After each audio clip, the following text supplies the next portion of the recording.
Hello, hello. That's the wrong scene. Hello, hello. I'm back again.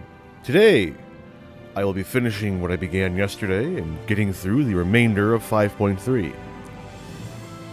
And then, depending on how things go, later today, I will be streaming again and doing the first wing of Eden.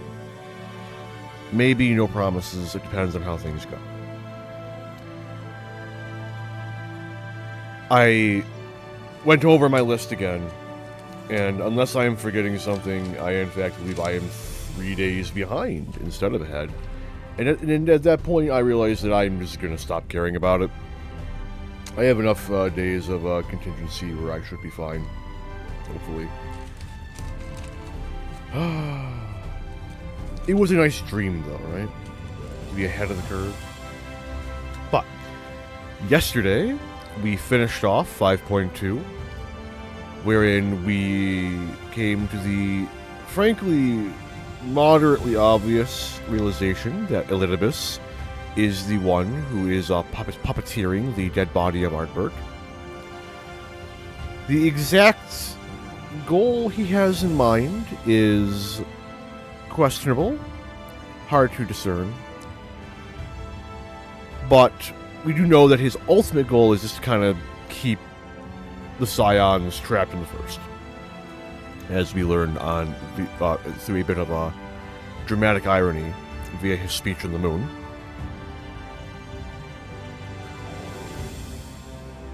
They have made no great progress on the spirit vessel, as was shown at the very end of patch 5.2, but they are working on it. And other things. Elidibus. We unlocked the understanding of how the Echo and the Blessing works, which is that Hydaelyn is just kind of broadcasting it nonstop, 24/7, so that whensoever anyone awakens to the Echo, they are immediately conscripted, more or less. The Echo is activated not by Hydaelyn, but by seeing a star shower, triggering latent memories of the final days. Oh yeah, and we cleared the name of the Warriors of Light, and now we're helping some kids try to be Warriors of Light, because be a good role model, I suppose. I think that about catches us up.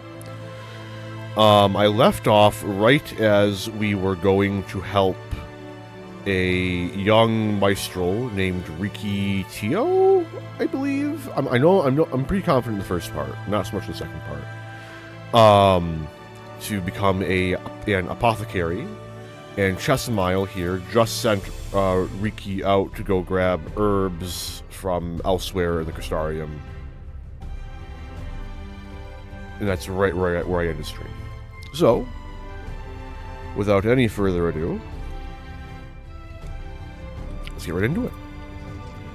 I believe I read all of their dialogue. If not, then I'm sorry, I don't feel like reading it again. 5.3 is quite long. It's got some very good moments in it.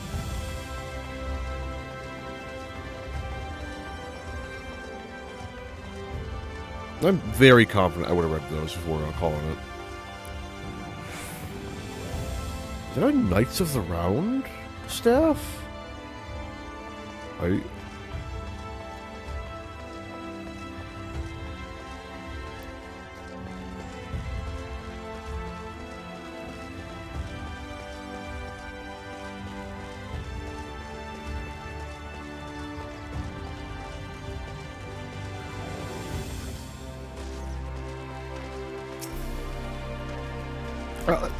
There they are. Oh, Delphino.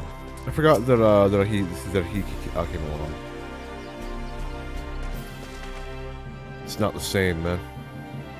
It's just not the same. Wait, hang on. Home. I'm too tall. I can't tell. I don't think it is. No, it's got way too many polygons. Damn. I thought the crystal grapes lived on. Alas.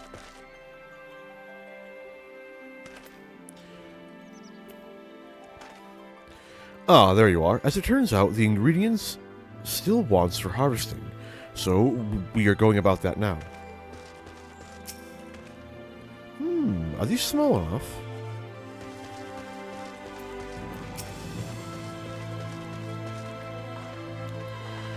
If it isn't the Warrior of Darkness himself, may I assume you are with Master Alphino? Right, lest you wonder, Chesmael's order is for grapes. As busy as we have been of late, however, I regret to say we didn't have the time to harvest them.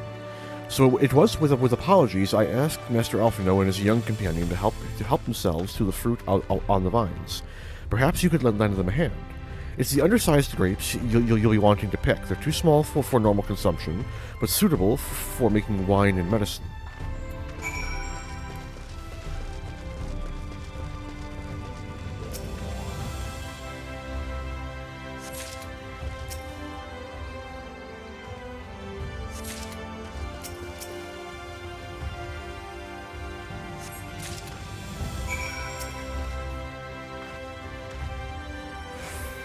Oh, you're here too? We're picking little grapes. It's quite fun.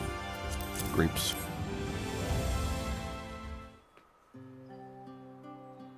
So the cat walked up to the lemonade stand. Wow, you've picked this many already?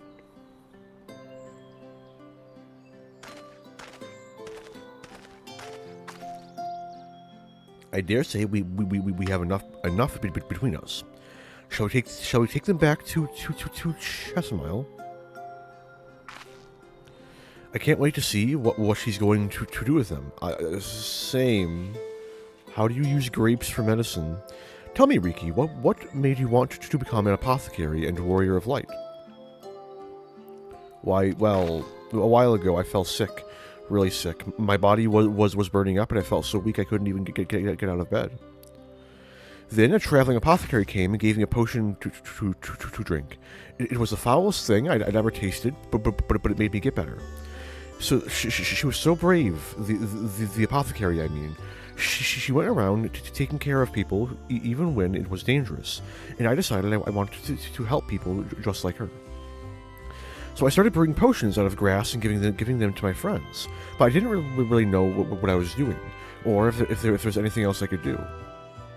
Then, not long ago, a neighbor told me he was going to become a warrior of light and go traveling the world, helping people. And I thought that's the same as I want to do. I see. Out of curiosity, what did your neighbor do in the end? Thaler? I haven't seen him. I haven't seen him for a bit. So he must already be out there looking for people to help. Oh, it's small world, literally. Thaler, one of the guards awakened by the star shower, and the one I saw off.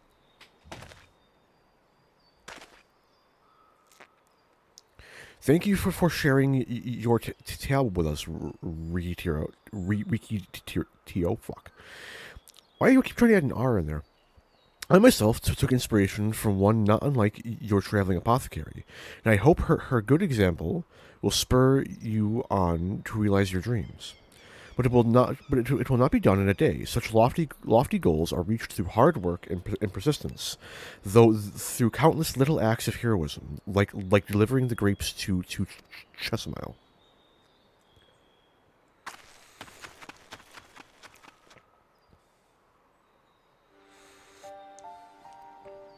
It would seem I have been laboring under a misapprehension. I had convinced myself that it was Elidibus who had sowed the desire to become warriors of light within the hearts of people. But I see now that the impulse to aid their fellow man abided within them from the first. Elidibus did no more than give it a name.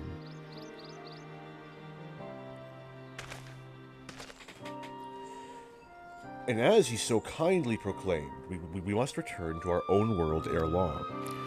With the exarch laboring tirelessly, I doubt not, but that a way will be found. Yet I believe I speak for us all when I say I cannot leave in good conscience, not until we have dealt with Elidibus.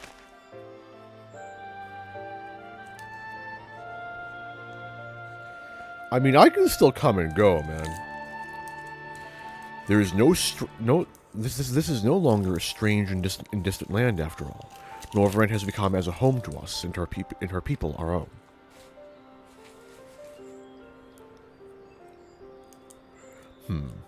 Let us return to Spigarix.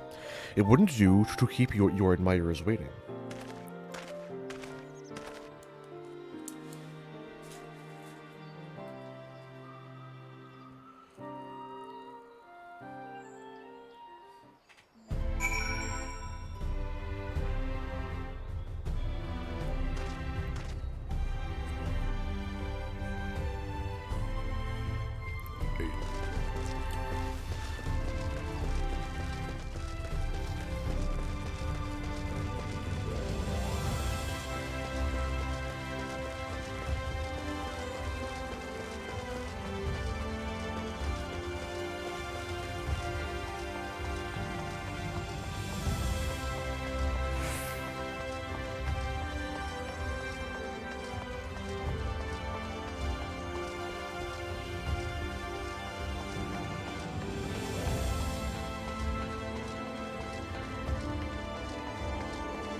Rikitio was brimming with why are people adding R's to shit? Rikitio was beaming with pride when she returned. It may only have been a simple task, but she won't soon forget this achievement. Riki didn't make you drink one of her grass potions, did she? Huzzah! You're back. We're ready to start learning. After chatting with Arkil and Irwil here, we came to an agreement, but I'll let them explain their requests themselves. Rikitio has delivered her grapes, as have I. Thanks for helping with the grapes, Warrior of Darkness. In return, I promise to brew you a potion one day. Oh no. My thanks for your kind help, sweetie. And now, well, we now have all the ingredients we require. From the grapes, we shall make a vinegar, to which we will add elf grass and a few other herbs to produce an invigorating syrup. Oh, fair. Though it's unspeakably sour, it does wonders for the constitution. As part of her studies, I may just have to give Rikitio a little taste.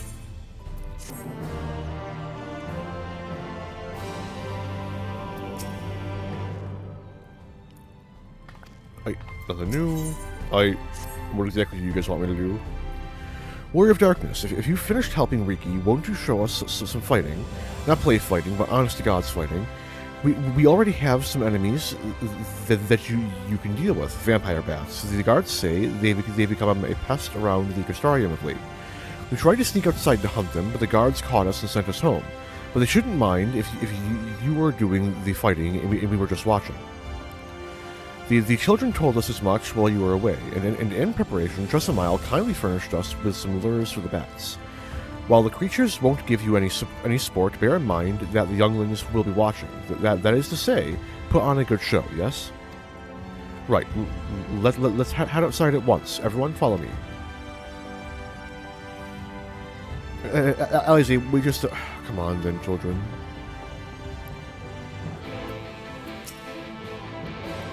Be careful out there, yes?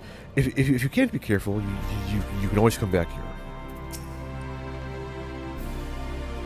What? Everyone's going outside to see you fight? I want to watch too. But no, I have to study. I'll stay here and help Chessamile make the serum. I shall remain here with Rikitio. The other children I leave in your care. My unruly sister included.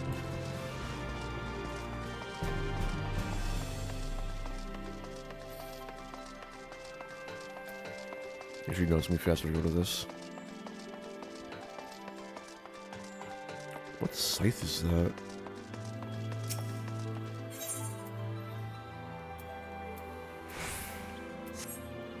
Hang on. There we go.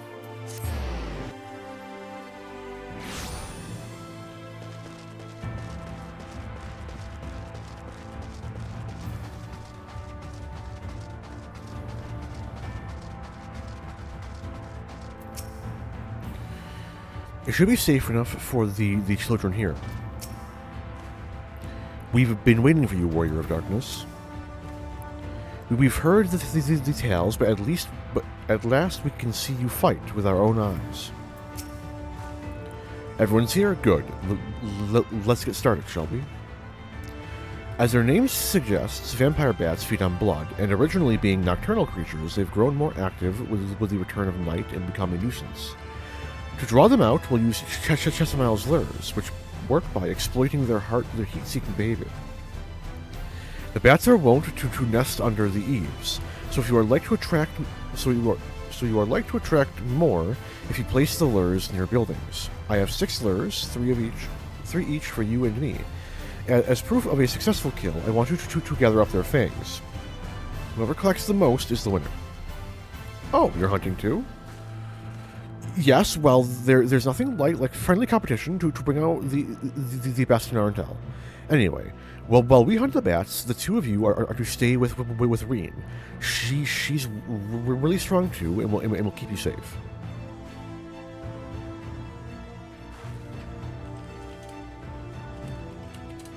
Hang on.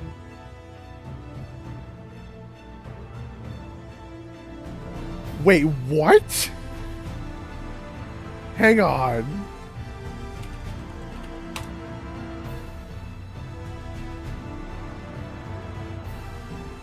Reen is a year older than Alfino and Alize.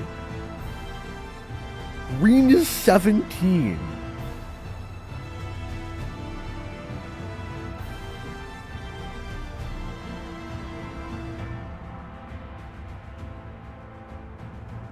Here I was thinking she was like 12.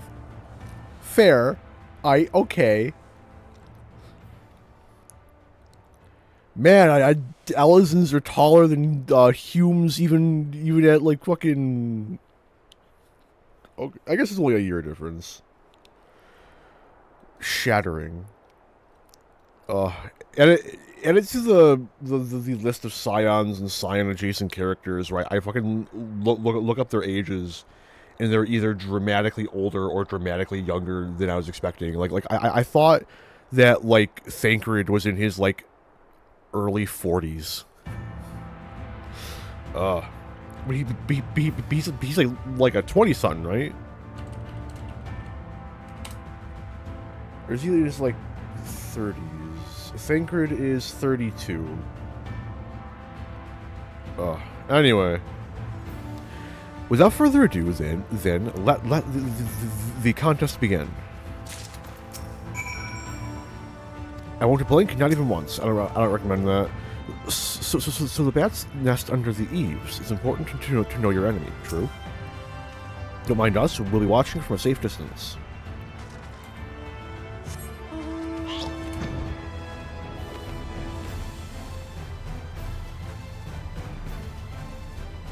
Yeah, it's not a building. I don't like the chances.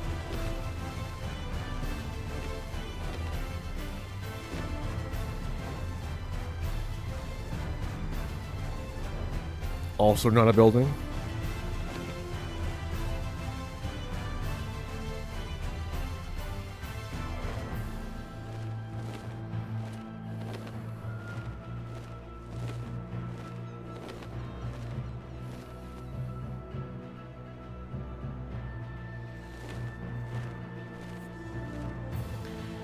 I mean, it's pretty close to buildings, I guess.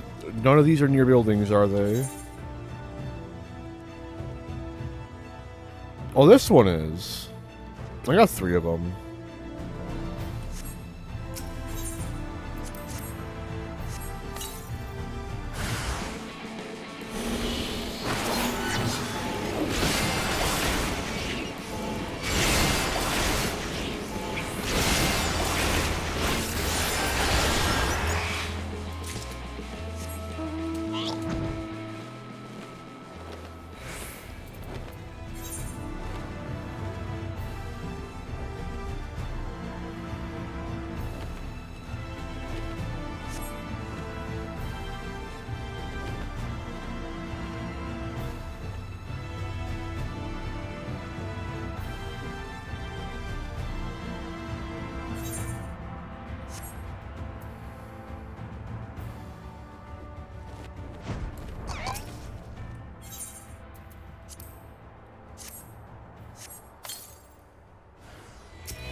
Wow, that was amazing. The bats didn't stand a chance. This is true. I've killed gods. I don't think bats ever had a chance. Well fought, Arntel. The children were hanging on your every move. And as was I, to be honest, though I know the tally, may I see your fangs for good measure?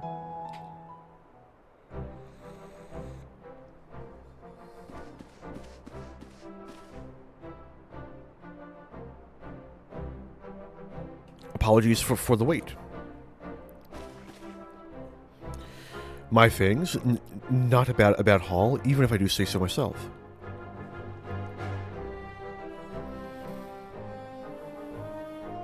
Five, six, seven fangs from Alize,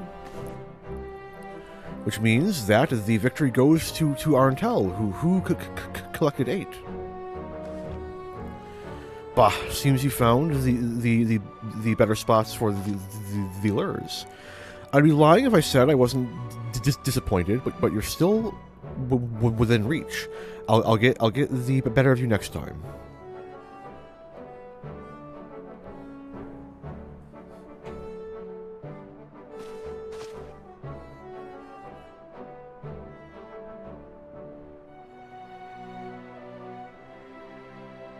So, children, you've now seen the Warrior of Darkness in action. What are your impressions?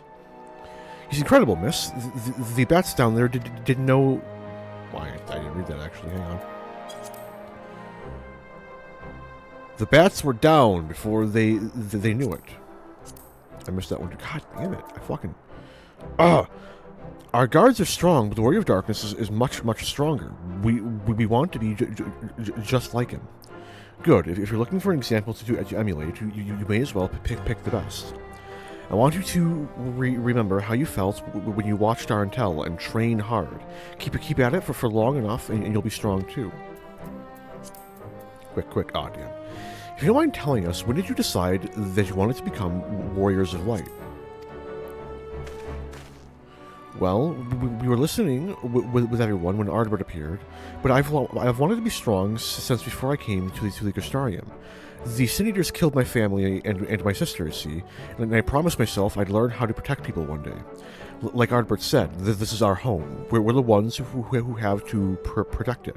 We're the ones who have to rise up as new Warriors of Light. What about you, Arkle?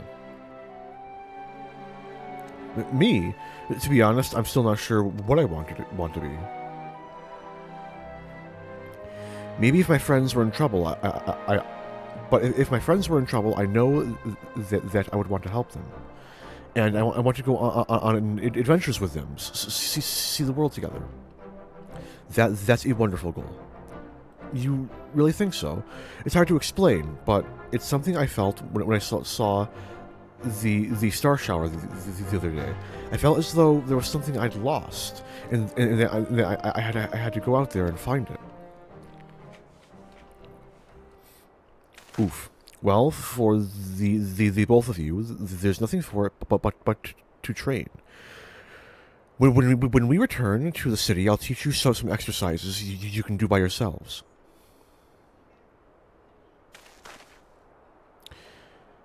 Thanks for showing us your fighting skills, Warrior of Darkness. We'll never forget it.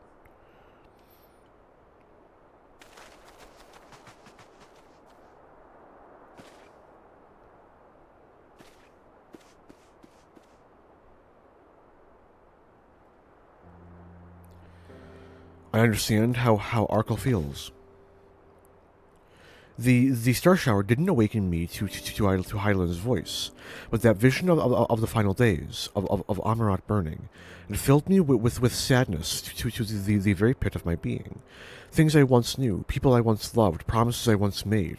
It felt as though long-forgotten memories were dancing at the edges of my mind.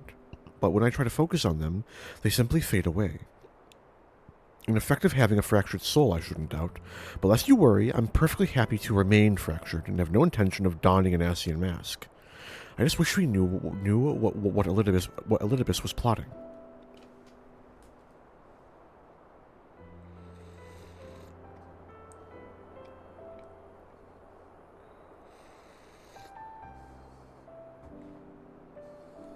Ha, but look at this pair of incurable brooders. If we're going to stand around lost in thought, we may as well do it back in the city. Rest assured, Rini and I will take the children from here. Their heads will be in the clouds after meeting you, but we'll see to it their feet remain firmly planted on the ground.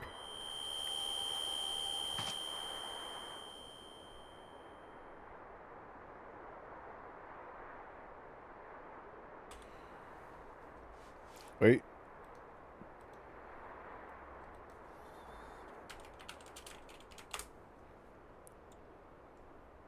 Is this it? Nope, that's not it. Here it is. There we go. One of these days, I wonder if I can get a soundboard for like less than $50. Or no, like a stream tablet with like buttons, soundboard. Is that what I said? Coffee hasn't kicked in yet. Very sorry. It's nothing. Just a dizzy spell. Seems I tried a little too hard to beat you. I'm fine now. Not to worry. I'll see you soon.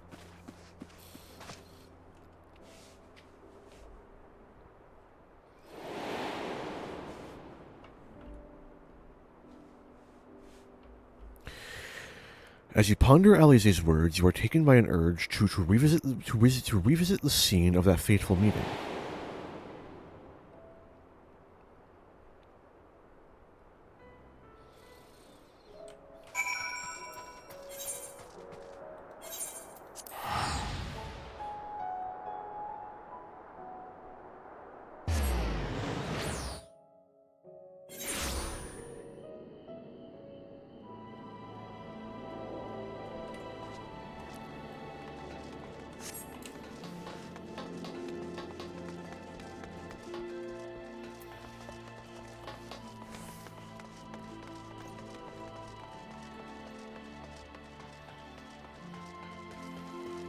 Wait, what? Never mind.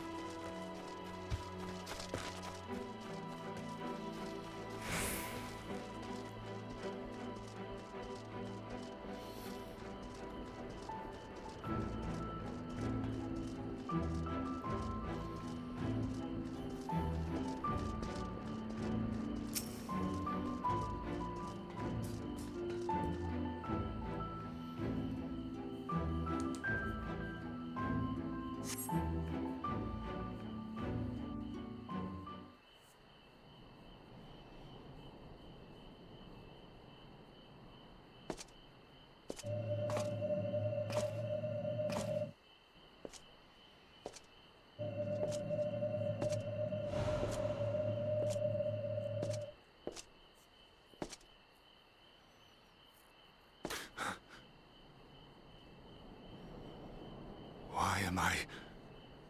Was it you who called me here?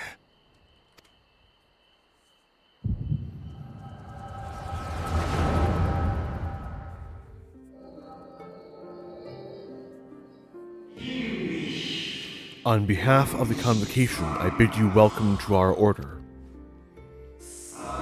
At times you will stand with us, at times you will stand against us. All that you might steer mankind in the very star upon their true course. For yours is the seat of Elidibus, the emissary, and by this name shall your every action be guided.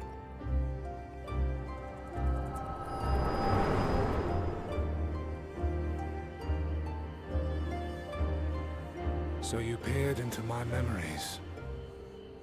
No matter. You will have found little of import. But I see you intended to summon me here no more than I intended to come. The fault is mine. Such is the burden of hope.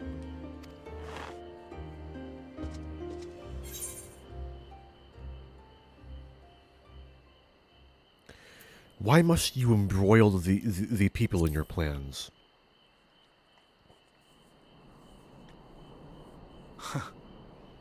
I merely avail myself of such tools as I require for the conflict to come.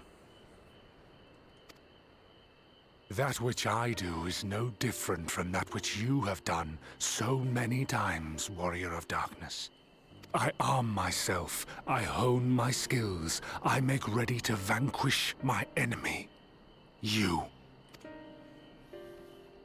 You who have murdered my brothers, who have taken their selfless labors in service to the one true world and turned them to ash. I see you for what you are. You are death, and only in death shall you serve any purpose. The Convocation charged me to steer mankind and the very star upon their true course. As Elidibus, it is my duty, and I shall see it done. I will strike you down. Destroy you, body and soul. All else must wait.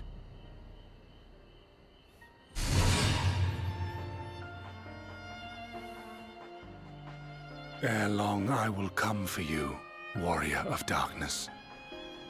And I will save the world.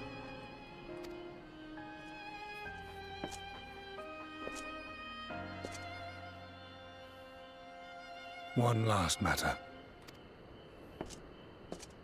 I bore witness to your final struggle with Emet-Selch. It seemed as if he saw something familiar in you. As if he mistook you for another. Hythlodaeus called me his new old friend.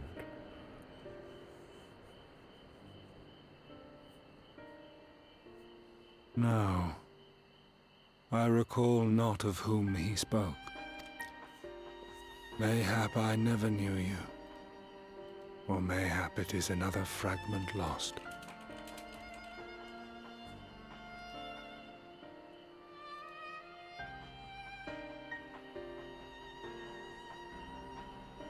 Are you sure about that? Ah, I wasn't aware you already had a guest. If the conversation is constructive, I shall not intrude.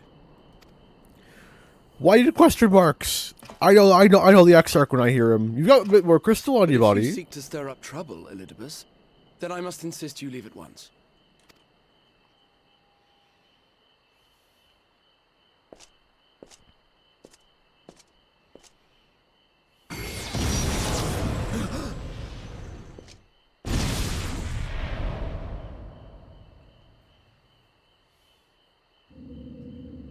Though you lack her blessing, your soul is surprisingly dense.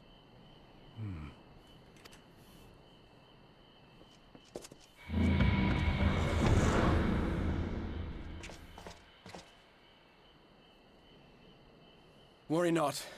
I seem to be unharmed.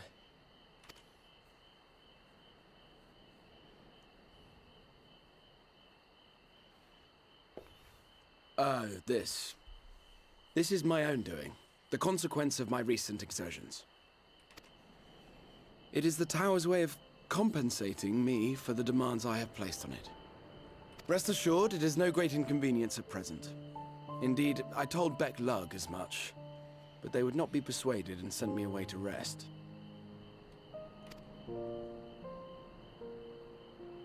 No need to make a fuss. Strange as it may sound, I consider it something of a badge of honor. One of the brave souls who saw me delivered unto the First once said that the world shall ever have a place for tales of heroism so long as we have need of inspiration in our lives. Though he and his fellows had no way of knowing whether their mad scheme would amount to anything, they knew that the attempt alone would inspire hope. Or so they hoped. A more optimistic lot one would be hard-pressed to find. They said they would find a means to save our God's forsaken world, just as soon as they had sent me on my way. Said it with such confidence that, for a fleeting moment, I half believed them.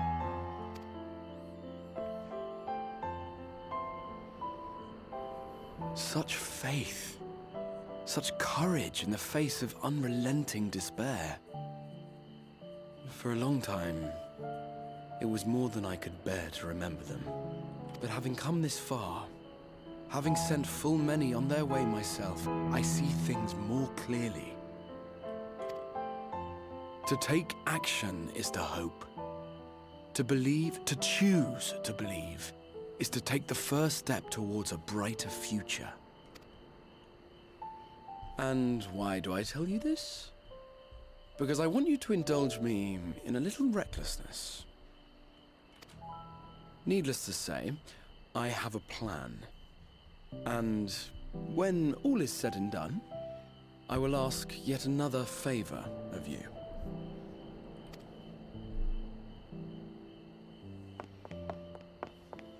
Oh, hey, Reen, what's up? Please, no emergencies. You're both here. Oh, thank goodness. It's a bad sign.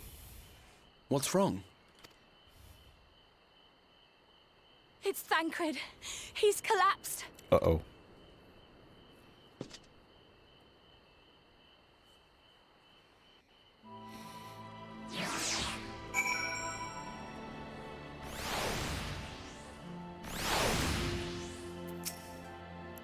I'm so glad I found both you and the Exarch.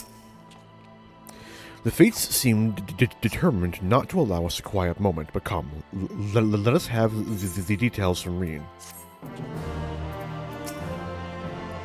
The rest of our conversation must wait. Let us hear the situation from Reen. It happened after Alize and I saw the children back to Spigarix. We chanced to meet Thancred there, returning from his mission. He'd been shadowing Elidibus around the realm, only to lose sight of him near the Castarium. And he was in the middle of telling us where he'd been, when he just crumpled to the ground. The Kyrusians are looking after him now, with Elfno standing by, just in case his healing magics are needed. Since I couldn't do anything to help, I thought it best to find you, and the guard at the Exada told me where to look. I see. It cannot have been easy leaving Thancred's side. My thanks for bearing word to us. Come, let us hurry to... I'm looking it up. I can't keep fucking saying this word. It's like so close to a slur.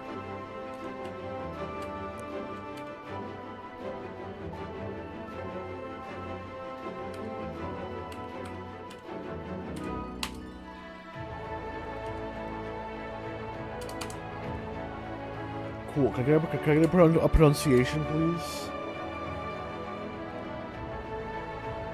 Spajaric. Thank you. Spajaric. Fuck you. Can I get an actual human saying it, please?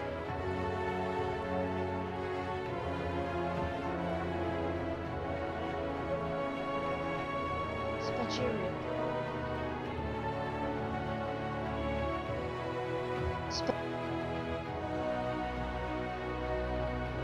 Spajaric.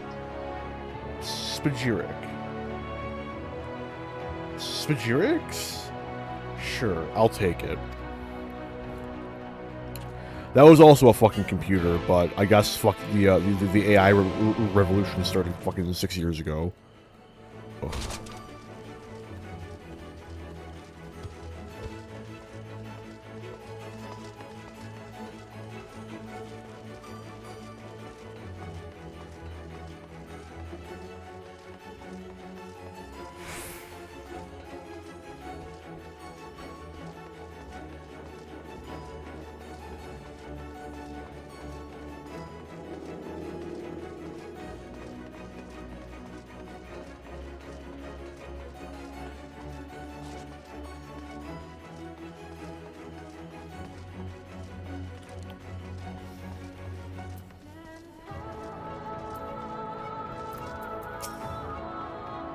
Reen found you then.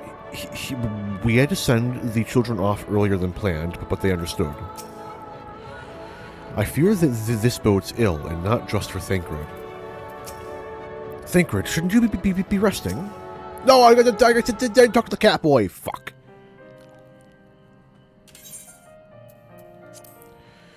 They dragged you here too, did they? My apologies.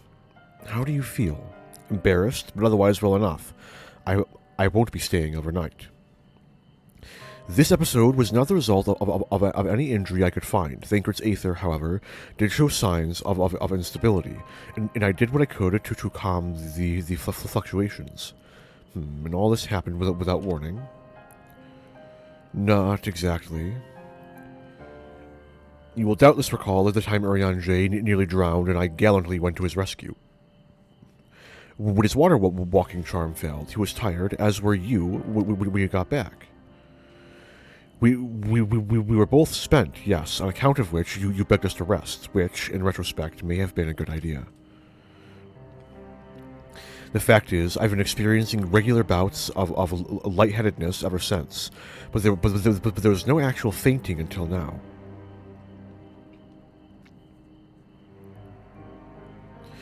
As Elfino observed, I have no lingering injuries, and it most assuredly isn't old age, which leaves but one likely cause. The link between body and soul is weakened further. Time grows short. We must complete the spirit vessel with all haste. To that end, Arntel, might I trouble you to make a trip to the source? In addition to looking in on our friends' bodies, I would have you consult Kryl about our plan. If she has any concerns, we should at least endeavor to address them prior to proceeding. In the meantime, we should get back to laying bare Elizabeth's plot. Thus far, I have learned this much, that in each of the places he has visited, there have been sightings of suspicious black-clad strangers. Moreover, the coming of these shady individuals has invariably coincided with some manner of misfortune. Beasts terrorizing settlements, blight ravaging crops, you know the sort of thing. All of which serves rather conveniently to make Elidibus's call for new heroes reverberate that much more loudly in the hearts of his audience. And you think these black-clad strangers are Ascians? I do, and I fully intend to investigate further, though for that I shall require additional feet on the ground.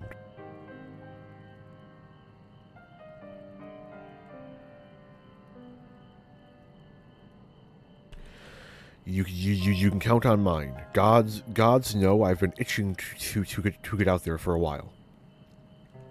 Mayhap Urianger, too, can be prevailed upon to join your efforts. He has already provided copious guidance on the matter of the spirit vessel's construction. It is for Beglug and I to wrestle with the rest. Well, if you can spare the old boy, we may as well make use of him. I'll go and give him the good news. You'll do no such thing. However heedless you are of your own well-being, if you care at all for Farin's feelings, you'll stay in bed until you're needed. Alfino and I will find Urianger.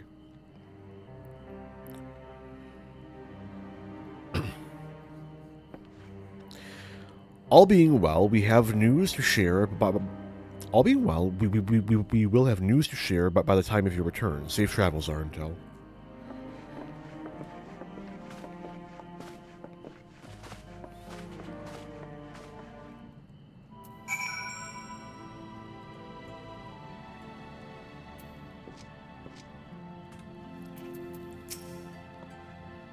I know you cross the rift all the time, but please take care.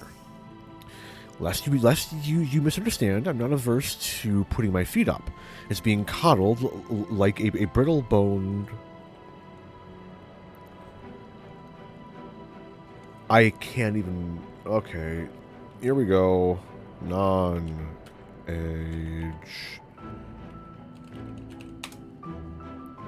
Non-Nigerian?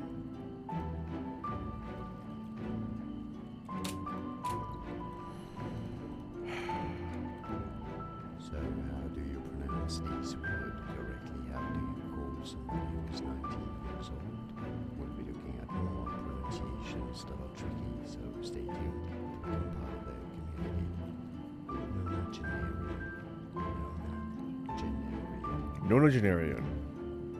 Nonagenarian. Thank you for being a real person. I appreciate it greatly. That shapes. I know you... Oh, I read that, Lamau. Also, why was it only on the fucking left?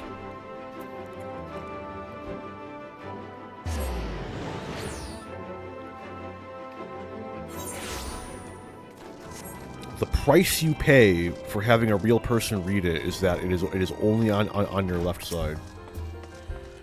The entire right channel was required to contain the human voice. Oh, you don't look good. Arntel, what excellent, I mean, awful timing. You see, our friends, they've taken a turn for the worse. Cryos hardly had a moment's rest these past few days.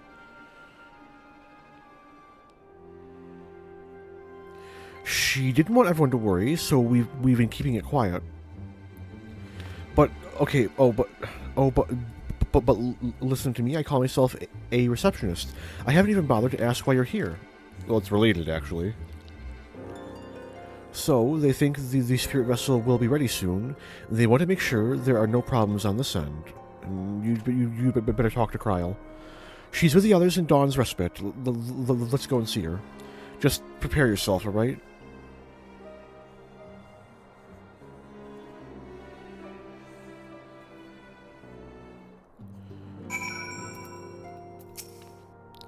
Dawn's respite is through that door. Lead the way when you're ready. I confess there's not a great deal I can do myself, but I am no less determined to do my part, which is why I have focused my efforts on recruiting others to join our cause. Their dialogue has not changed.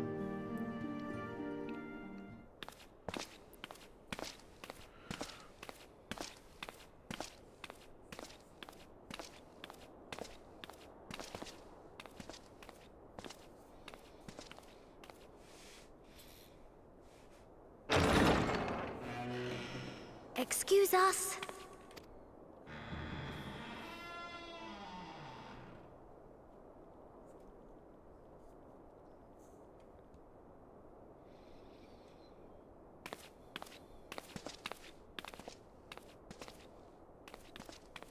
This way.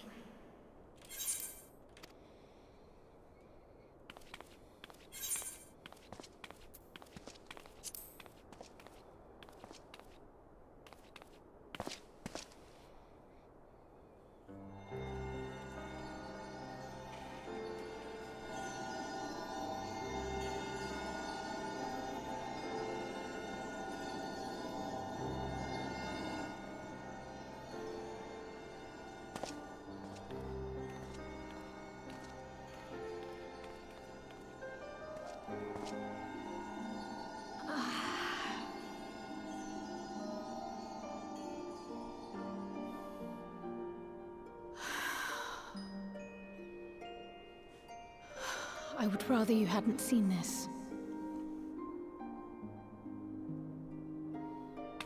I'm sorry. We have urgent tidings.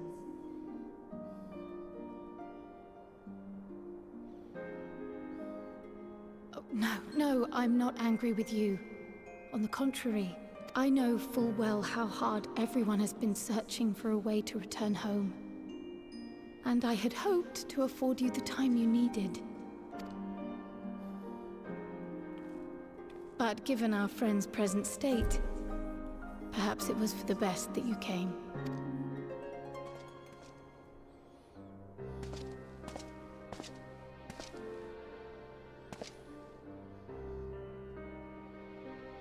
Stiff and cold, all of them. As if they were made of wax, barely alive at all.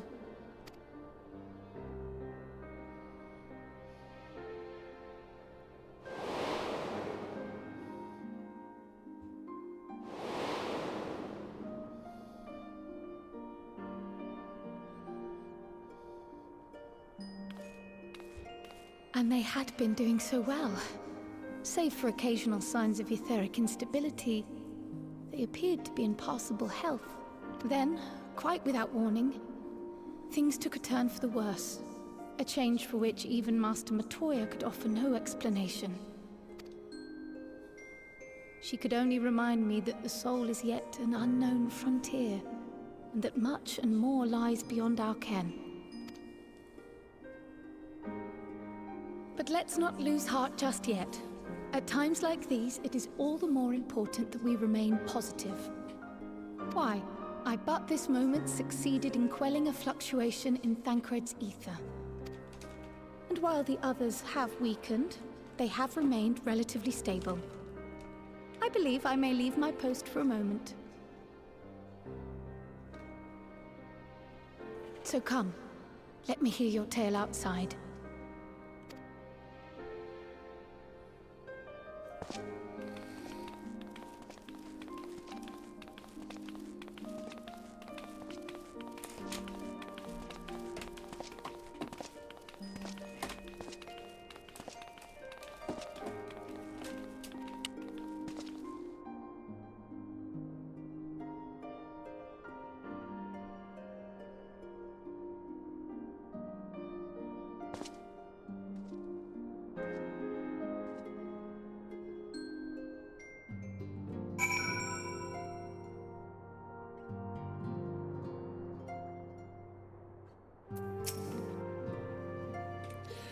As you probably noticed, we've put them in night clothes. I know they're not exactly asleep, but it seemed like the right thing to do.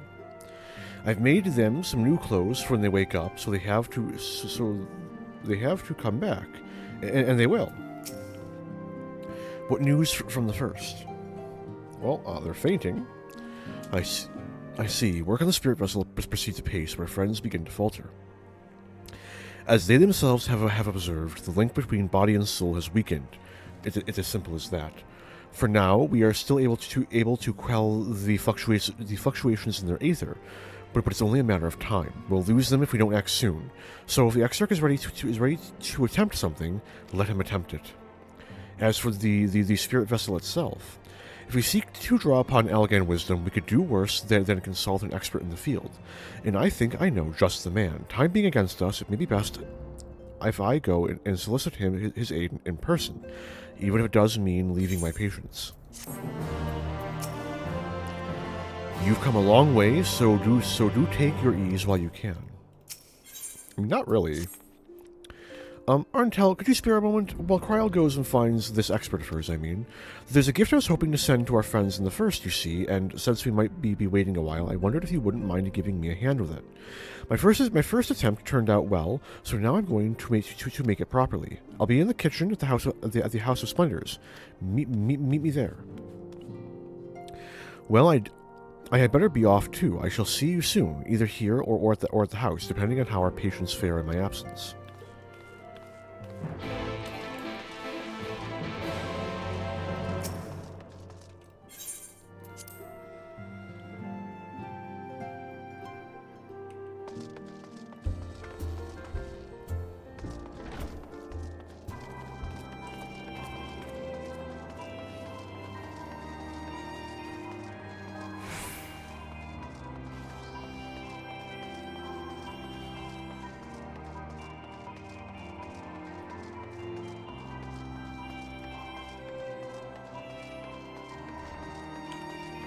Oh, it is up.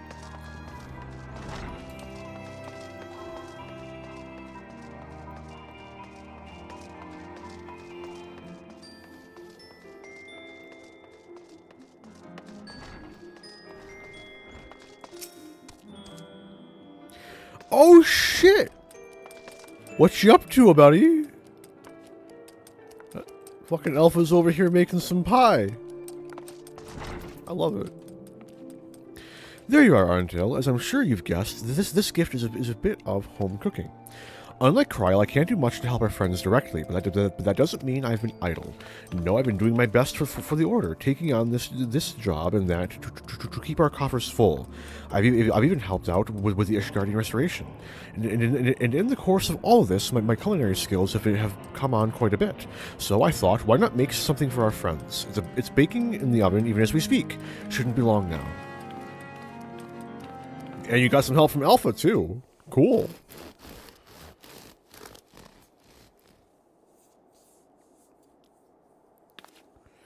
There, baked to perfection. Ooh, bread. Even if I do say so myself. It's bread. It smells great. Your cake looks like bread. Smells great.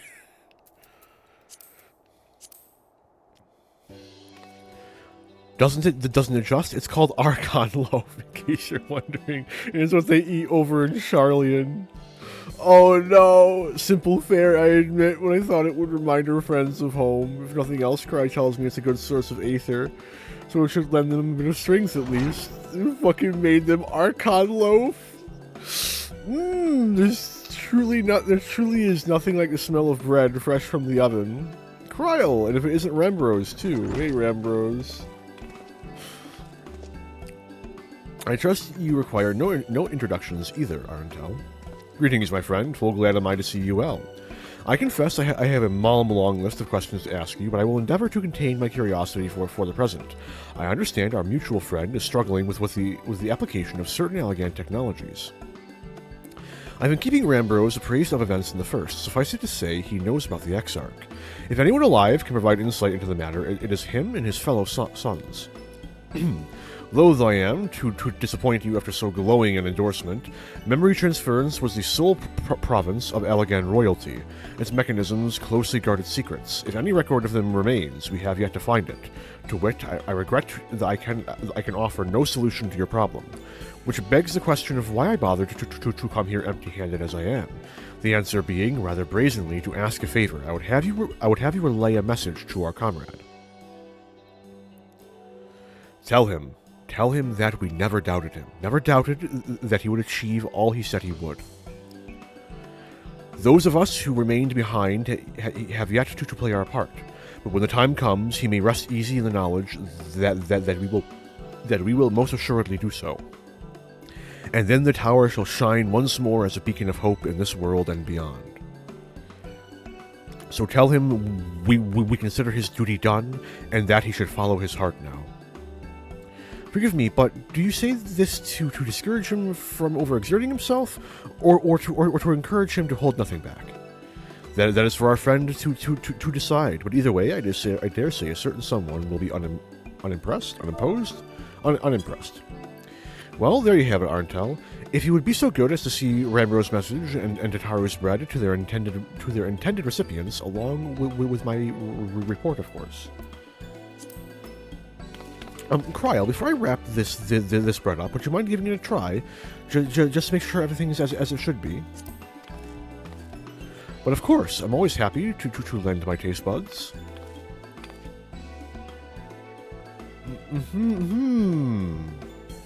Excuse me, Rambros, as a fellow Charlian, may I trouble you for your opinion? Well, I usually have mine with a good dollop of raw and berry jam, but I suppose plain is best for sampling purposes.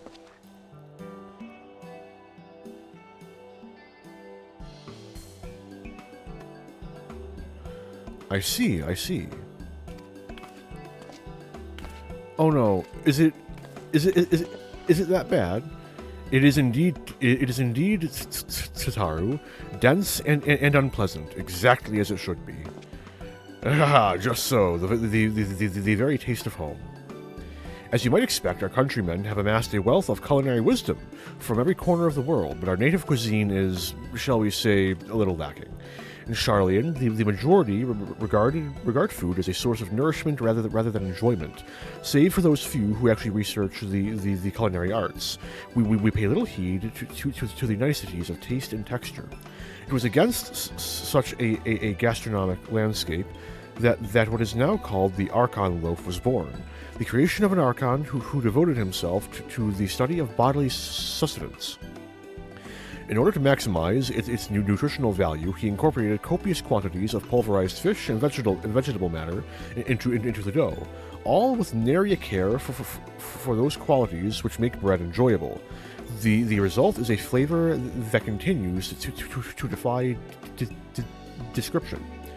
Yet for its many shortcomings, the loaf's nutritional value cannot be denied, and being a damnably convenient way to cater to one's bodily needs, it quickly found an audience amongst busy scholars. Why, when I was a lad, nigh every meal was a sandwich made with this very bread and whatever ingredients happened to be on hand.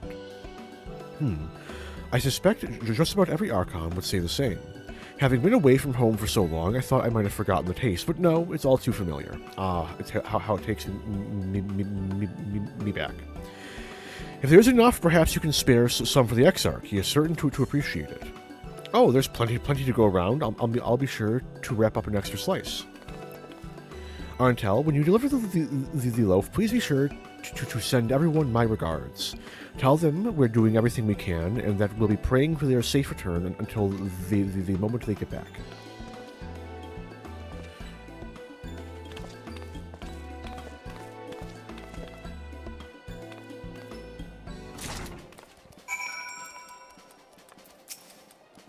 Well, it sounds like it'll do them good anyway, and when everyone's back to normal, I'll cook something for you too, Arntel. Gods know you deserve a treat. Oh yay, I can't wait to have my very own Archon loaf. Created by an Archon who devoted himself to the study of sustenance. This bread, infused with pulverized fish and vegetables, is extremely nutritious, assuming one can get past the taste. To the ocular.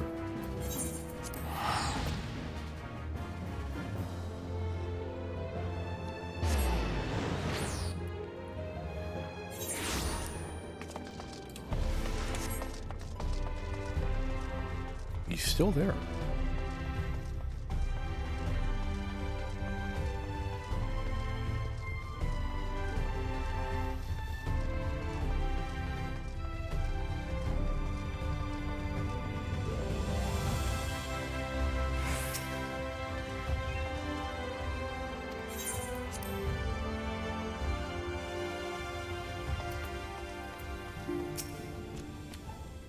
Ah, you are returned. Good. There is much to discuss. The others are making their way hither as we speak.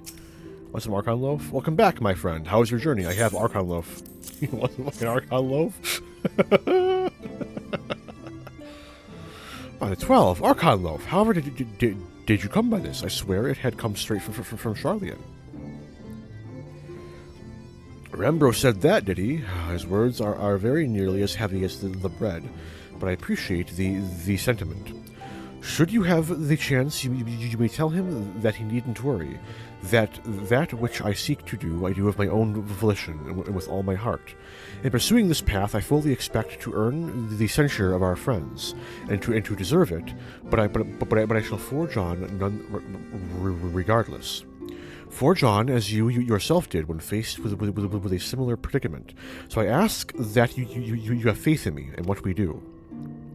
But we are talking about your journey. Before the others arrive, I would hear how their bodies fare. Not well. Oh, and the bread I shall save for later. Though it has been many years, I have not forgotten the feats of mastication required to consume it, nor how unconductive they are to conversation.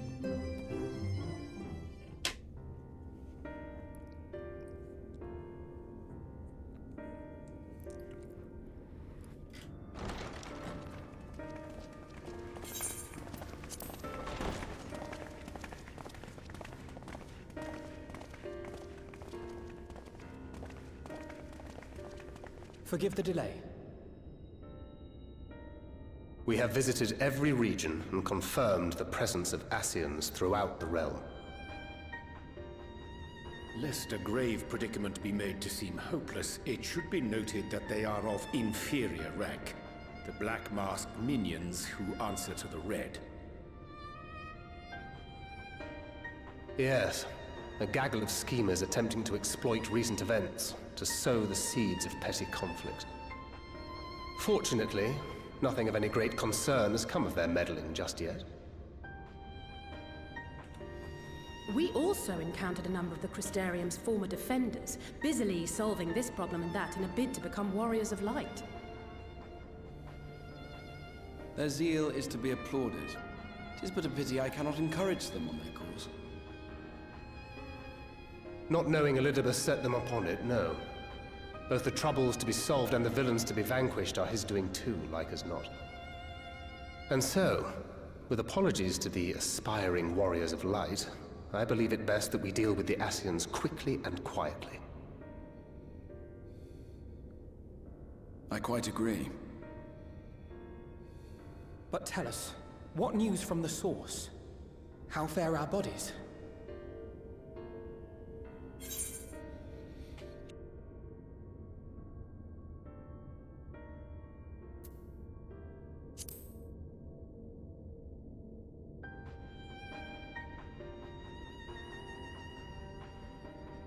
Indeed.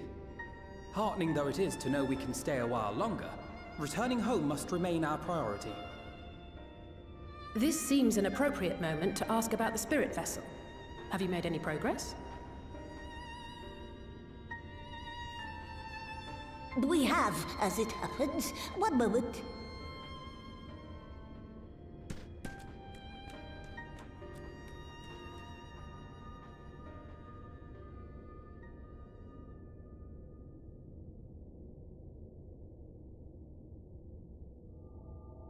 The red stones.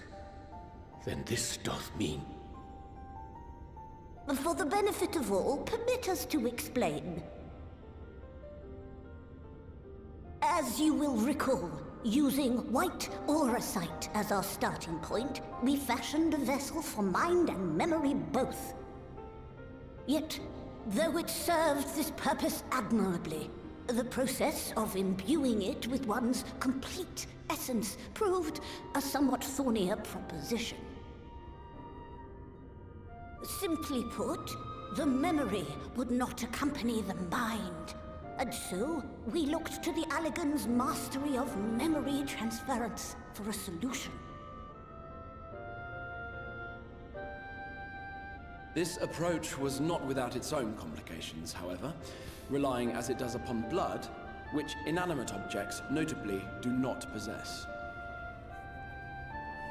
We duly explored methods of suffusing the vessel with drops of the aforementioned. Alas, our painstaking experimentation succeeded only in making me feel faint, and singularly failed to imbue the crystal with the necessary properties. It was then that an idea occurred to me, namely that we might fuse the vessel not with normal blood, but with my crystallized essence.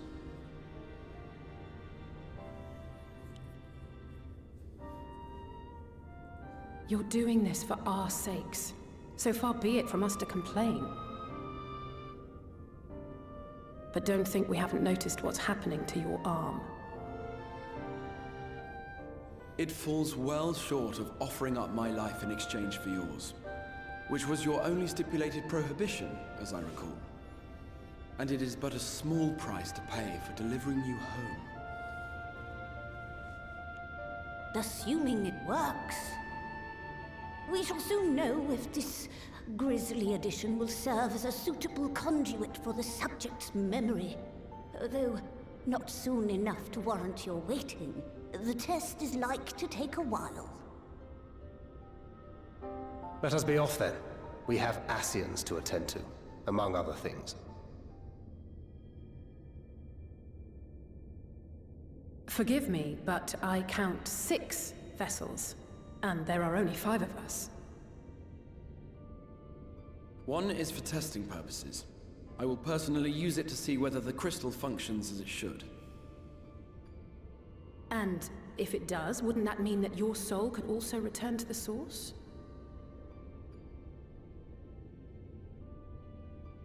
Yes. In theory, at least. But there is a distinct difference between your circumstances and mine. While your corporeal forms want for souls, my past self does not. Mayhap our essences would blend, or mayhap they would curdle. There is no telling what might occur.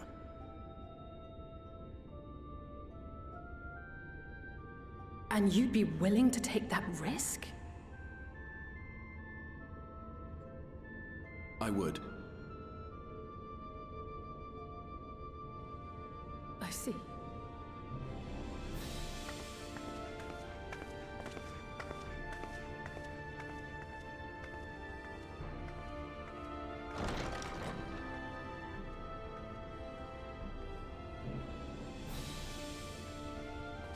Oh, Isaiah is upset. No, I didn't mean to do that. Go away.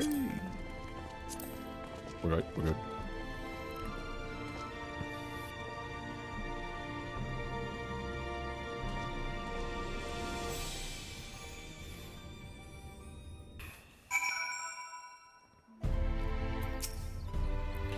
I, for one, support the Exarch's choice. To be alive is to be driven but by a purpose, and few are as driven as him. No, yes. Oh, it's just a full Crypt Lurker set. No, that chess piece isn't Crypt Lurker. Pretty sure that's the Crypt Lurker scythe, though. It's stupid, but I've never really stopped to think about what would happen once the vessels were complete, and now... No, there's no point. I hope the text is a success, truly. I'm sorry, I know it was childish to storm off like that, and probably to feel the way I do as well. Ugh, pull yourself together, Alize. When our grandfather first decided to journey to Eorzea, Alize did not take kindly to my silence on the subject. Don't pretend to understand things you don't, she said, or rather, she shouted. Having oft been the object of her scorn, I am predisposed to sympathize with the Exarch, but I do understand how she feels, better now than ever I did, certainly. Hast thou a moment, Arentel? I would speak with thee on the matter of the Exarch's mooted return unto the source. Thou wilt have observed that our friend spoke not in certainties, yet if Beglug hath the right of it, it is possible to predict the outcome of his plan with some confidence. And it is their assessment that, given the opportunity, the Exarch's soul should successfully merge with that of his younger self. Which is not to say the process is without complications. For one, the Exarch hath been subjected to an additional rejoining, an experience which will have wrought a change in his ethereal composition. As thou thyself didst demonstrate in merging with Ardbert, however, there existeth an affinity twixt like souls, and this doth give us cause to hope. Yet there remaineth one immutable condition upon which success doth hinge. The Exarch must needs recognize his past self as simply that, himself. As our recent travails have demonstrated, memories are essential to the soul, and any discrepancy in the former may feasibly cause the latter to spurn its former flesh. 'Tis a seemingly simple yet complex problem, for nigh on a century our friend hath striven only to deliver this realm, and to deliver thee, and to that singular end did he cast aside his very name, that he might assume the mantle of the crystal Exarch. Henceforth, none can say what choices our friend will make, but I thought it only right that thou be made aware of these truths.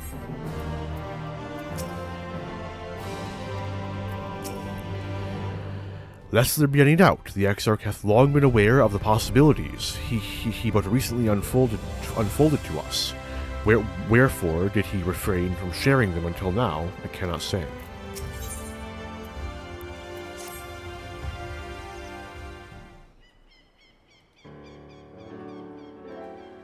Oh, dear God. No, I was looking up the wiki. Fuck. I hate it.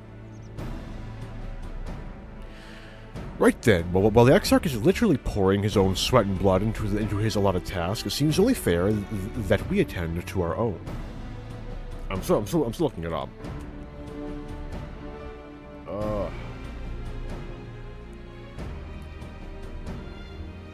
Okay, I'm set. Dealing with Elidibus and his minions. Just so, there is one other matter. In light of our deteriorating health, the Y'shtola should not be left alone at Anider. Might it trouble you to visit her, Arentel? See that all is well. I would go myself, but I think she might be safer in the hands of one less prone to collapsing. My thanks. You may leave the Asians to us. Once they are out of the way, we will retire to Yulmore, and when Y'shtola has finished plumbing the depths, I'd like the two of you to join us there. Where did return come from? If you are bound for a nighter, I suggest you go via Venmont Yards. Our friends there will be glad to provide a boat for you. Let us be on our way then. Don't do anything I wouldn't do. Wait, I have a delivery from the source, Kupo, courtesy of one to Taru. Damn, let me go put on my fucking post-Moogle cap. I'm doing it. You hear the fucking sound. You're a long way from home, Moogle, and this is from Tataru, is it? Whatever could it be? It's Archon Loaf. Archon Loaf, thou sayest? Why, even to hear the name doth transport me to times long past. Bread from another world? May I try some? Mayest thou, child? Thou must. That said, though I personally disagree with the consensus, I do nonetheless advise thee to temper thine expectations. Wiser words have never been uttered.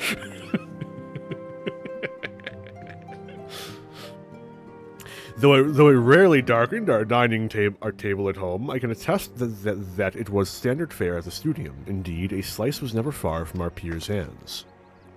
Alfino, you really are an unbearable snob sometimes. Do you know that?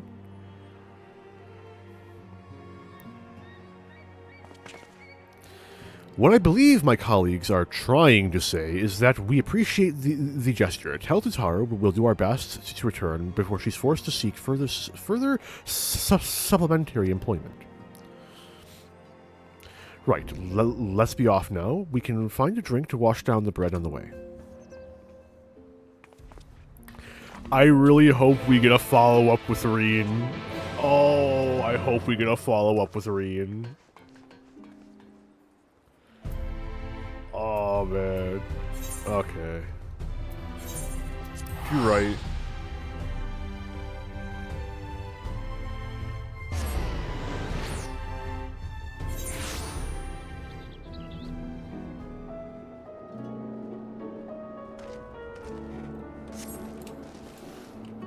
So I'm at the halfway point. Oh boy. Oh boy.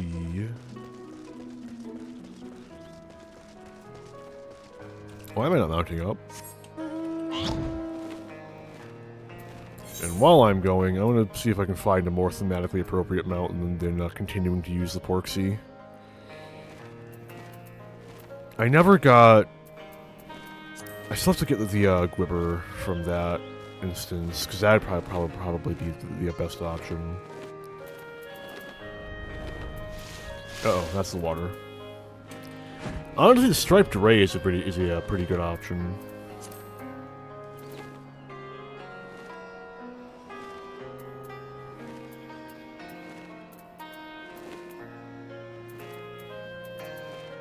I don't want to spend too long on it. You know what? Indigo Whale.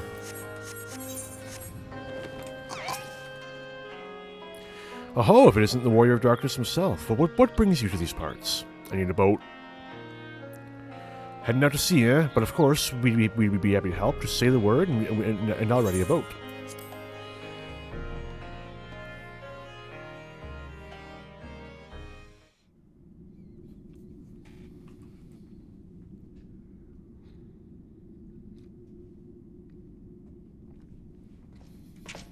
Liamaro. I could...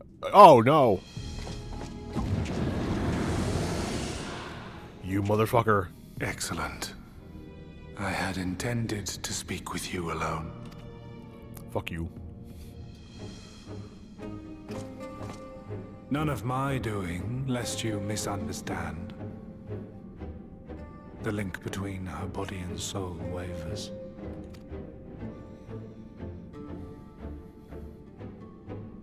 I know not what you hoped to find here, but it will avail you naught to learn of our past.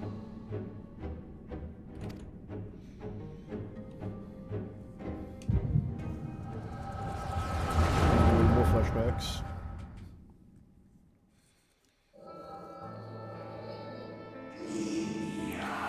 Reviewing the records yet again, really, you worry too much, Litibus. This dedication to your duty verges on obsession. To think some thought you ill-suited for the role, how wrong they were. But come, turn your gaze outside the window, my friend. The rains have ceased, and we have been graced with another beautiful day.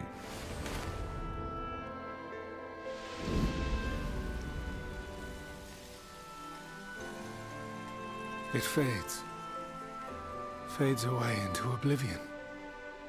Does the world no longer have need of me? No. I am Elidibus, and I will fulfill my duty.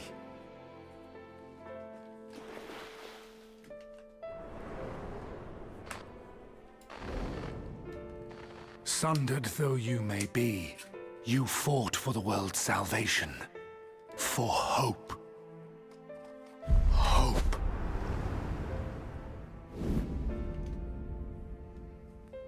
Ah, it swells within me.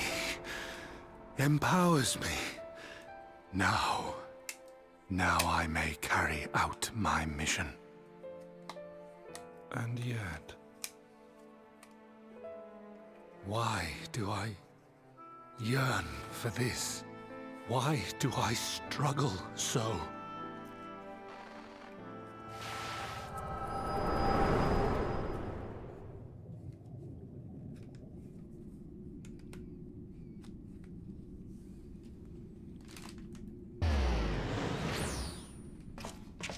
You son of a bitch. I shall take her into my safekeeping. If you want her back, you will do as I ask.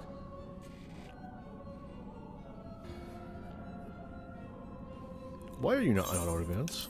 There we go.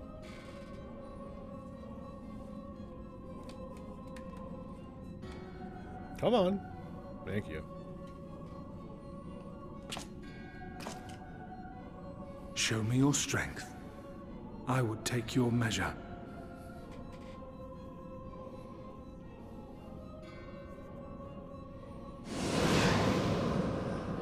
I have prepared a suitable arena.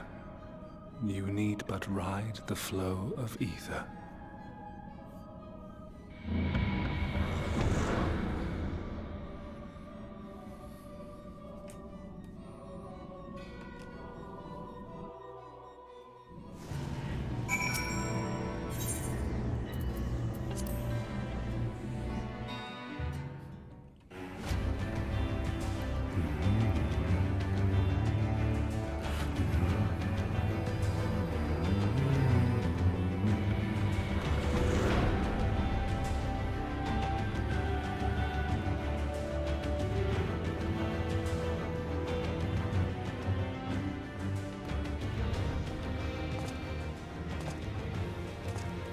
You are familiar with this place. I believe this remembered Amarat.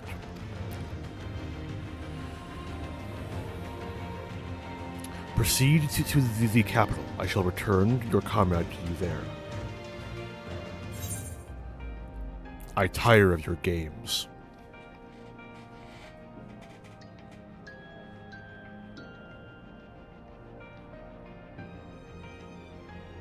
You speak as if you were disappointed in me. Why?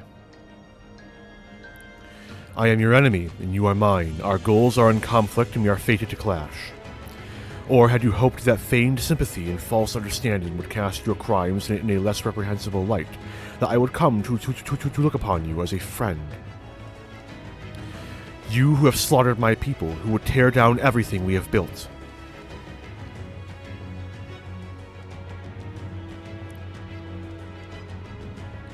You do not deny it, then. Very well. Let us change the cast of this trial. You will know what you have stolen from us.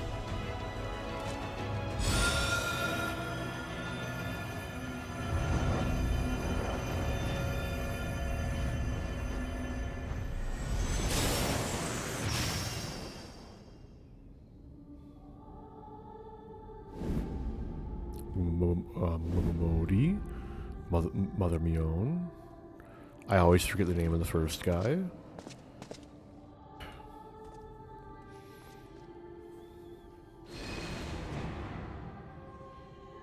But do not imagine I crave remorse, only justice.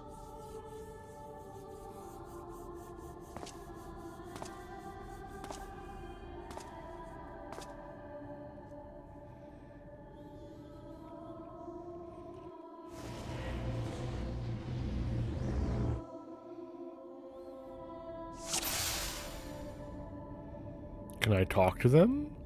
Forward, hero. We shall see how strong you have become. Do we have anything to say, or did he just change their form? He just changed their form. If they got dialogue, then it would have been neat. It would have been neat.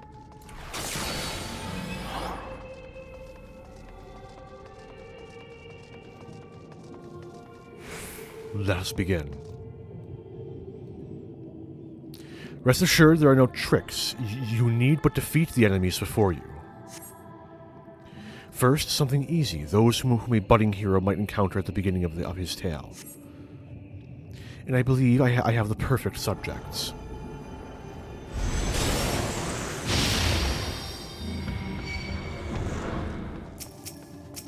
Let not their appearance stay your hand. Beneath the facade, they are merely monsters.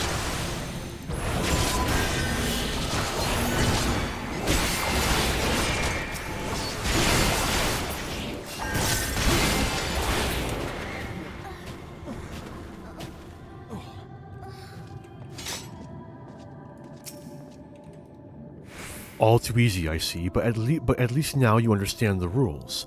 Thus, we will make our way to the capital. Are you trying to unnerve me? Come now, I made it plain that they were monsters. Be that as it may, even a monster could be someone's beloved. That is what I wish to impress upon you. But come, we shouldn't dwell on the beginning when so much of your story awaits.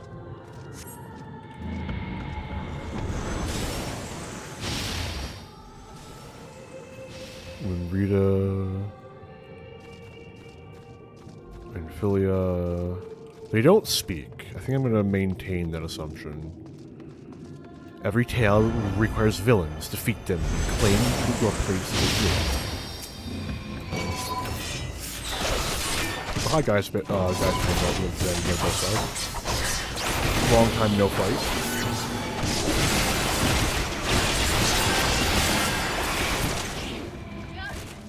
Well done, champion of Eorzea. Well done. Onward then. Even onward then.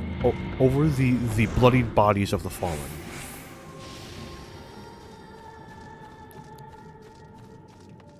Is that? Oh, that's when you tasted many sweet triumphs, yes, but so too did you taste bitter tragedy. Who could forget the Crystal Braves, that idealistic, pathetic dream born from a malformed creature? Faces you know and loathe, all. Let your hatred burn, strike them down with all your might.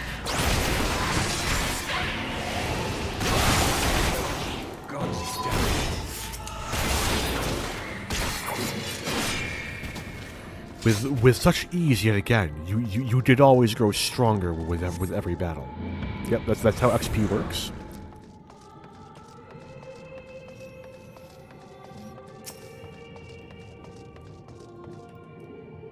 It seems it will take more than those monsters to leave an impression upon you, or mayhap you simply fail to understand my meaning. Now, not that it matters, no, I have dealt with countless heroes, and always it ends the same way. No amount of reasoning will bridge our differences, will result in happiness for all. Whatever your reasons may be, I cannot be bound by them. I can but put faith in my own beliefs, and fight for them with all my being. You're wrong. We can always strive for understanding, for compromise. How very naive. If you are willing to compromise on your beliefs, you all but admit they are flawed. And I assure you, I have no intention of compromising on mine. Come what may, I will fulfill my mission as Elidibus.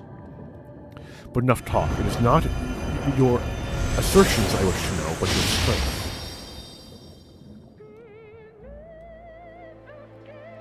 Oh, that's nifty. Falsely accused of regicide, you fled for the snow-swept fields of Korthus. Really is going through it with the song changes. Oh man! And you and the Scions met your demise that day in the Sultanate. La Habrea might have been spared his. Not only did you stubbornly live, you hurled yourself into the thick of the Dragon Song War. Swept along by the tide of events, you pursued and slew those who sought to stop an unending conflict, just as you were. Or was it a thirst for revenge that drove you?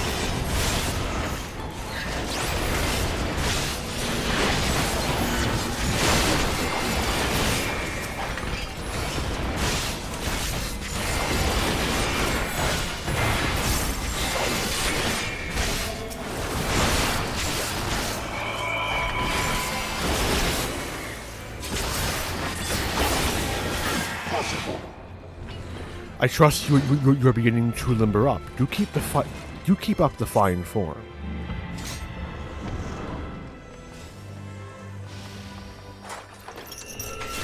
See you later, Esteem.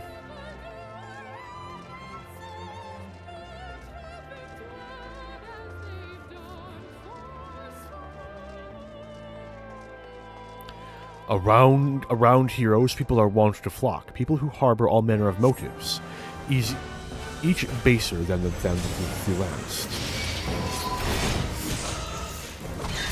Come, let the curtains rise in the grand melee.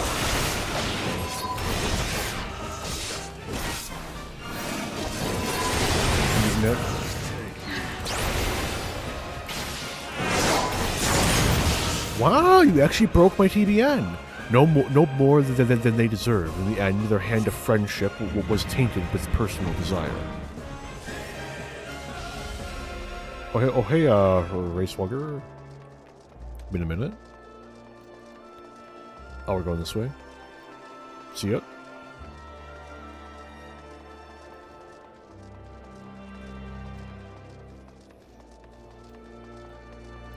You know what comes next. You put an end to the Dragon Song War. Are you gonna be Nidhogg? Hello, Nidhogg. Oh, that Nidhogg. There's no saving your comrade this time. All you can do is cut off the serpent's head.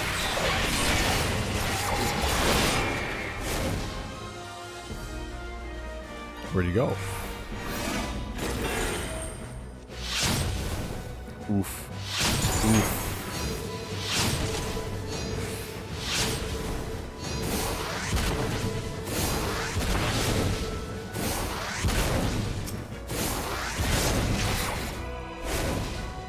You asshole. Oh. And as simple as that, a 1,000-year war is brought to its conclusion. But every end marks a new beginning, and for heroes such as you, there is only ever conflict.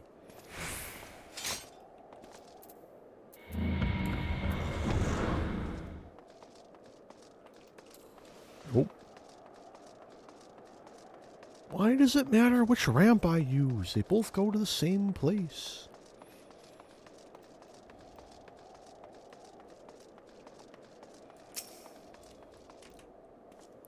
How are you enjoying the walk down memory lane? I dare say that there have been a few individuals of whom you harbor deep feelings, whose passing caused you keenest grief.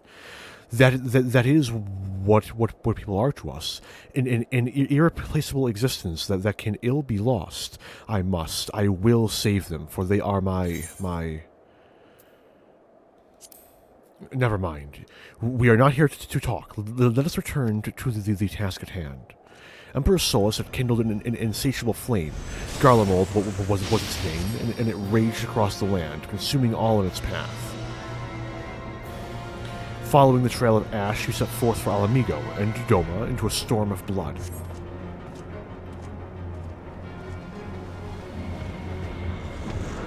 Again you fought, and again you grew stronger, so strong that we could no longer control you. Yours is an unnatural beastly strength, and we shall lay it bare. In order to gain a foothold in the liberation effort, you journeyed to far eastern plains. There you encountered the land's greatest warriors, who sought to win them over to your cause.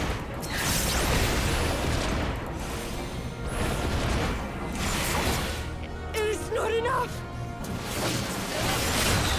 The sun cannot be extinguished. The strong are drawn to the strong. Thus did you gather new allies to your banner.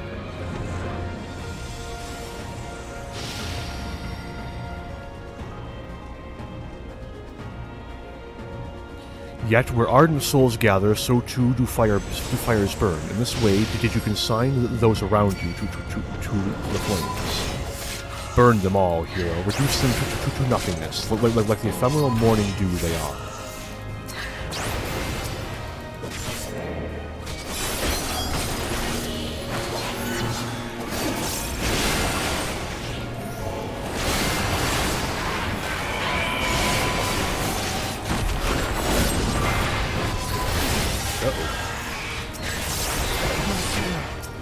Not again. You did not hesitate, or perhaps could not. No matter, let us turn our attention to the finale.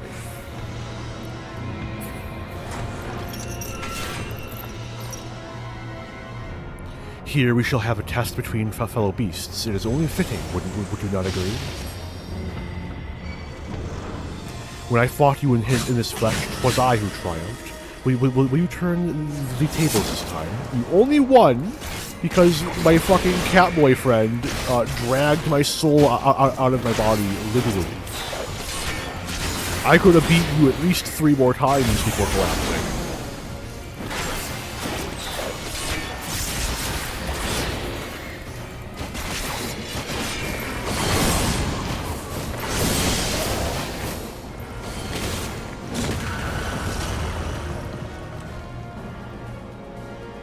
Is that all? I don't know, can I actually attack you? No? Okay, fair enough. My creation appears to have lost its form.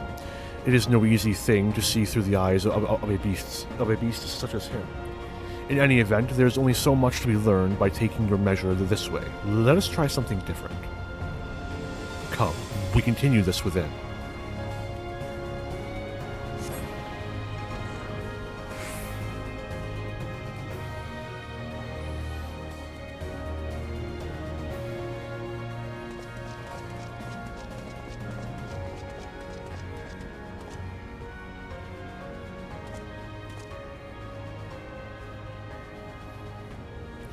An impressive show of strength, but surely no more than a foretaste for that which Emmett Selk's conqueror is capable. Such might requires a fairer measure to compare like with like. Yes.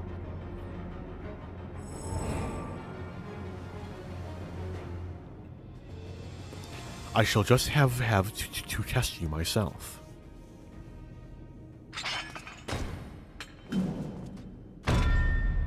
Come on, Arentel, show me what you can do.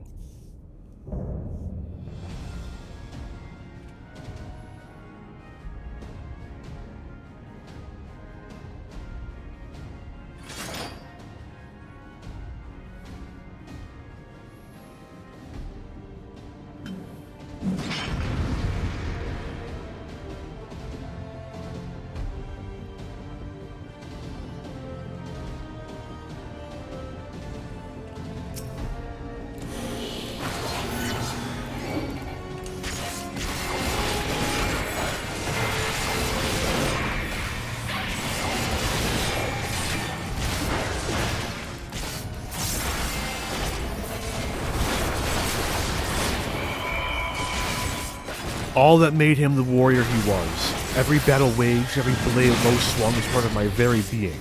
So come, fight me like you mean to take my head. Good, I sense your murderous intent. You'd kill me if given the chance, and yet you think to recover his body? If so, prove that it's no use to me. Prove that I can't rescue you. Come at me with everything you've got.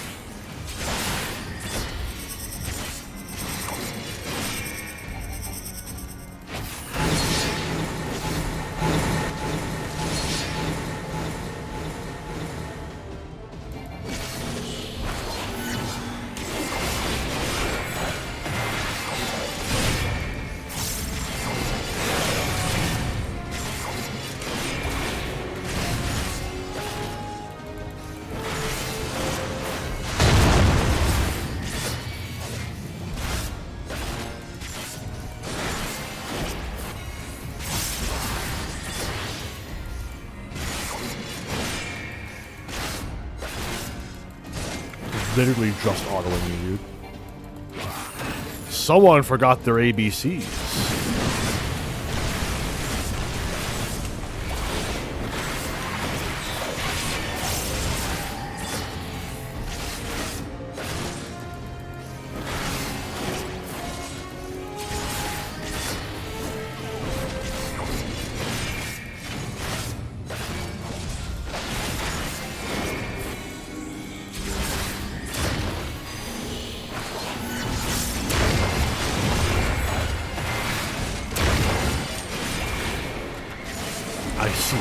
You are a different beast from when you faced my creations. Very well, I will transcend my very limits, and we'll see what you're truly capable of.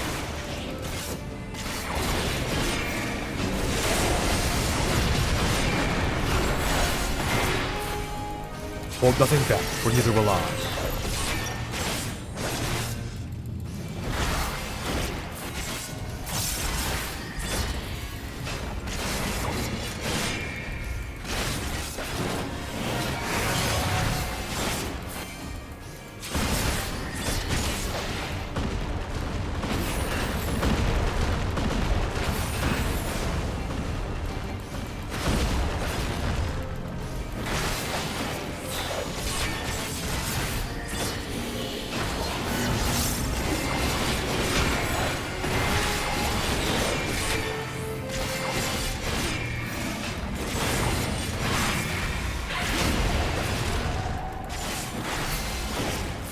I have my answer.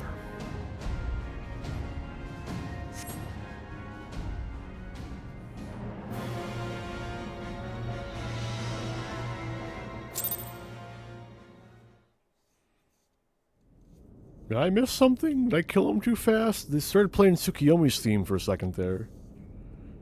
You have grown stronger since last we fought.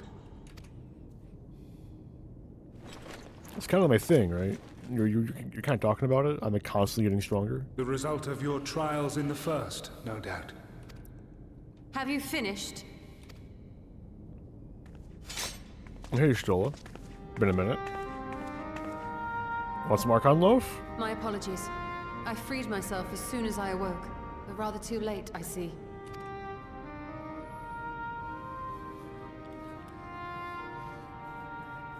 Now, Elidibus, if you have ceased trading blows, I would trade words with you. I have a theory, you see. One concerning that which you seek to accomplish.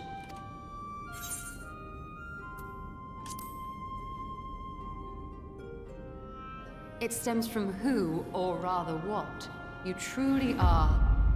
A primal.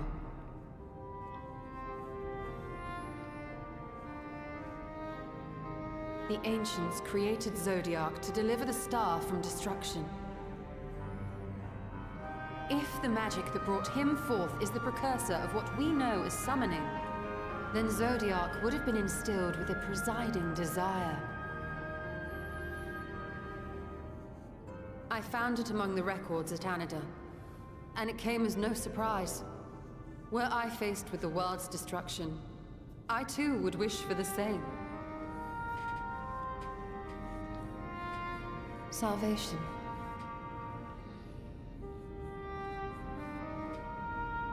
I know that you sacrificed yourself to become Zodiark's heart. How you came to be separated from him is less clear. But if you are a fragment of his being, it stands to reason a desire for the world's salvation would drive you. And thus did you seek to inspire the masses to rise up as warriors of light, going so far as to use Ardbert as a symbol of hope.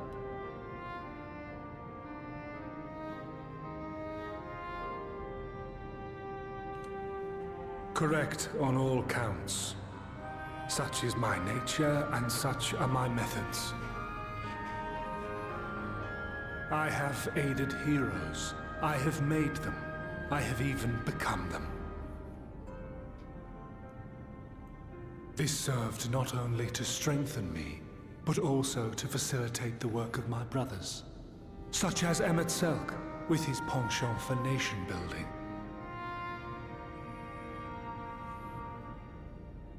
Then you will be all too familiar with the fickleness of mankind. We change, we forget, and what little we do remember becomes twisted and fragmented over time. For which reason, you deem us unfit to carry on your legacy. But are you, yourself, free of these foibles? As the last witness of the final days, do you remember everything that was lost? Or even the things you cared about? get to the point. A primal is shaped by the hope that fuels it.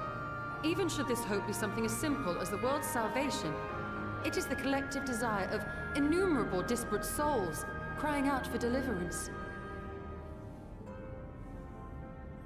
Having drawn your strength from such a cacophony of voices, can you truly be sure you still speak with your own?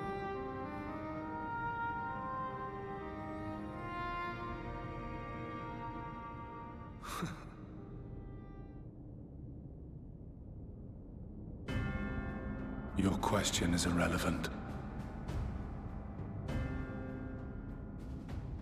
No matter how much I should change, no matter how much I should forget, I shall ever remember my duty. At times I stand with my brethren. At times I stand against them. All that I might steer mankind and the very star upon their true course. For Elidibus is my name and my mission, guiding my every deed.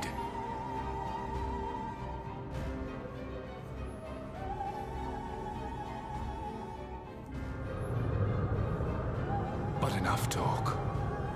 You have shown me sufficient proof of your might.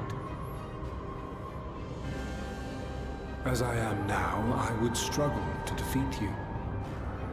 Yet I have still to play all of my cards.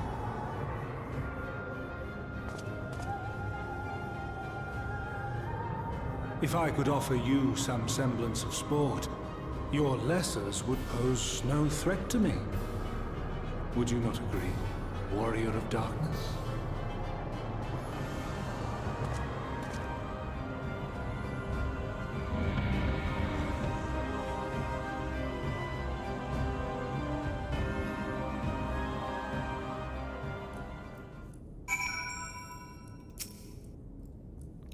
It has been an eventful morning, if indeed it is morning. I have no idea how long I was unconscious. Regardless, I'm grateful to see that my efforts at an eider have borne fruit. We have confirmed the nature of our foe and his plot. Now then, what news from the surface? We should get back.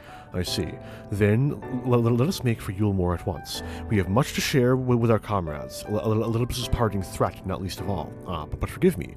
It would seem my belongings did not accompany me. I will need to retrieve them from an eider. With luck, the ethereal stream you traversed still lingers. I won't be long.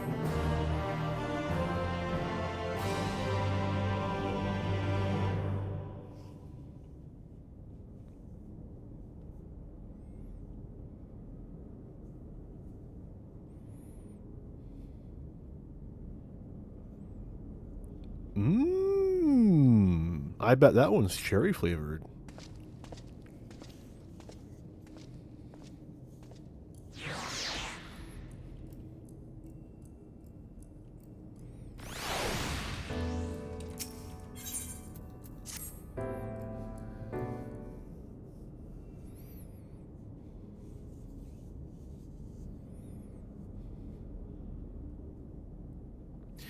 A peculiar crystal lies on the floor. Upon its surface, an array of lights twinkle like a tiny constellation of stars.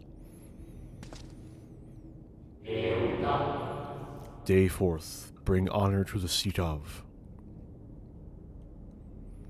The distorted voice of an ancient rings out in your mind, a moment preserved in the crystal, it would seem.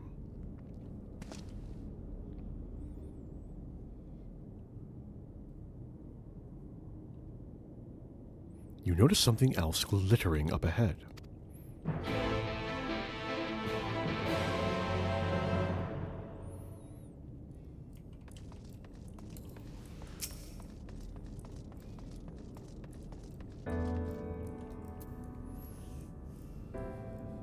Three of them. Let's go. You find 3 more crystals lying on the floor, though they differ in color and decoration. Each is identical in shape.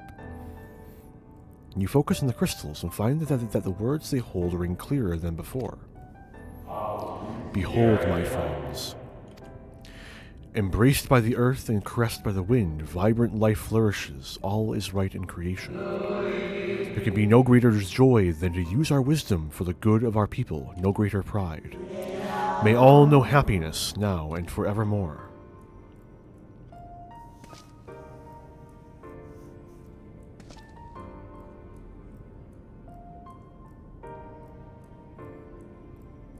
There do not appear to be any more crystals in the hall. Perhaps it would be wise to continue the search outside.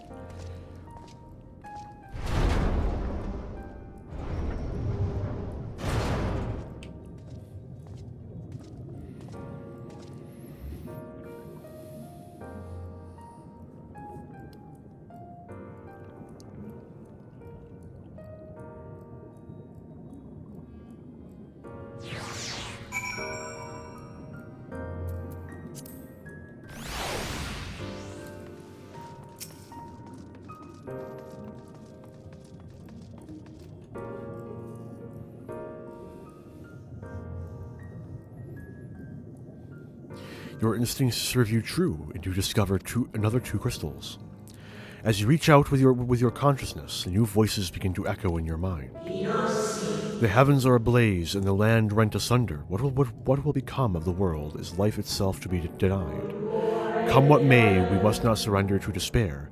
If we but hold fast to hope, we may yet find a path to salvation.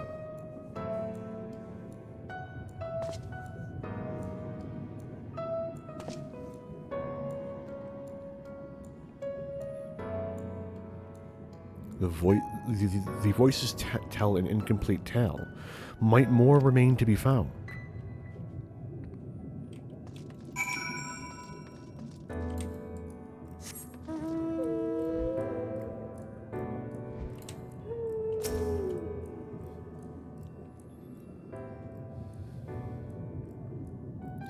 You soon discover two more crystals, rather too soon, in fact, as if someone wanted you to find them. Everything burns, crumbles, decays. I hear the lamentations of my brethren, and soon there will only be silence. We will deliver our star from its doom, this we swear, so please dry your tears.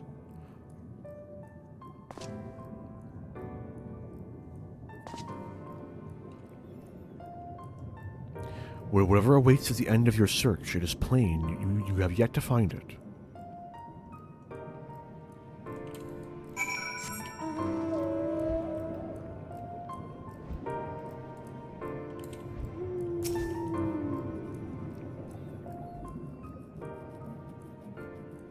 Sure enough, your persistence is swiftly rewarded, this time with 3 crystals.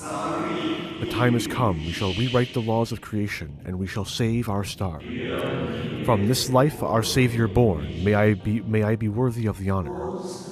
I feel my soul turning, slowly but irrevocably, and the power I wield begins to seem terrible. But this is right, it is right.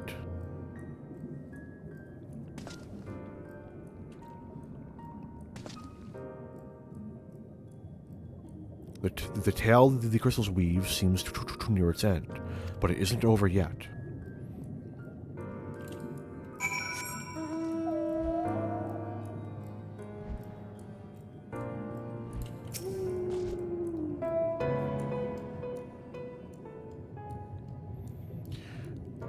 With almost melancholy inevitability, the 12th crystal soon reveals itself to your questing eye. Though salvation is ours, it came at great sacrifice. All that remains is to pray. To pray that we will one day meet again beneath a blue sky. Judging by its testimony, it would seem the voice was recorded in the wake of the final days.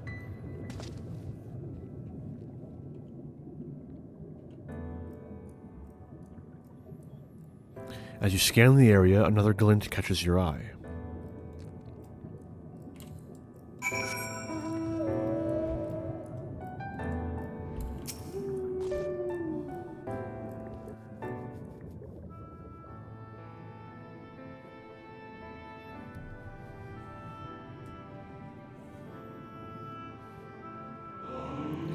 Gone is the brilliant radiance of life, replaced by the sickly glow of malformed creatures. Is this to be how it ends for we who loved the star with all our being? No, I will not suffer it to be so.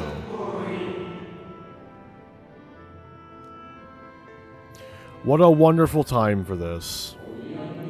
Well, we meet again, my new old friend. Ah, thank you. It's a bit of dialogue I can wait on. You know, I got a good 2 hours before I decided to pull this bullshit, so come on, get it out of your system. It seemed to be short-lived. Let's go.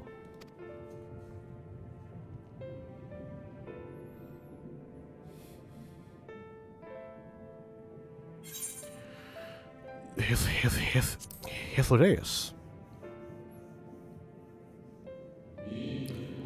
How good of you to remember.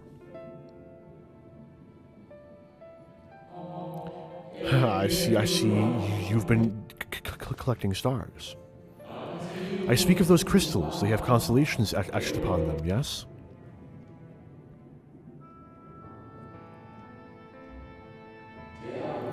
High in the heavens, those stars shine their guiding light down upon the lives below, fitting symbols for the convocation of 14, would you not agree?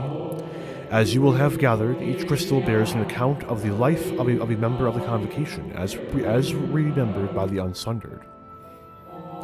Lest you worry, they aren't concepts. They are far too incomplete to be so, but they suffice for imbuing memories within sundered souls, that they might be restored to their office. Keep them. I'm sure Emmett Selk wouldn't mind.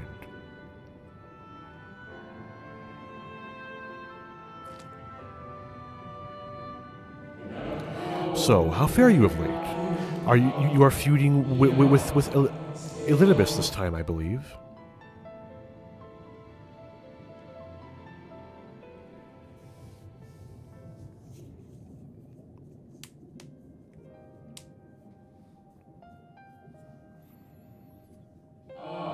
I shall refrain from passing comment on your struggle. It is not my place to do so, long departed as I am. But if I may give voice to a personal desire, I would rather you lived. If you do not, how will you keep your promise to Emmett Selk, the promise to remember? It must weigh heavy, the burden of all those memories. To one who has lived a life such as yours, I can well imagine how Elidibus's existence might seem hollow, how empty his single-minded pursuit of a half-forgotten cause must appear. But know that his devotion is not without reason, even if he himself can no longer remember what that reason is.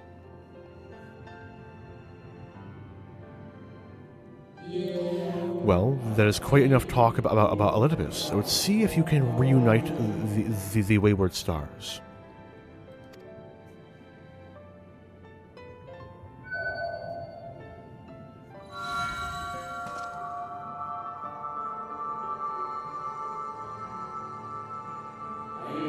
I mentioned before that there was a member of the Convocation who opposed Zodiaric's summoning and defected, one whose office was left vacant.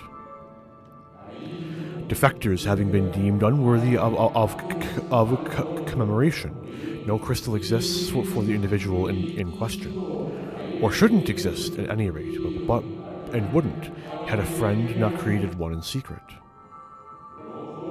A crystal bearing the forgotten name of his office, along with a magic of his own conceiving, a singular incantation embodying his spirit.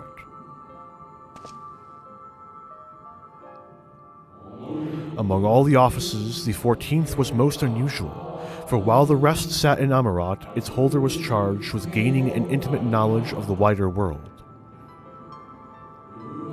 In the course of his duty, he traveled the length and breadth of every land and befriended countless folk. He encountered troubles too, of course, matters which he could simply have referred to the Convocation, but that was not his way. Nay, more often than not, he would call upon his comrades, and together resolve matters themselves. Such is the magic sealed within that crystal, the magic to summon the stars to your side. In time of greatest need, should you wish upon it with all your heart, it will surely answer your call.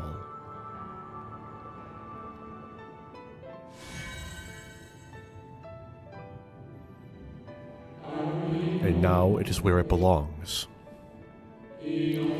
Oh, there's no need for thanks, but nor will I hear any complaints about it either. After all, I cannot say whether I act of my own volition or the will of my recreator.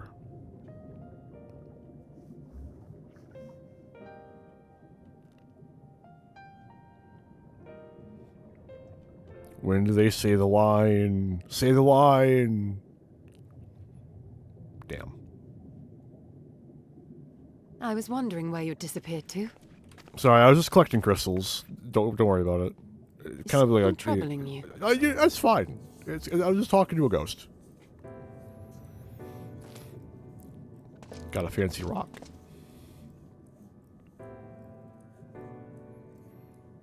No? Very well. I have everything. Let's hurry back to the surface.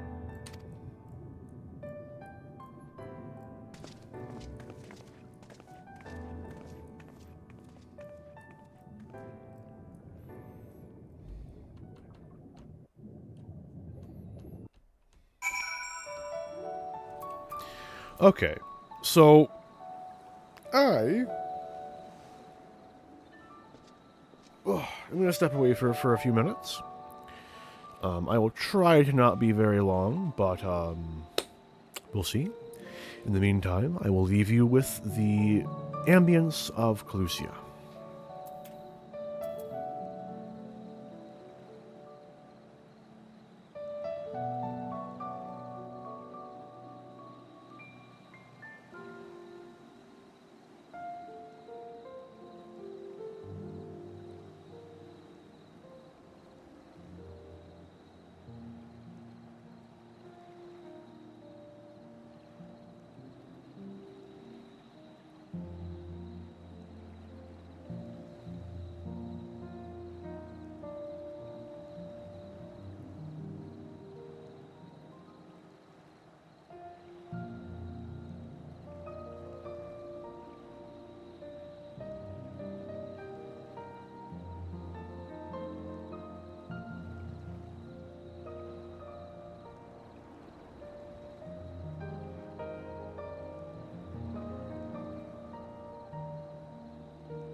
Okay.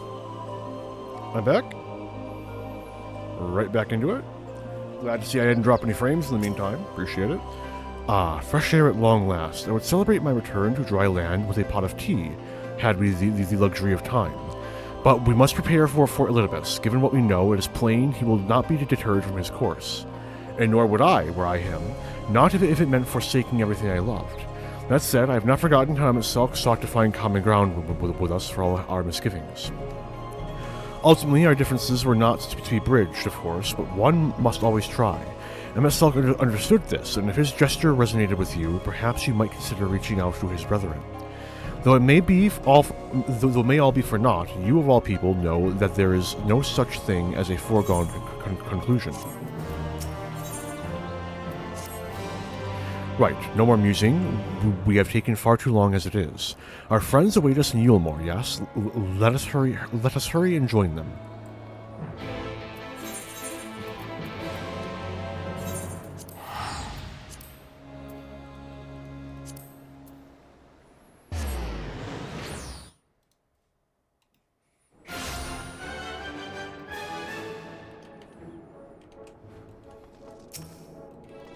Oh, the whole gang's here. You certainly took your time. Did something happen? Ah, there you are. Eventful trip. 'Tis my pleasure to report that we have accomplished our task without further bout of faintness. A feat we attribute to Tutaru's most generous gift. We were starting to worry, but I see we shouldn't have, no? So, the rumors have reached this far. Yes, people have been talking about little else of late. Oh, if it isn't our intel, I confess I'm not entirely sure what's going on, but what with you and your friends here, I'm sure it will all be right in the end. We have been appraised of these situations. Suffice it to say, we can ill afford to lose able-bodied citizens during this vital period of rebuilding. It appears we are fashionably late. Come, our tale will not wait. This will be my first time meeting Master Chai in his capacity as mayor. The fellow behind him is his advisor, I take it, Warden.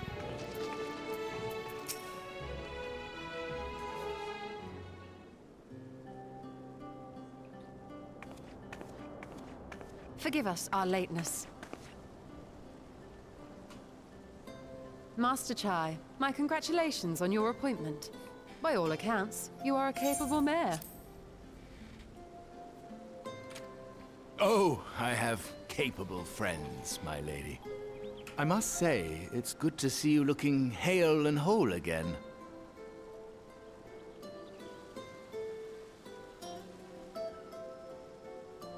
The credit for that lies with my own capable friend, without whom I might never have escaped my abductor.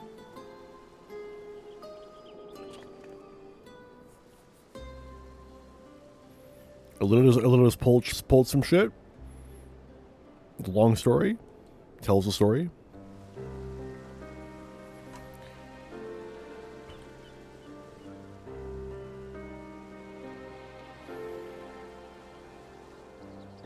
A primal? I suppose that would explain why Elidibus has been fostering faith in the Warrior of Light. While you were enjoying your audience with the Wandering Heart of Zodiac, we were busy dispatching the last of the Black Masked Ascians, a task which proved almost insultingly easy. Formidable though we undoubtedly are, they were obviously sent to provide encouragement for budding heroes. One cannot help but wonder how many times the ploy has been used before. Master Chai, you mentioned that the people of Calusia are similarly enamored of the Warrior of Light. Indeed, though it's hardly surprising given the state of the world. Many are still struggling to find a purpose, and it's only natural that they should take comfort in the tales. Then the fever has spread to every corner of Norvrant.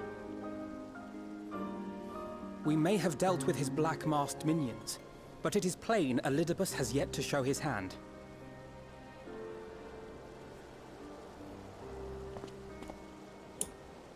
Oh my! What a spectacular sky! And would you look at that?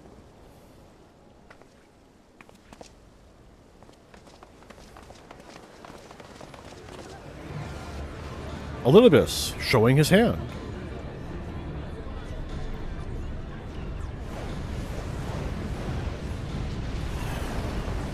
Another star shower. Wait, is that...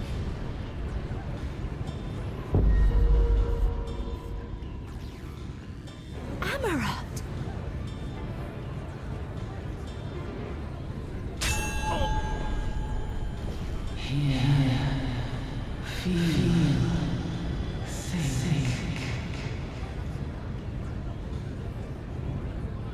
Did you hear that?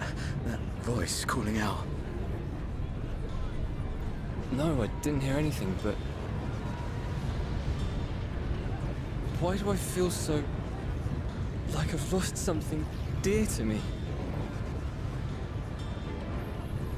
Does Elidibus seek to awaken more people to the Echo with clearer visions of the final days?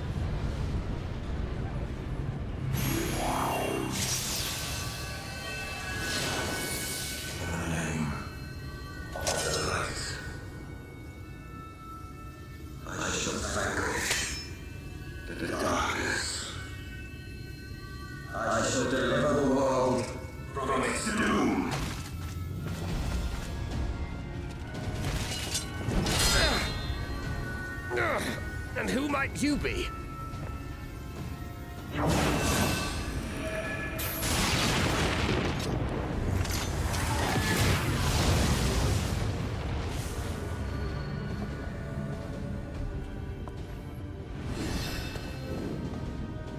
Whoever they are, they've come for our heads! No, you don't!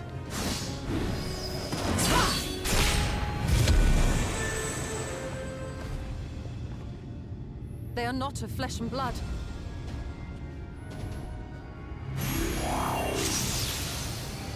I know this magic. The rings are like unto those that the Exarch did employ in our summoning.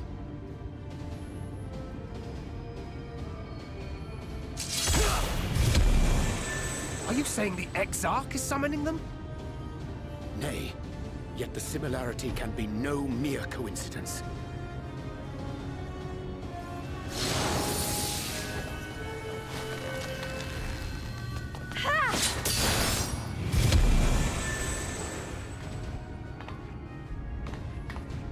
Should we make a stand here, or retreat to the Crystarium?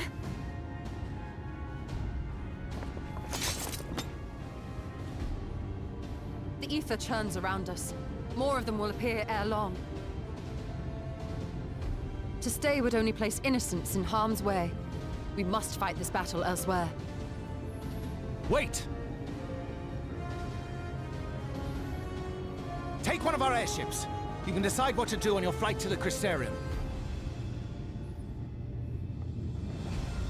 You are a capable leader in your own right, Master Chai. The citizens of Yulmore chose well. It's settled then.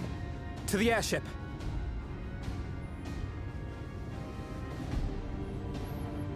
I do think that there is the slightest missed opportunity having none of the Scions awaken to the Echo during, like, all of this shit. It would have been an interesting thing to explore, but then... the Echo, man. Like, no, we're like full into peak hours. I don't want to risk it. First the Star Shower, now these Spectres, and something tells me the worst is yet to come. Urianger is right, though. The Exarch didn't send them. He would sooner harm himself than us. But that only makes me want to get back to the Crystarium more quickly. Fiery stars illuminating a blackened sky. By this vision, many and more shall have awakened to Hydaelyn's voice. And as Elidibus hath designed, their hearts shall swell with the desire for salvation, the desire which doth empower him. We must needs move swiftly against him, ere this mania seizeth every soul, and his might exceedeth all measure. Wrong person, wrong person, wrong person, go away. I think they were after us specifically. And that's not all. I sense the aura of light around them, as if they were blessed like you and me. If we are dealing with the self-sing magic employed by the Exarch, we may safely assume that our enemies are being summoned from other worlds. Beyond that, all is speculation. I would wager the fact that their summoning seems less complete than our own, and has rendered them more susceptible to external influence. The suggestion to kill us, for example. But I am musing again. Let us away ere more of them manifest. We should make haste for the western edge of Amarang before bending our course towards the Crystarium. This route will allow us to land and contend with the enemy if necessary. Given they can appear out of thin air, we must be prepared for anything. Cutting down that swordsman felt like slicing through thin air. I only wish his blade felt similarly intangible. We must lead them away from the civilians. The rest can work out en route to the Crystarium. There are sure to be a few surprises along the way, but we are nothing if not resourceful. What are you still doing here? To the airship with you. You can thank me later. I don't know what the sky pretends, but I do know that it can't be good, so please take care and return to us safe and sound. We will see that order is restored in the city. Go now, and do not look back.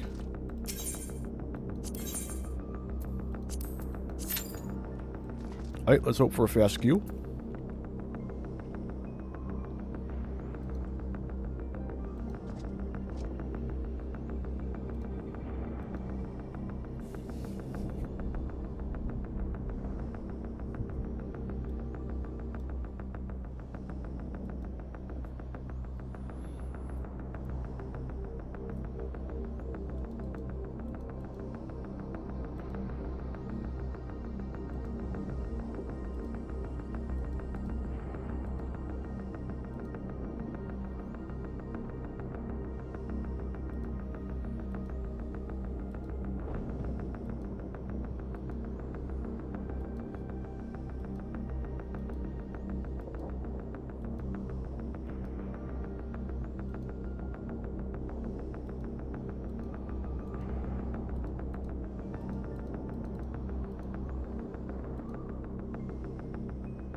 Oh, we got a DPS in. It's a good sign.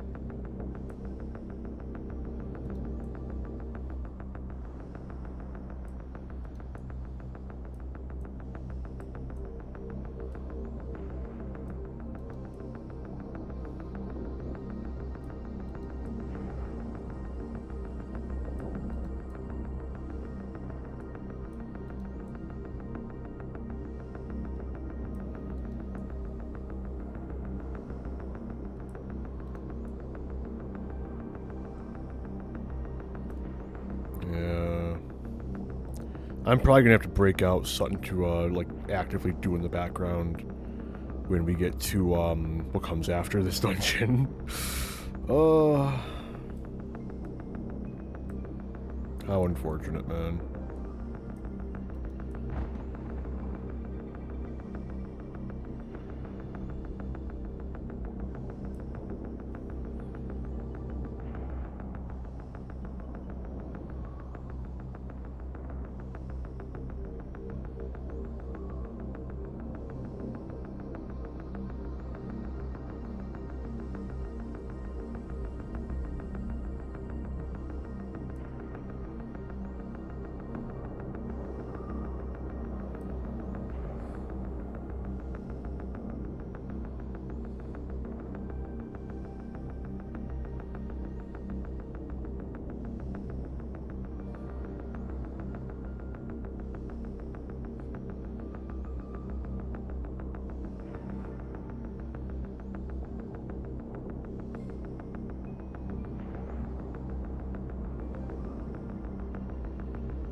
The only question is what? I mean, I could, like... I saw that. Fucking stop dropping bitrate. I could, like, you know, boot up Pal World. Got a new update recently. Apparently there's some neat shit in that. I haven't touched that game in, like, 3 weeks. No, longer, actually. Like over 2 months, I think.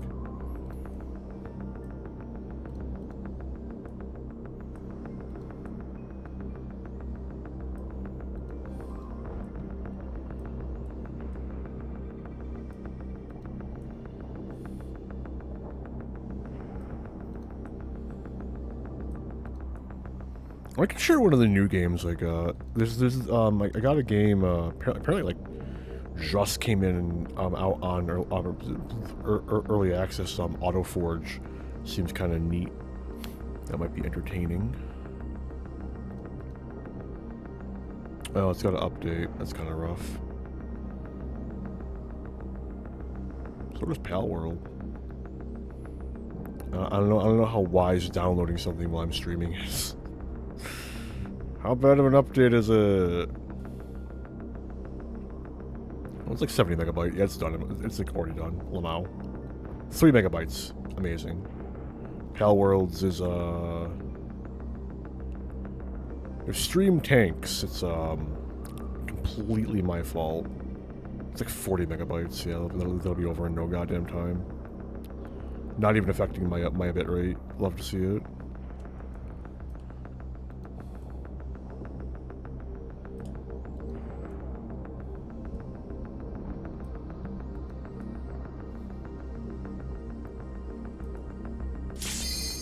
Hey, there we go. No, come back.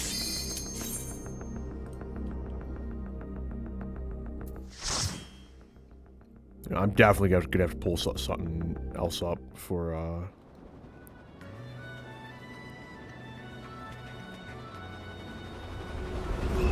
fucking...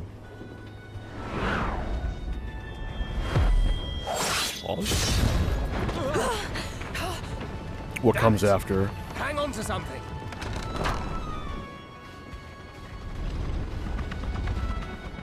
I love this dungeon, by the way. It's one of my favorite dungeons. It's actually where the chest piece for my Dark Knight glamour comes from.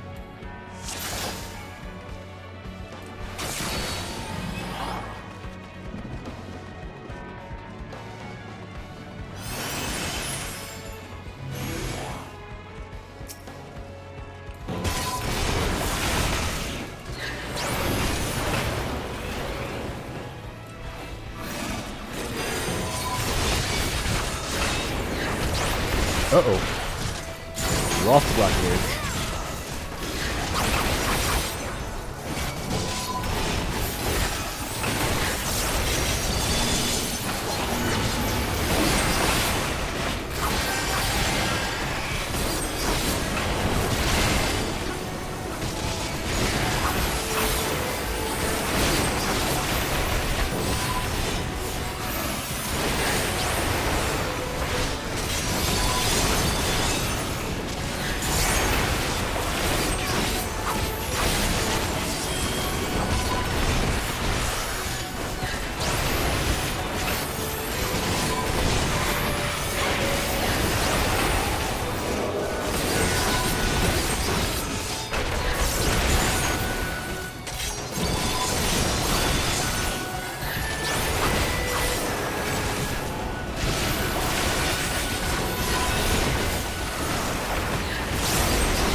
Come, Gunrun. Our friends need help. Be careful, yes? I have the faintest idea what's going on, but you'd best keep moving. Come visit us again. Just when I think there's a commotion.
I forgot how fucking hard this dungeon was, though.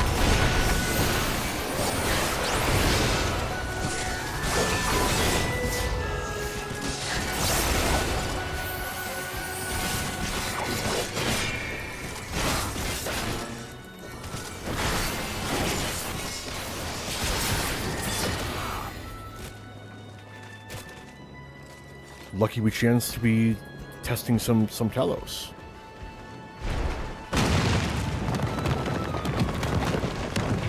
Take care, you hear?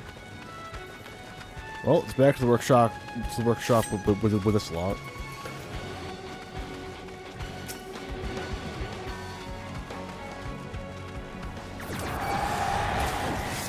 Why didn't it work?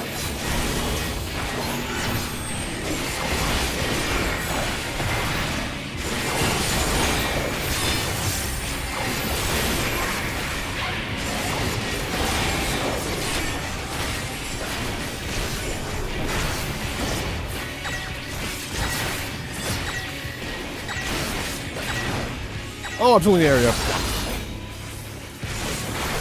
Yep, that's Hubris for you.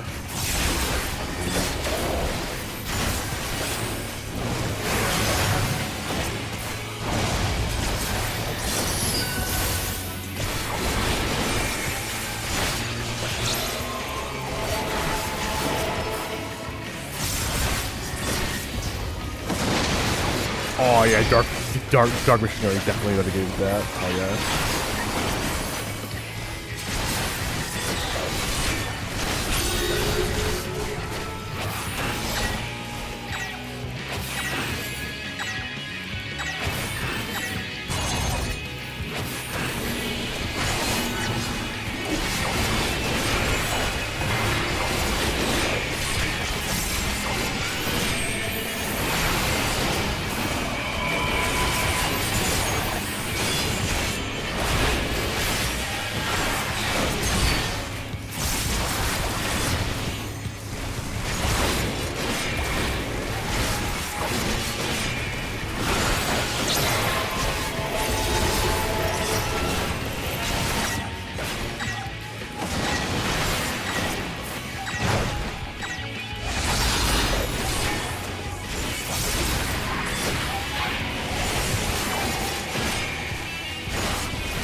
When you learn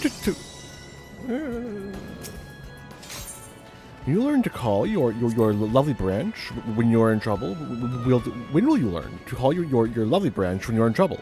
We'll discuss this later, but for now, onward.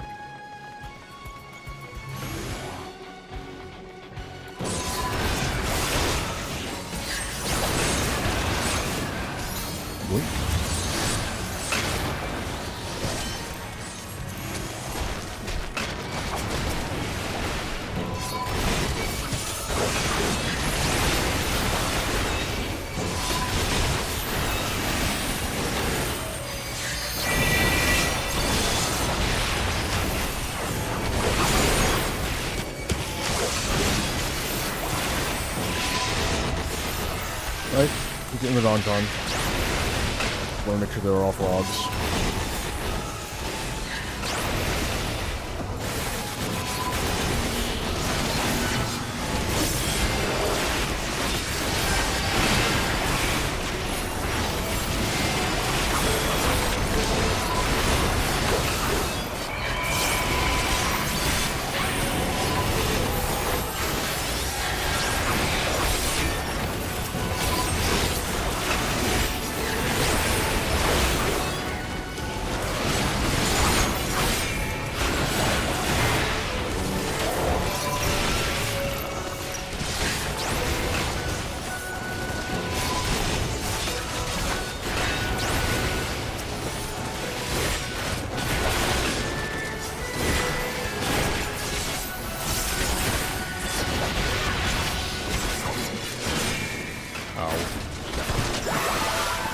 this way, my brave sapling, this way.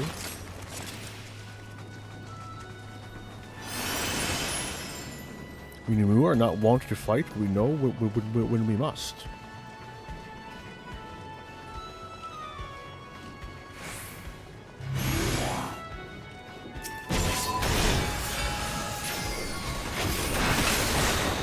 Come, my lovelies, come and join the fray.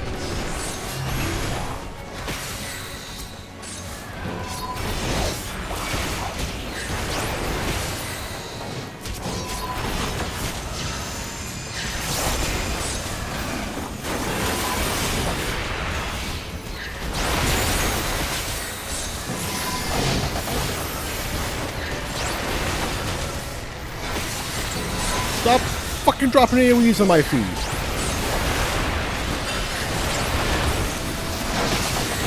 You know how hard it is to keep you all in the goddamn Dawn Tower when I gotta move around constantly? It's not fair. Rude.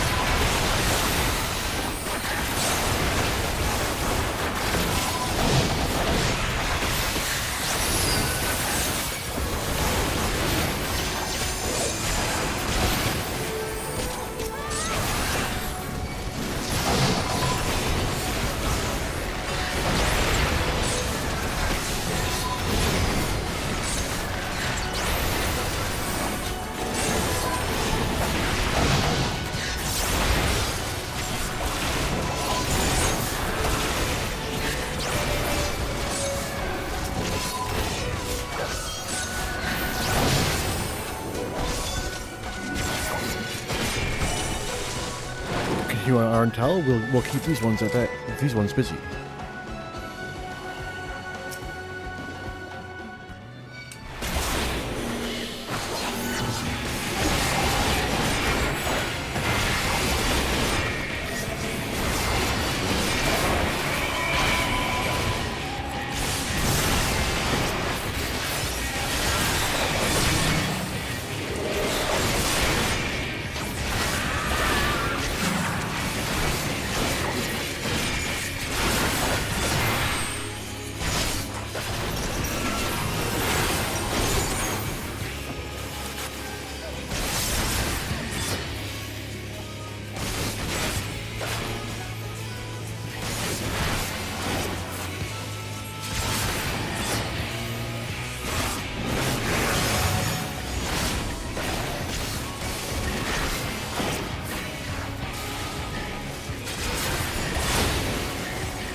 Oh, bad CDI as well.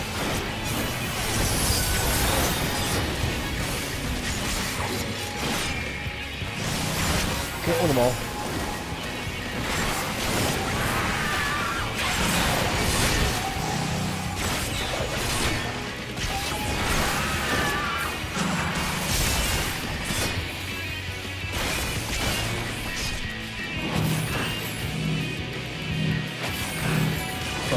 Uh-oh.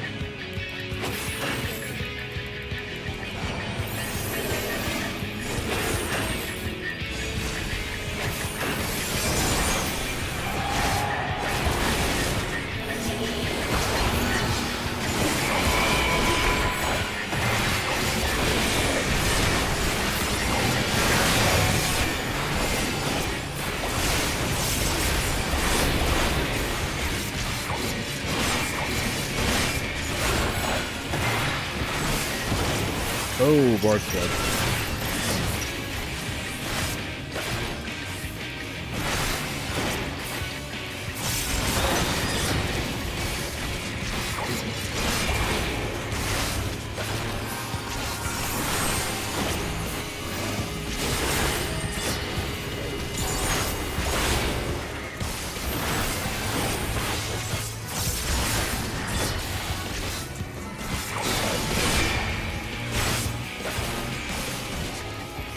I've never seen that mechanic before.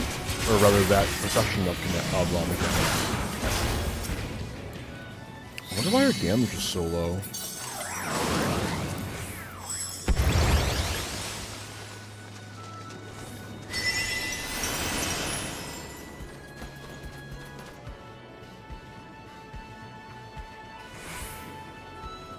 That doesn't seem right. Why did my dropped frame counter reset?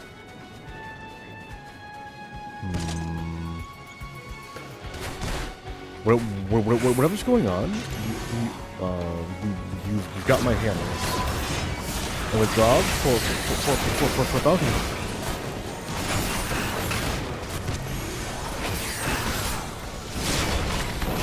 Watching the window this time, I fight not revenge, but to protect.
I did just notice that.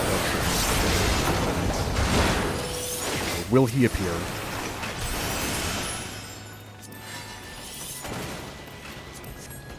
Come on. Damn. Haven't seen it in so goddamn long, dude. Poor shame.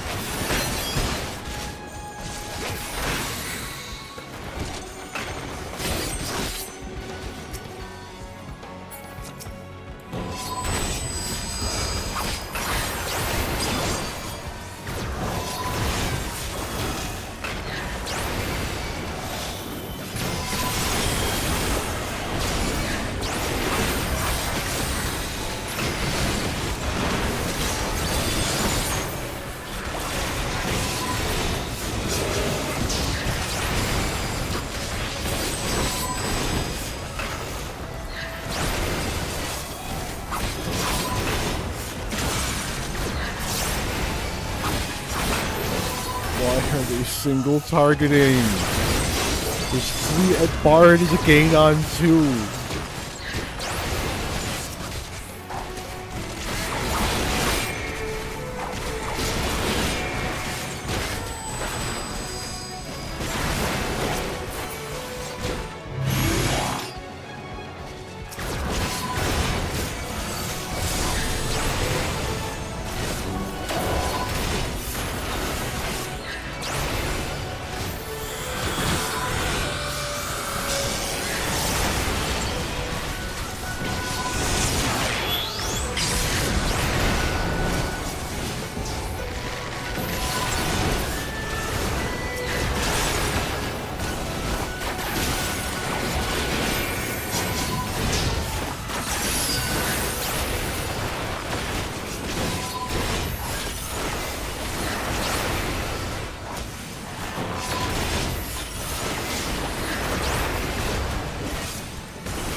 Got through it.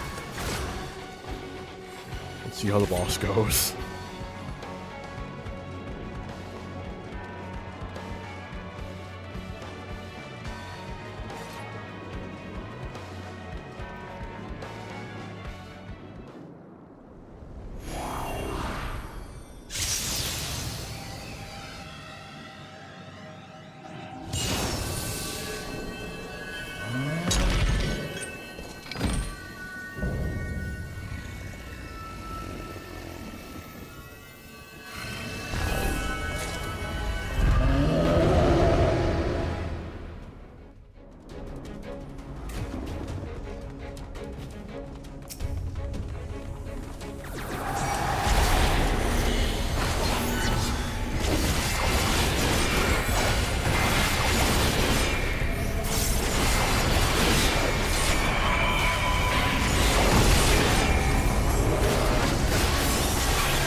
Oh, he dodged it.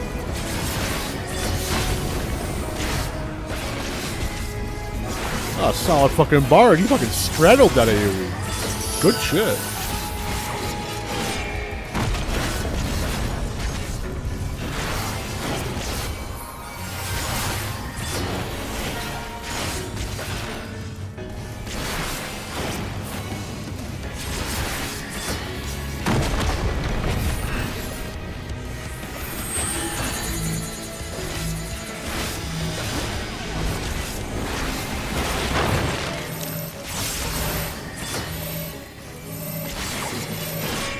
No! Bard, no! Bard didn't stay in the rocks.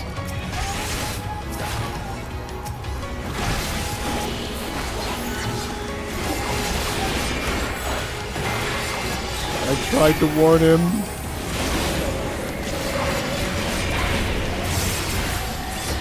I didn't make it. Ow. Oh, but Keeler's dead. Yeah, not good. I don't like our chances of doing this.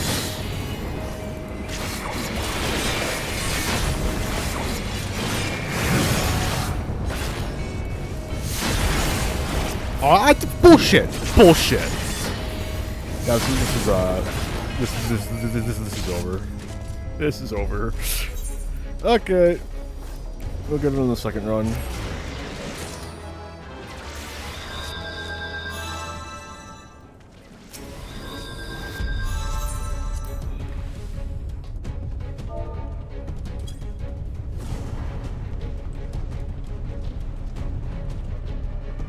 Help him turned around.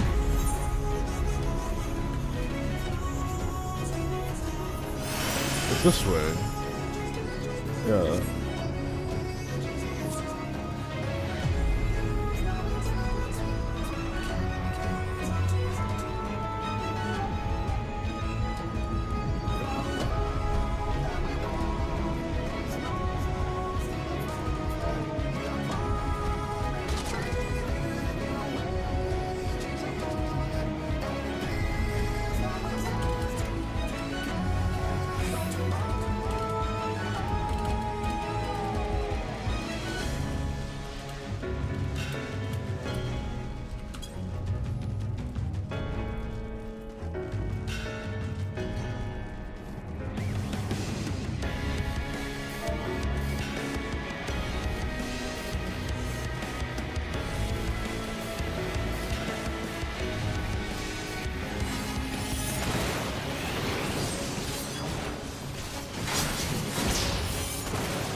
They're gonna be a second. Oh no, that's all three of them.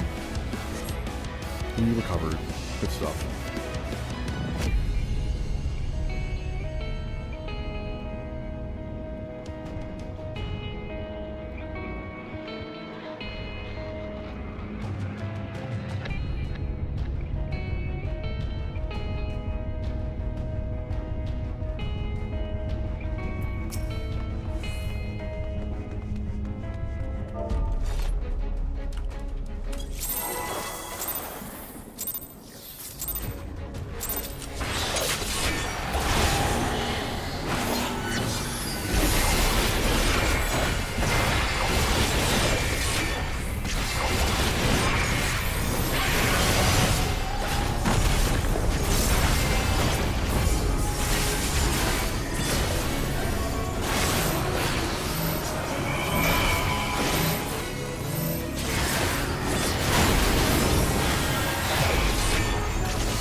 Why did healer take so much damage?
Oof.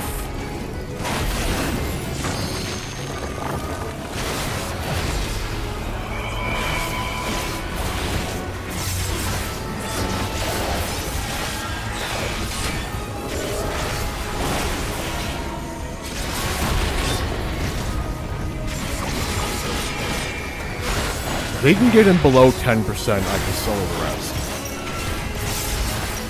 I could probably solo the rest now, but, like, in a reasonable amount of time, you know? I don't want to keep him here for like, I don't want to keep anyone here for like 3 hours, like, slowly whittle this man down.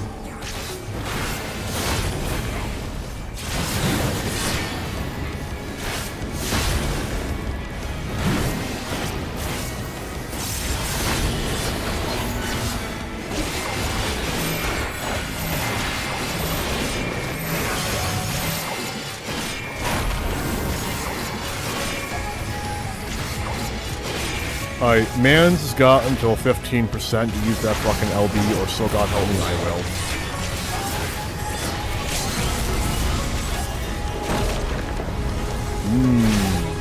Get that group mitigation.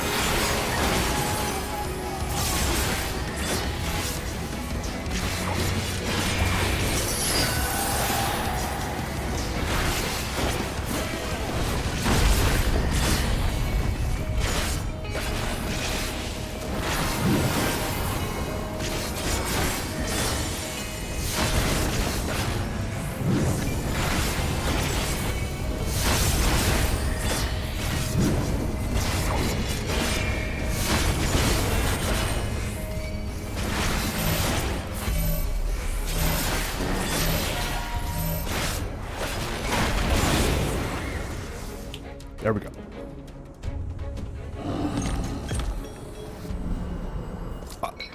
This fight has made me so desperately desire a massive sword weapon usable on Warrior, and we're never gonna get it.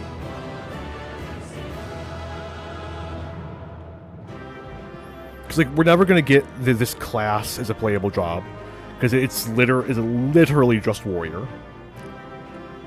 Just give me a fucking sword skin for Warrior, please. Just one. I only want one. I'll take one. More would be cool, but I'll sell for one. Ben Ghost gets the comm. They're new.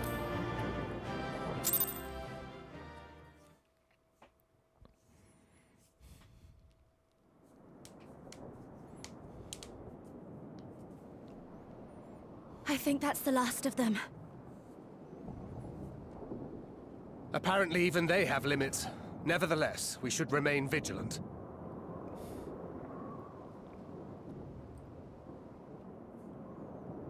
That feeling when unmute. Urianger, something occurred to me while we were fighting. These enemies.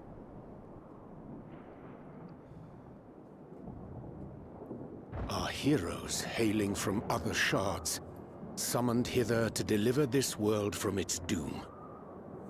Scant moments after the star shower did they appear, as yet more souls were inspired to walk the hero's path, no doubt. Thus did hopes for salvation of realms near and far resonate and converge, lending still greater strength unto our adversary. So that's Elidibus's game.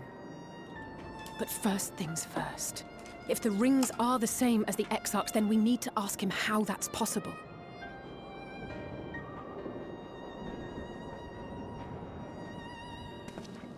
The Crystarium is close. Let us press on.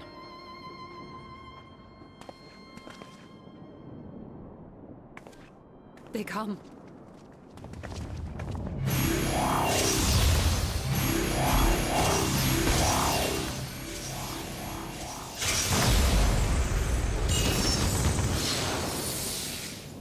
So near and yet so far.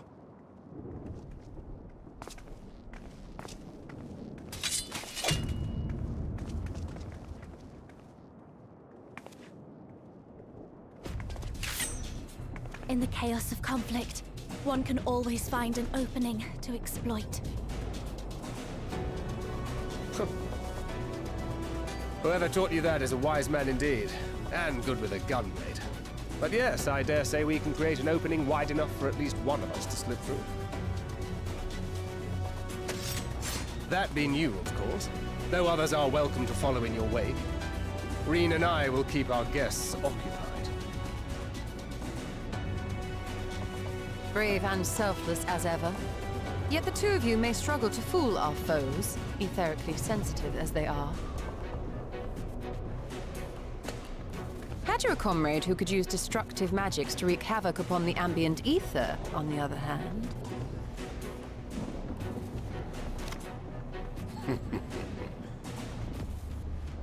Very well. I too shall assist in the diversionary effort. Oh, not this old dance again. Yes, obviously I'll stay and fight. Alphino, I'm about to do a great many stupid and reckless things. Watch my back, would you?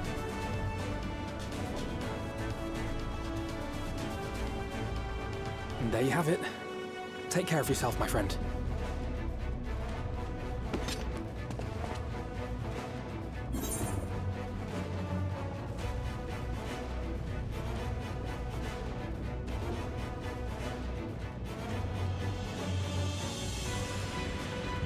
Use your magic sparingly, do you hear?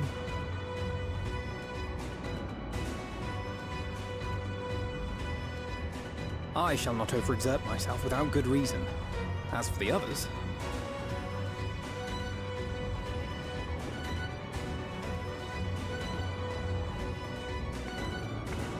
Finished? Then let's begin.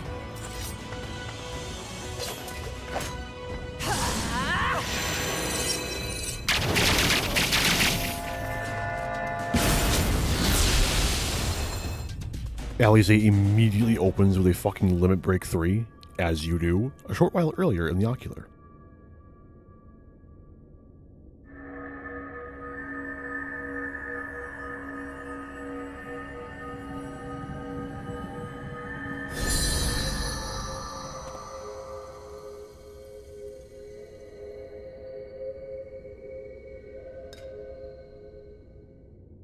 "'Tis done.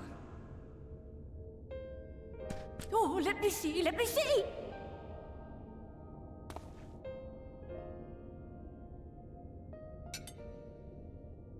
Oh, yes! Your memories are preserved safely within! We've done it! We've done it at last!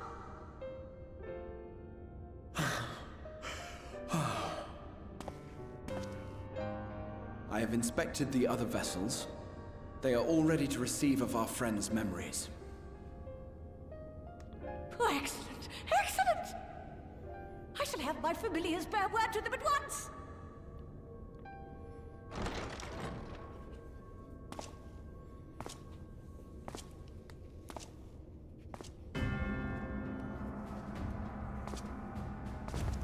Elidibus.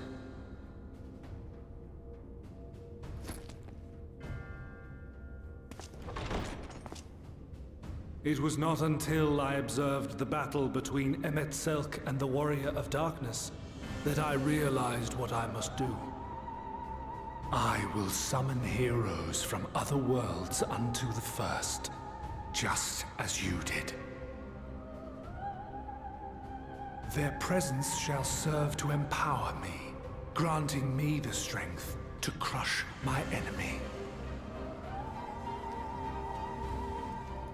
Though it pains me to disappoint you, I feel compelled to explain that the magic in question requires no small amount of preparation. But you assume I require my champions to be summoned in their entirety. I do not. Their souls needn't even be whole.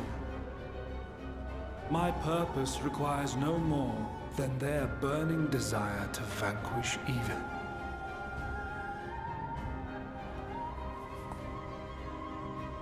This I shall sear upon the ether, raising thereby an army of phantom heroes to whom I shall whisper, as I have to so many over the ages. Here lies darkness. It must be destroyed. And you expect me to cooperate?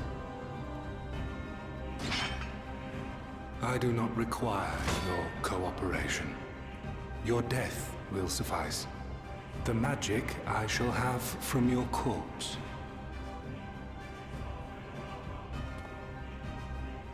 Go, Lumos!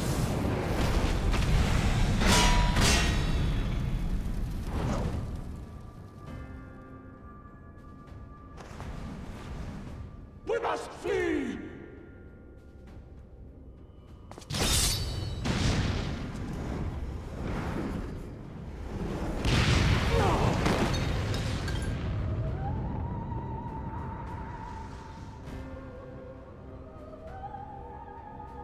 But what is this?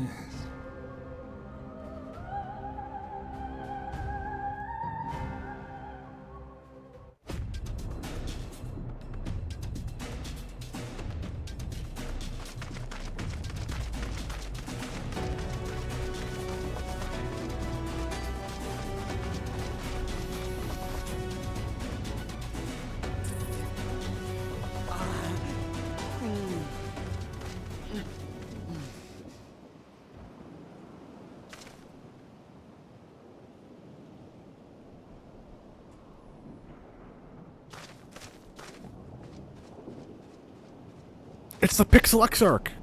Oh shit!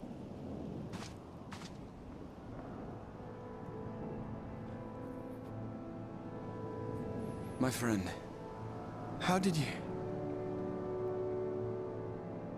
No matter, Elidibus. He took us unawares. Pixels. I can't wait for them to fix that in 7.0, man. It's so bad.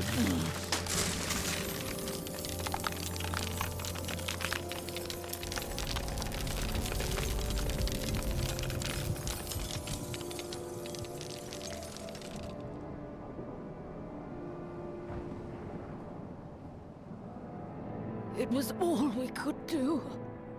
To raise a ward to hinder his steps. And so we fled. But he took it. The vessel with the Exarch's memories. Forgive me. Forgive me. The vessel bears not only my memories, but my blood. The blood of Allegan royalty, granting him the means to control the tower. With it, he has performed I know not how many summonings, calling forth heroes from across the rift.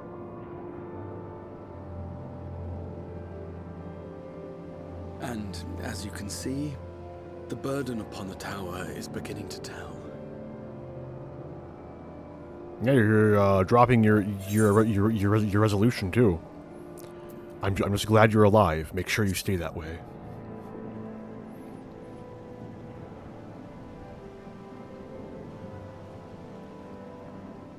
If you mean to face him alone, I will not allow it. Not this time.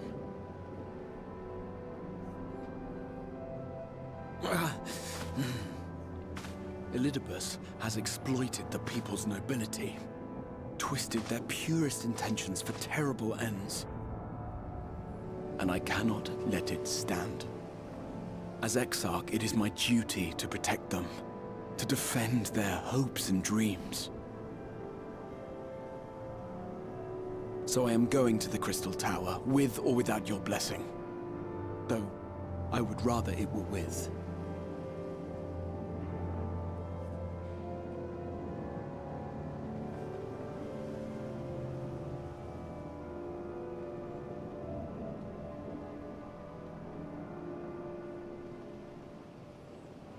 Thank you.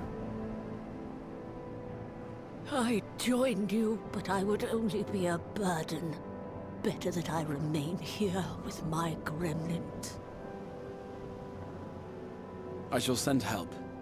Stay strong, my friend, and take heart. By binding Elidibus within the tower, we have done more than simply delay him. Much like our adversary, I am not wont to show my hand prematurely, but the time has come to bring my strongest card to bear.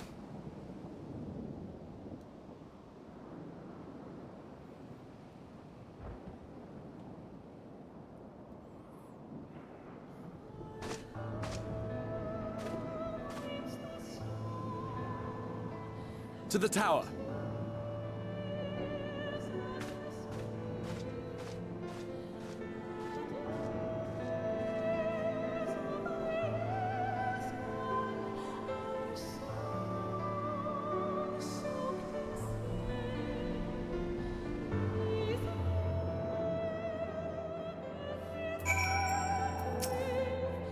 With your permission, I would make a brief stop at Ancestor Gate, just long enough to send the guard to Beglog's aid. You understand. Were it not for them, we would never have escaped Elidibus, much less with the spirit vessels. Though mine fell into our foes' clutches, Beglog gathered up the rest at great risk to themselves. I must see that they are safe before we press on. Enough good people have given their lives that I might fulfill my duty.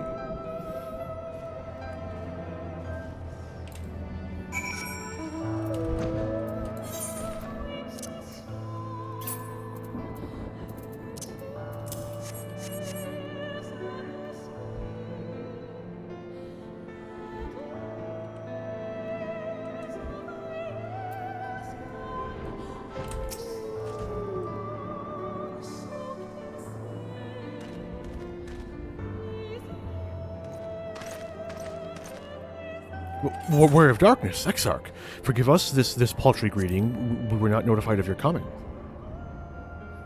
It wasn't planned. I need you to assemble a rescue party.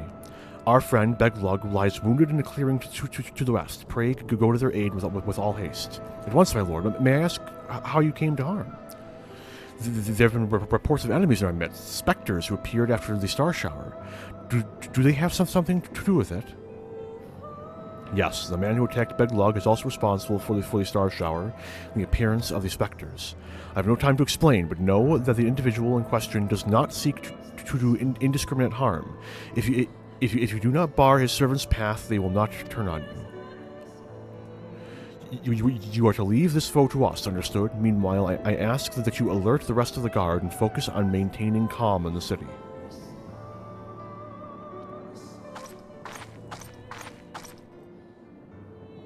Understood.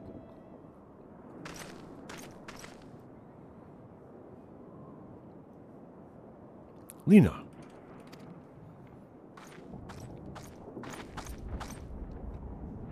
I shall take charge of matters in the city. Find Beglog now.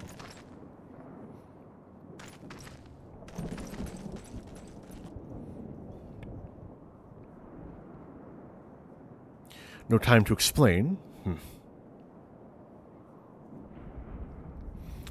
The graver the matter, the less inclined you are to speak of it, even when it is plain for all to see, like what is happening to you.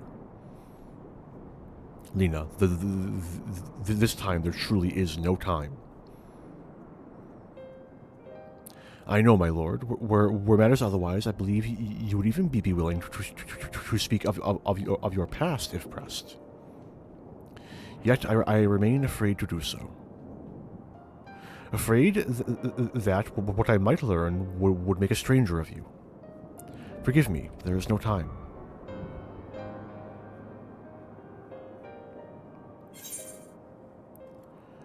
Perhaps a few words are in order.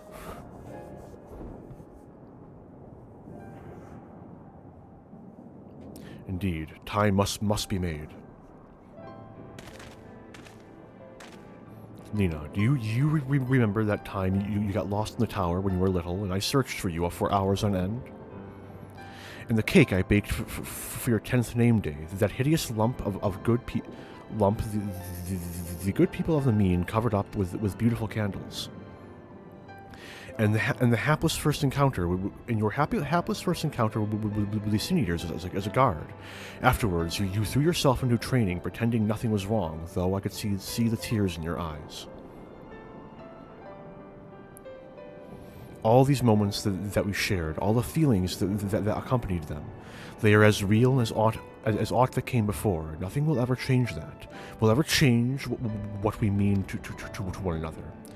If I have made you worry, then I beg your forgiveness. Heavens know you deserve better.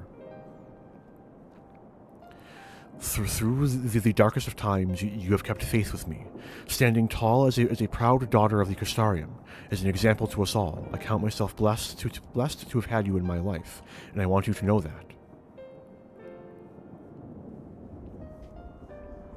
Why do you speak so, as if this were our last meeting?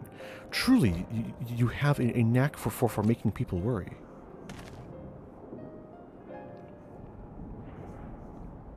Besides, it is you who are an example to us all.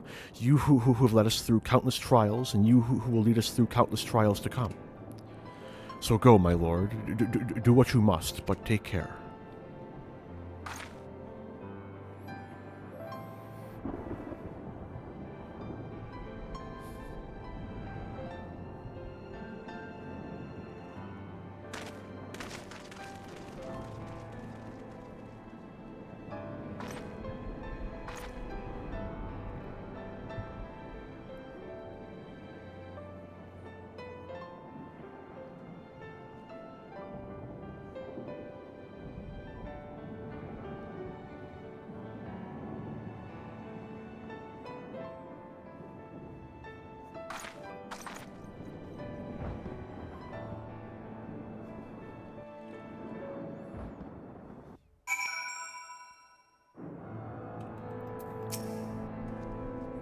The ward holds. Excellent. Elidibus will still be within the tower.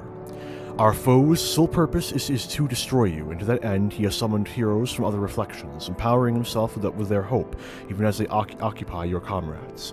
You will not best him as easily as you did in the depths. By any measure, the odds are now stacked firmly in his favor. To wit, spare no preparation, my friend. I shall lift the ward only when you are ready.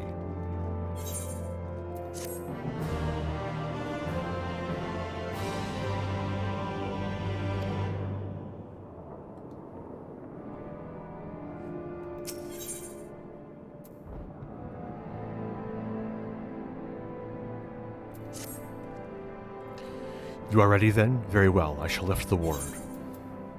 You know, it wasn't long ago I watched you seal this place up. Before I began my slumber, you mean? Ha! It seems rather longer to me, but yes, with strange symmetry. This time I break the seal, and I have no intention of locking myself away again. Nay, together we will enter, and together we will leave, in triumph. So come, my friend, let us be about it.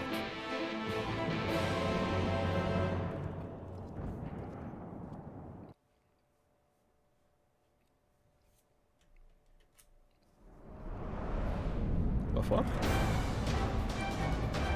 Oh, Lord. I can stream for way longer than that.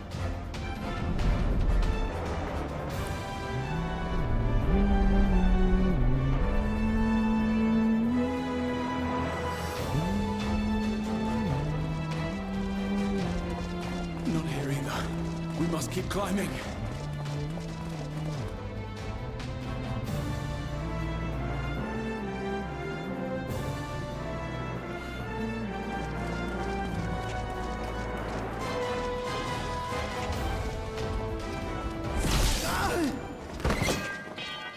Oof.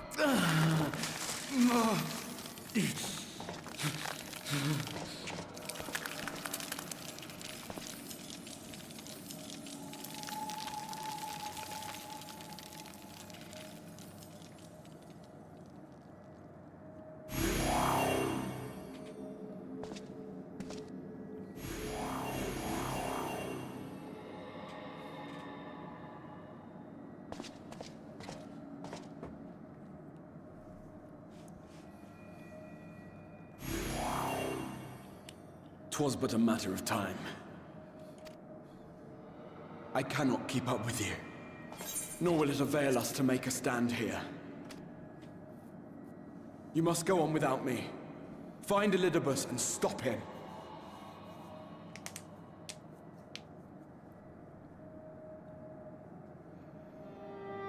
Worry not, my friend. Though I am no warrior, I have learned to hold my own over the years.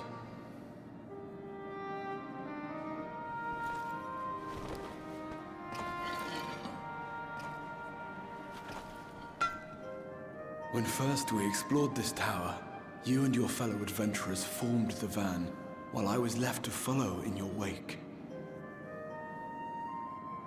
Suffice it to say, I was not best pleased with the arrangement. How I wished that I could join you.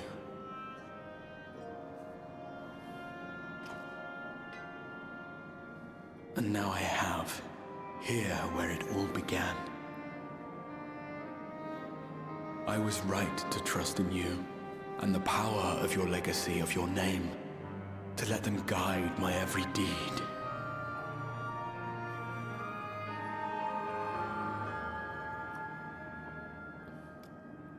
For Elidibus is my name, and my mission, guiding my every deed.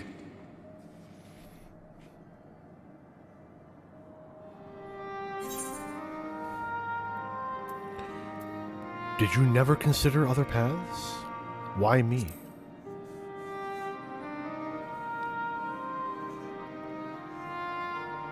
Why you? Why not you? Had I chosen another, we would never have made it this far. Or do I mistake your meaning?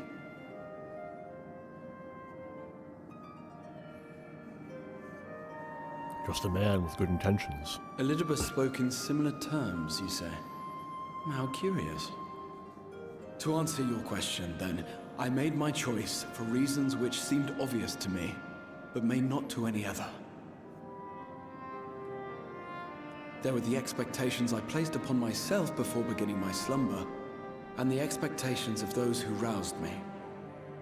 Of course, I had the choice to turn my back on a lot of it, but in the end, it was no choice at all.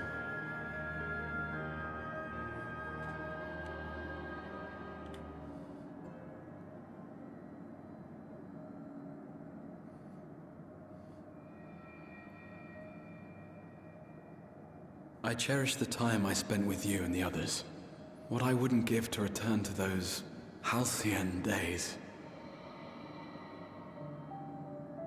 Chasing ancient secrets, overcoming trial after trial with the aid of like-minded comrades. And what remarkable comrades they were. In such company, I felt as if I were a character in the epic tales that had stirred my heart as a boy. As if my dream had come true.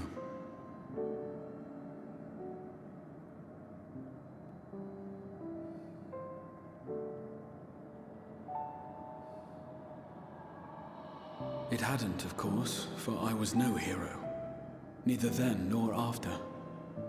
Though the world to which I awakened and the first were beset with myriad problems, I rarely knew how best to play my part. There was, however, one thing of which I was certain. That I could not bear to let those dear to me meet a tragic end.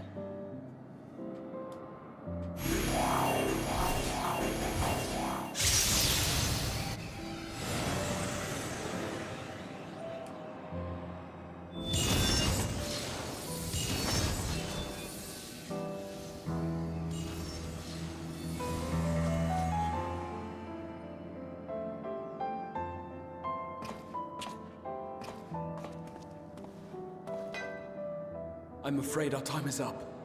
Go!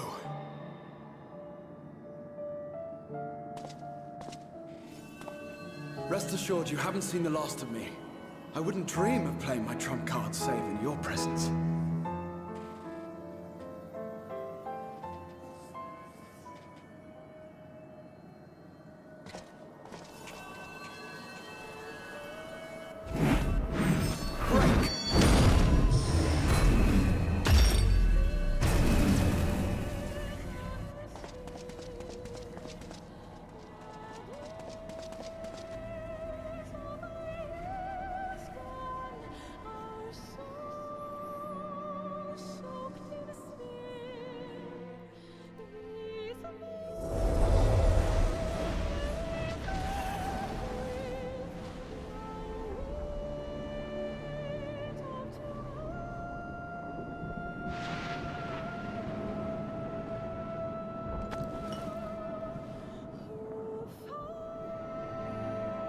Memories of a possible future.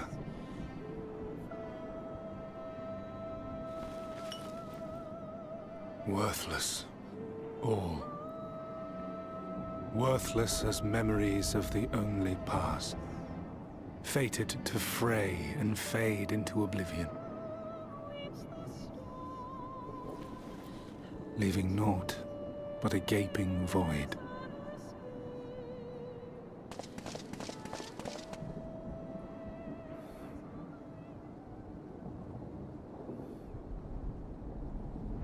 The Waking Sands. Yes, that was the place.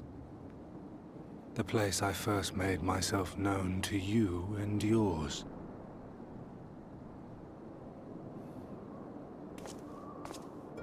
The Seventh Rejoining had left the realm listing dangerously towards darkness, and events were unfolding that threatened to push it over the brink. Thus did I approach you in my capacity as emissary, thinking that you would make a useful pawn. But I was wrong.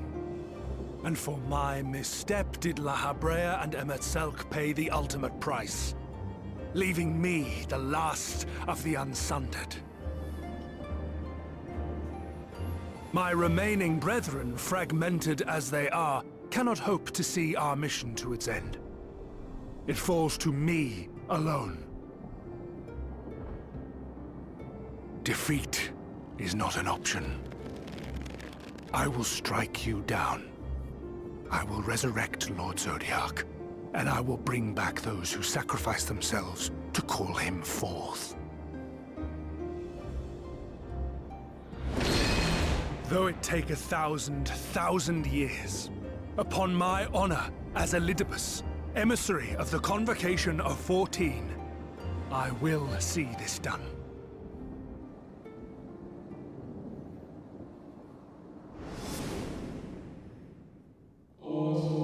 But know that his devotion is not without reason, even if he himself can no longer remember what that reason is.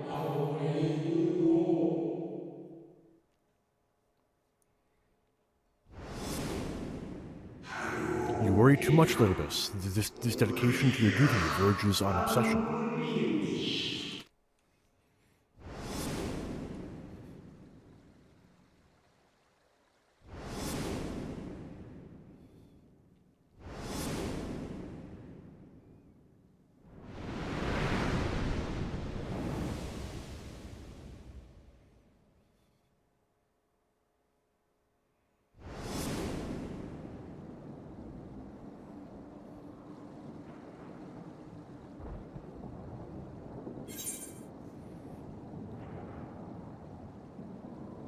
However hard you struggle, you will never bring back the Convocation.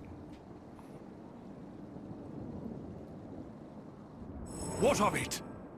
I have my mission. I am Elidibus, and it is my duty to steer mankind and the very star upon their true course. This I swore to someone. We spoke, and I swore. What? What did I...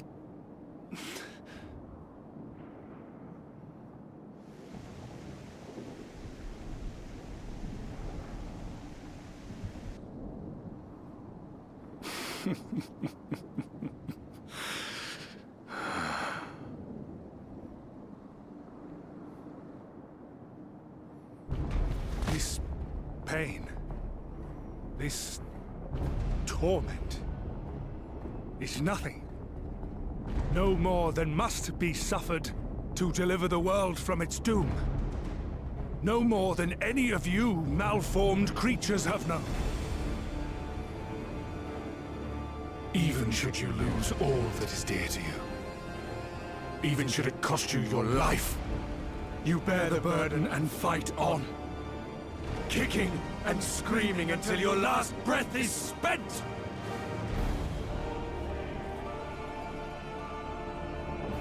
Aye, it's true. We've lost much and more. Known unimaginable suffering. But through it all, we never, ever forgot what was dear to us. And that's what gave us the strength to carry on.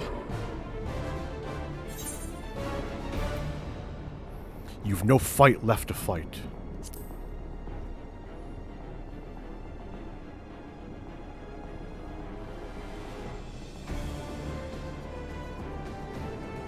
No. No.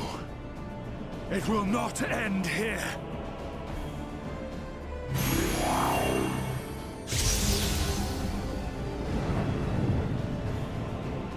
Champions from beyond the rift, heed my call.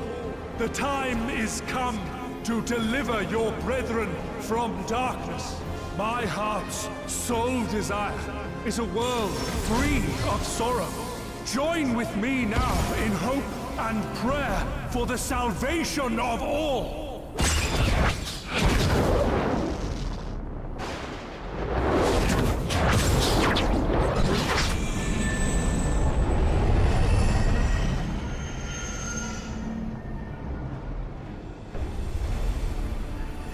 If you would usher in the end, then with my all shall I oppose you.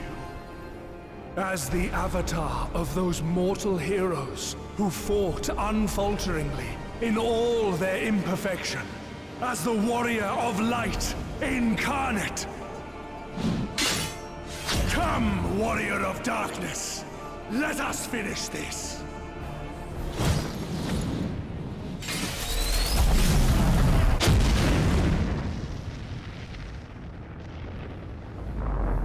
What?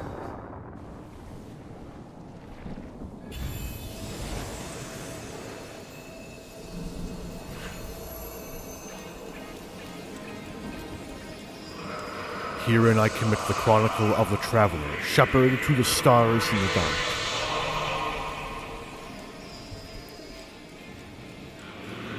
Though the world be sundered and our souls set adrift, where you walk, my dearest friend, fate shall surely follow. For yours is the 14th seat, the seat of Azam.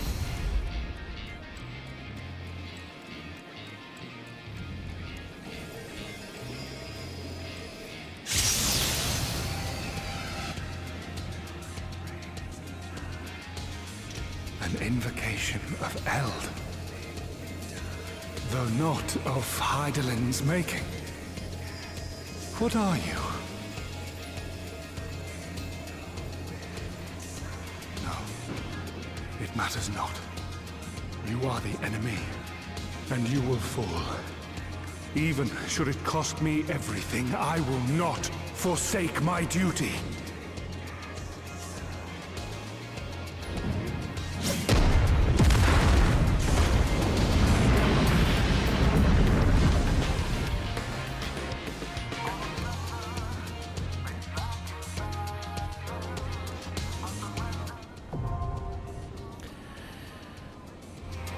Another very, very good trial. But, my first time through, the queue took over an hour across 2 days. and I had to come back later. And it was at roughly the same point. Well, a little. Actually, it's worse because when I was doing it, it was before this level of end of expansion lull. So this might be rough, but you know, there's a chance. There's a chance. I mean, the timer only says... Oh, wait, God. Shit, fuck. Stop. There we go. Yeah, that's about right. That was a close one. Do not need to rerun Heroes Gauntlet. Wait, I'm going to let Pal World finish updating now. And then once Pal World's done updating, I can decide what we're going to pass time with.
Update's still going. Almost done, though. Almost done.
Well, Paolo's gonna finish updating.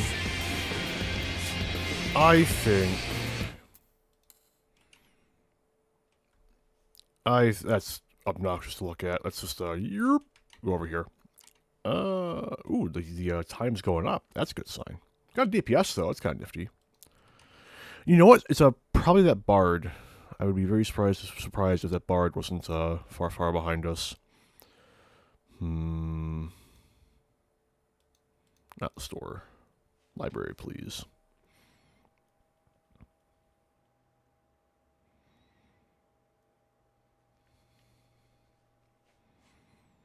I've also got Deep Rock Survivor. Or you could watch me struggle in Kenshi. I have no fucking clue what I'm doing in Kenshi. Nah, I want to have at least a baseline understanding of how to play that game before I ever fucking show myself dealing with it. Nah.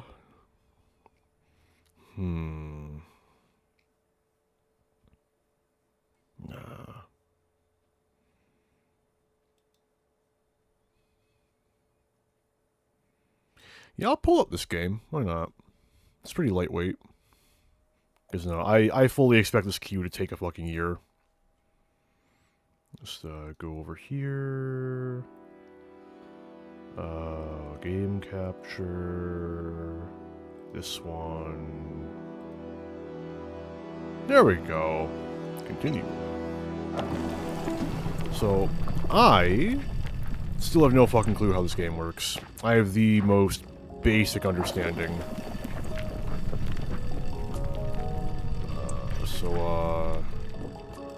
Yeah.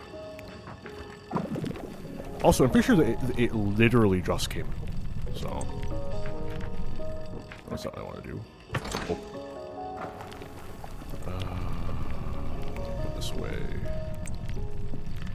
Can I can't shift click, thank goodness. Okay, I'll shut up my inventory. So, basic transportation technology. That's not what I want. I forgot how you open up the tech tree. Is it T? It is T. Hey. Foundations, automation. Ah, there we go.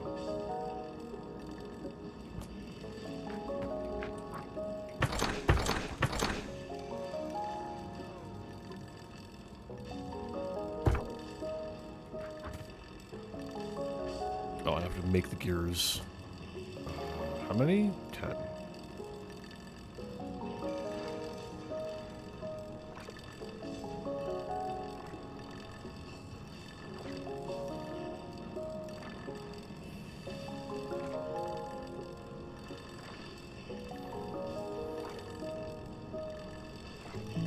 Yeah, this thing uses, certainly uses GPU, doesn't it? Hang on.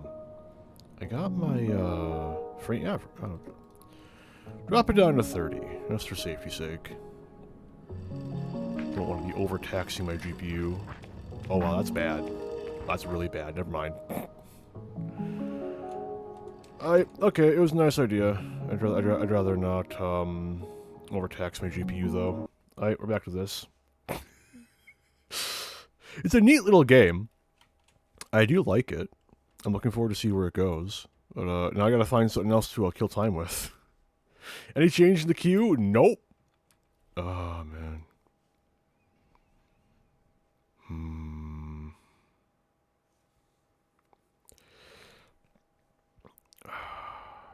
Well, let's turn the sound back on until I find something else to do. There we go. For some reason, I don't think Pale World's going to be any better in that department, so that's probably off table as well.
That's an option. Kind of weird for a stream topic.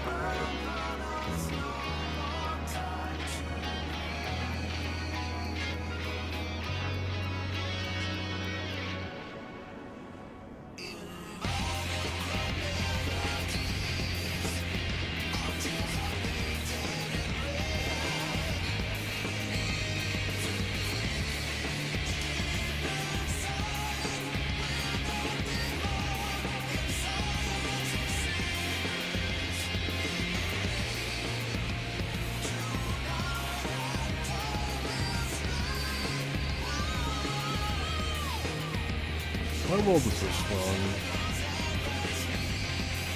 This may actually be something that can, like,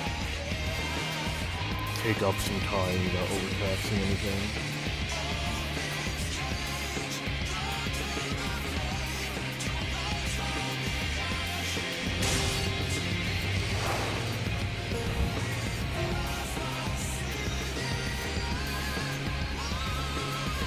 That's not bad. I like this option. So, I am going to go AFK for a few minutes.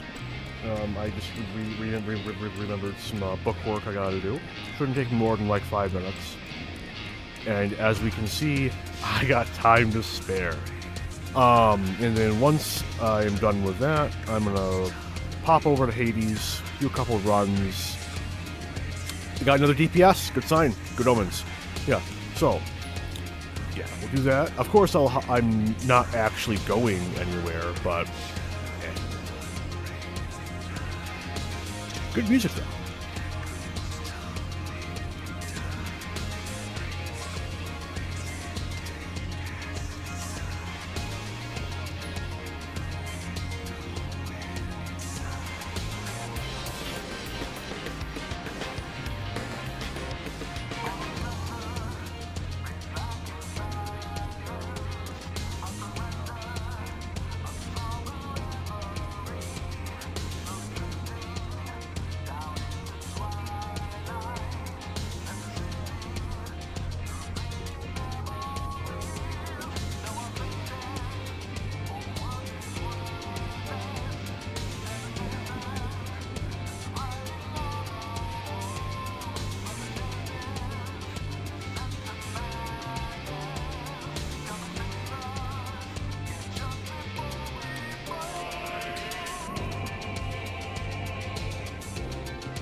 I'm panicking now. This is fine. This is fine. This is fine.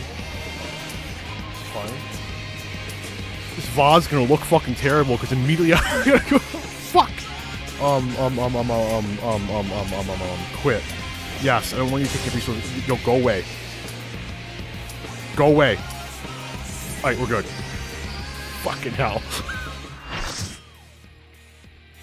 Too much happening all at once. God help me. My tax returns just came in. I was updating my checkbook and shit.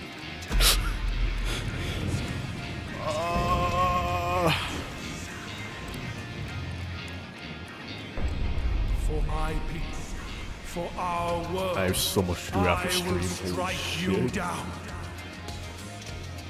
Oh.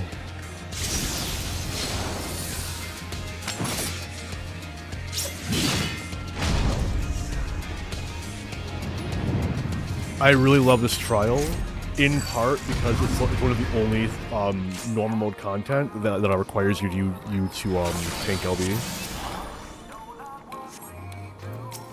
/ CD.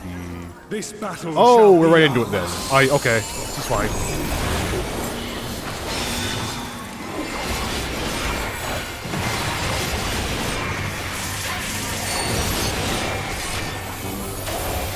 Fucking hell. No.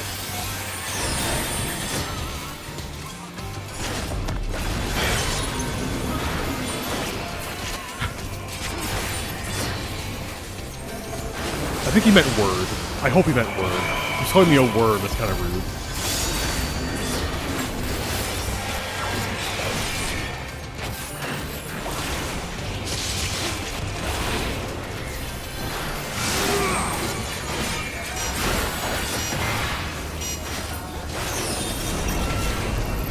Bullshit! Oh, Warrior doesn't know. Warrior doesn't know. He's fucking pyrotic himself.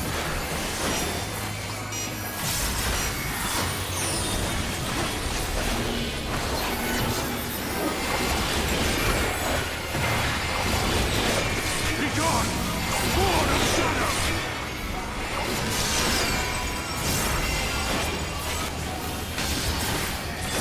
Darkness must be destroyed!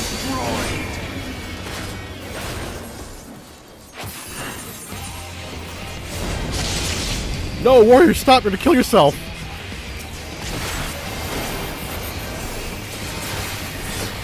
Gleaming steel! Light my path!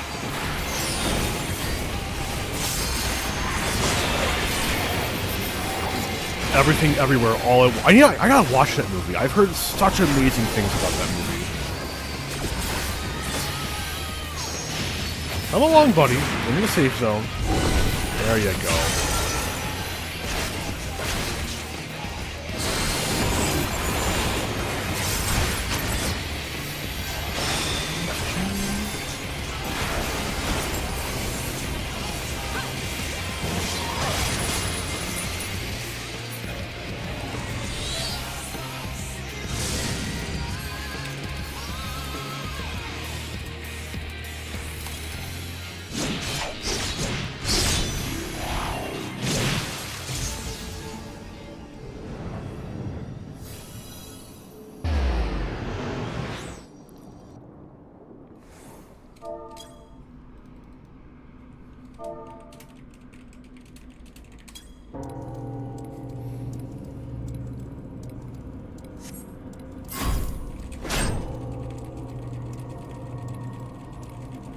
Yeah, if anyone fails this check, we wipe.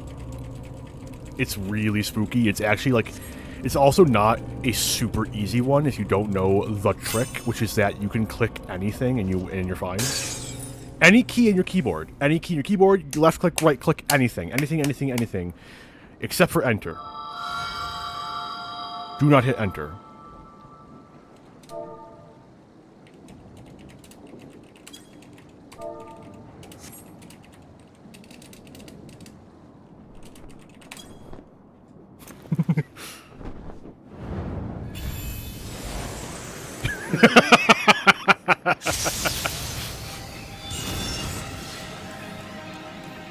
You!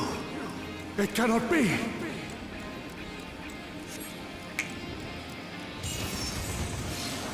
Oh, say that the defensive song you left out. Thank you, Emmett Salk. Appreciate it. Have a good one. Back to the afterlife for you.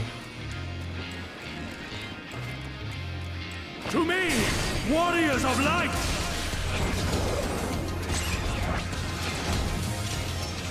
I am salvation, given form. It's right after. Mankind's first Right hero after. and his final hope. The bars go away. For victory, I render up my all. Right after the bars go away. Get in the middle. Your demise will be our salvation. Now.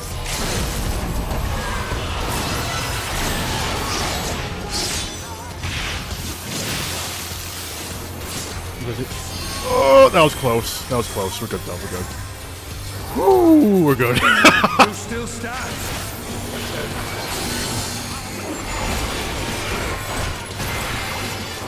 Be gone, Lord of Shadow.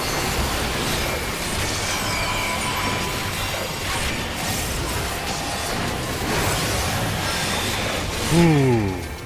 Okay. The timing on that is so difficult. It's not really difficult. It's not super intuitive. If you do it right when the bars fill, it's too early. Everyone dies. It's a wipe.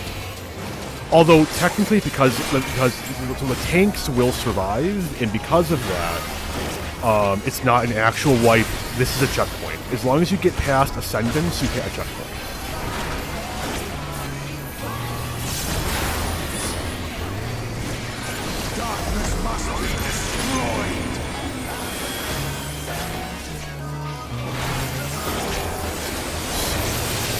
Oh, it was in view. Fuck. This is fine.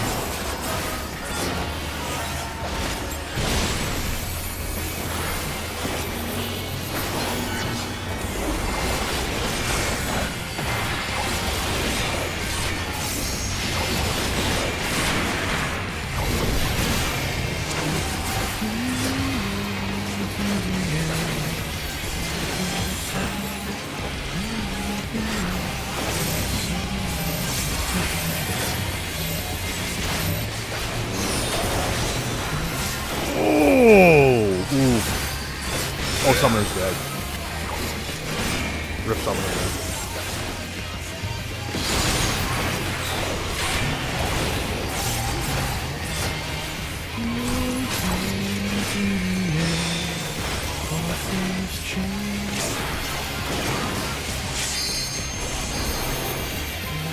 My soul knows no surrender. Oh, it's different.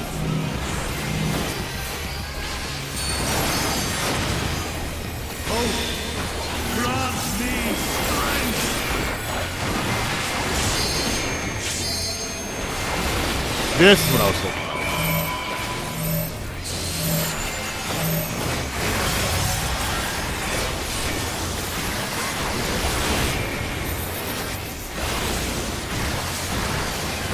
Right? Oh, we're doing great. We're doing great. This is fine.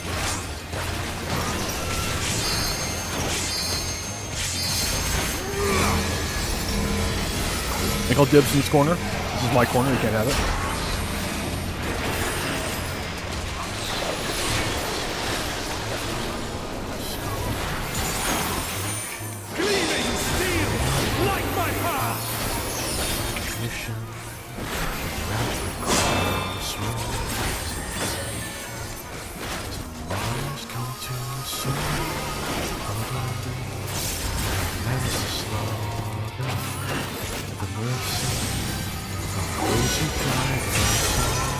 Ooh, Summoner's dead.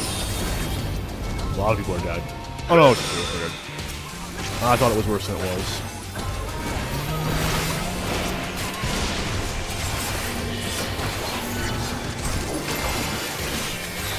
As long as the healers are good, this is a good part. I just want to know the terror that guy felt when he thought that both tanks were new.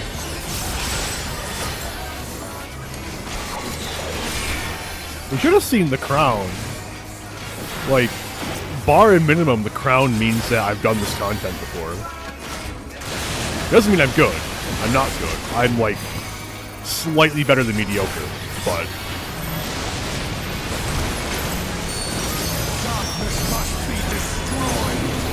I forget what this was. Was it Blizzard? I'm assuming Blizzard. It wasn't Blizzard. It wasn't Blizzard. Oh fuck. No, not yet! I made a terrible mistake.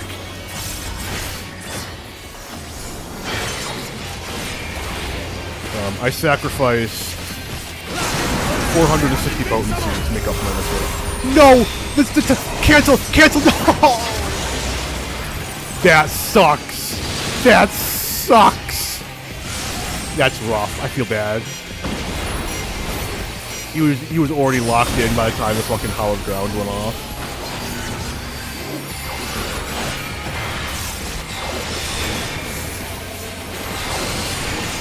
Oh well.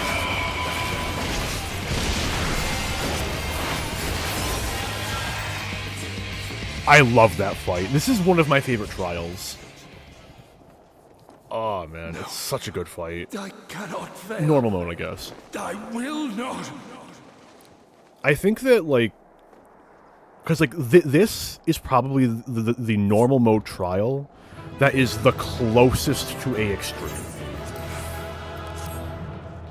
A lot of the stuff in this is like extreme adjacent, and I think more normal trials should be like this, where it is complicated enough where like you need to respect the mechanics and it makes you understand. I think Secret Sacrifice is a wonderful bridge into extreme nothing. content. I am immortal, yet I will never surrender.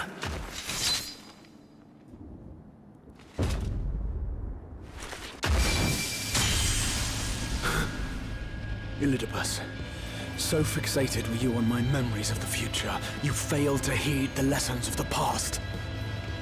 Your obsession blinded you to the true nature of this tower, this beacon of hope for mankind.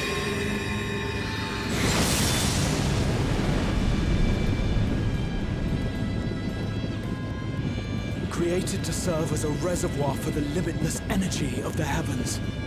To harness and bind the boundless, not unlike white auracite. Your ill-begotten power, obtained by exploiting that which is best in us. I shall have it. Your soul and all!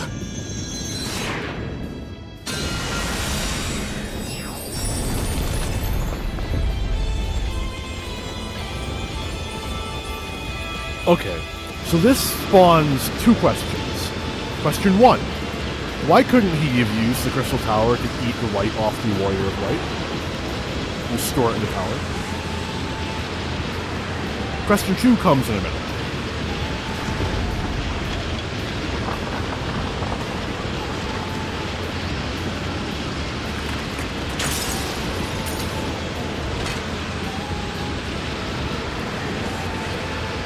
Oh, I love this parallel. Ardbert to Arentel, the Warrior of Light. Warrior of Light to Rexark. That's rad.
This...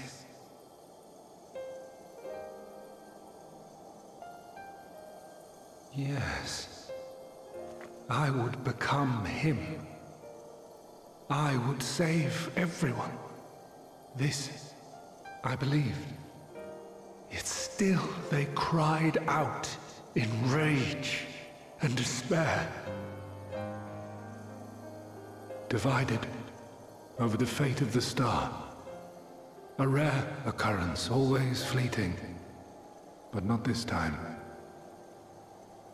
Not this time. Reconciliation. Elizabeth. I was needed. I withdrew myself from Zodiac. For them. My people. My brothers. My friends. Stay strong. Keep the faith. At duty's end, we will meet again. We will. We will. The rains have ceased, and we have been graced with another beautiful day. But you are not here to see it.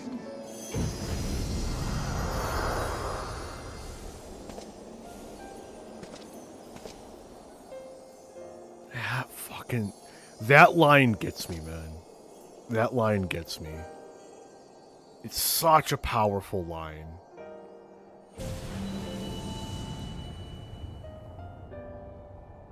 The rains have ceased, and we have been blessed with another beautiful day.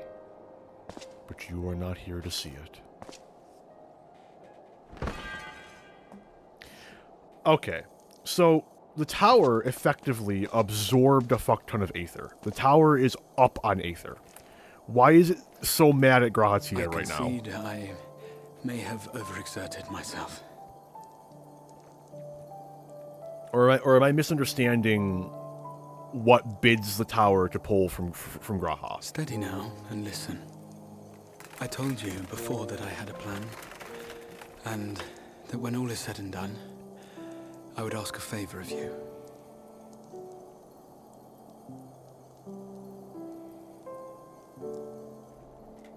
We have averted the 8th Umbral Calamity.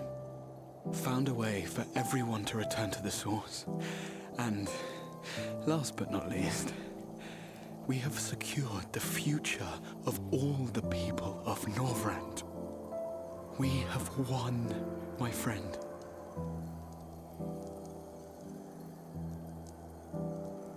So, I hope you'll forgive me this moment of selfishness, and while I wouldn't want you to feel obliged,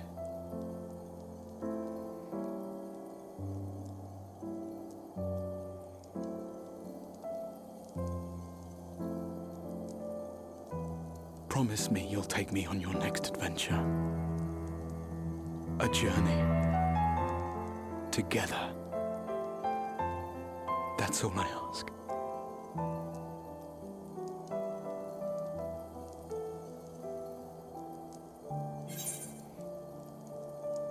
You could have asked me earlier.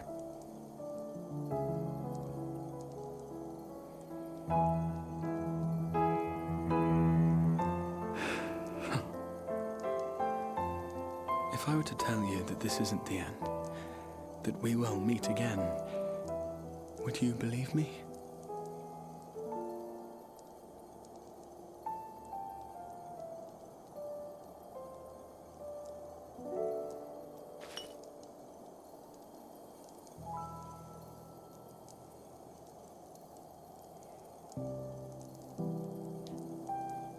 I guess there is a third question, but thank you. Not quite as, you know. And a fourth question. Lots of questions. Lots of questions.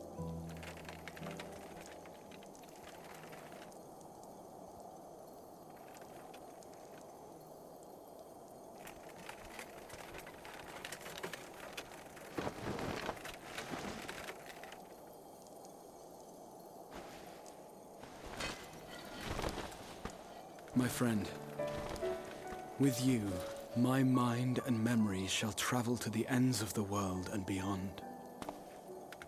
But in this place, shall my body stand immovable. May it serve as an undying promise, not only to those who look to me for leadership, but to any soul who has known despair, that hope is everlasting.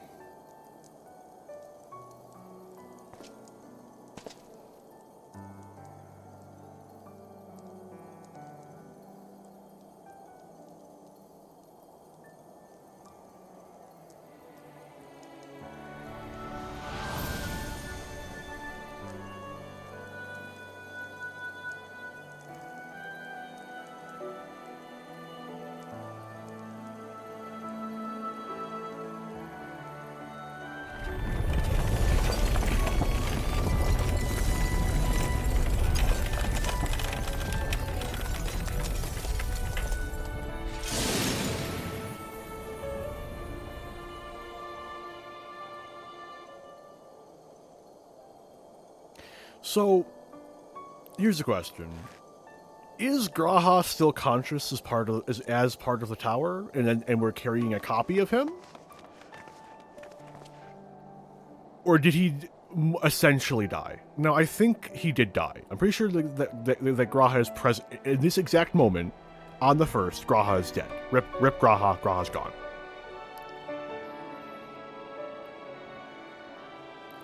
Then there's a fourth question coming up soon. The Exarch would remain, keeping his silent vigil.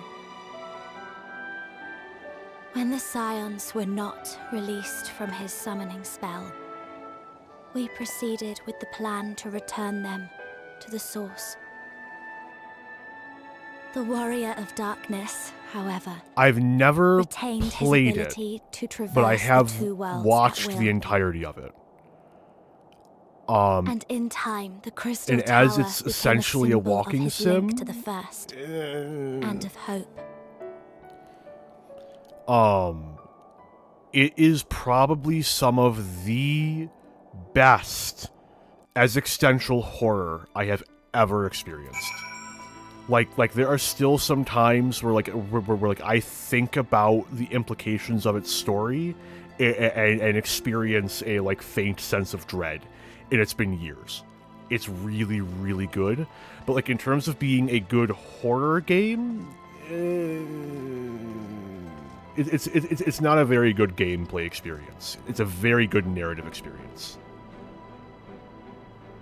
Oh, I see what you mean. Yeah.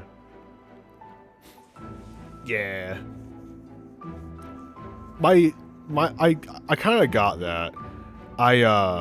I'm mostly curious, is this Graha dead? Or are there now 2 Grahas? Debatably 3 Grahas, because of the nature of the thing. Yeah. Well, I do want to thank you for stopping by. Right before SOS popped, I learned I have to do a touch of paperwork. So, and it's been 4 hours. So I gotta go AFK for 5 or 6 minutes. And then I'll be wrapping up patch 5.3. Which, honestly, I could have swore that 5.3 ended right here, but there's 4 more quests left. Which I can actually recall what the last quest ends on, so... It's one of those things where, that in hindsight, I realize. But yeah. I will be right back very, very soon, as fast as I can, but...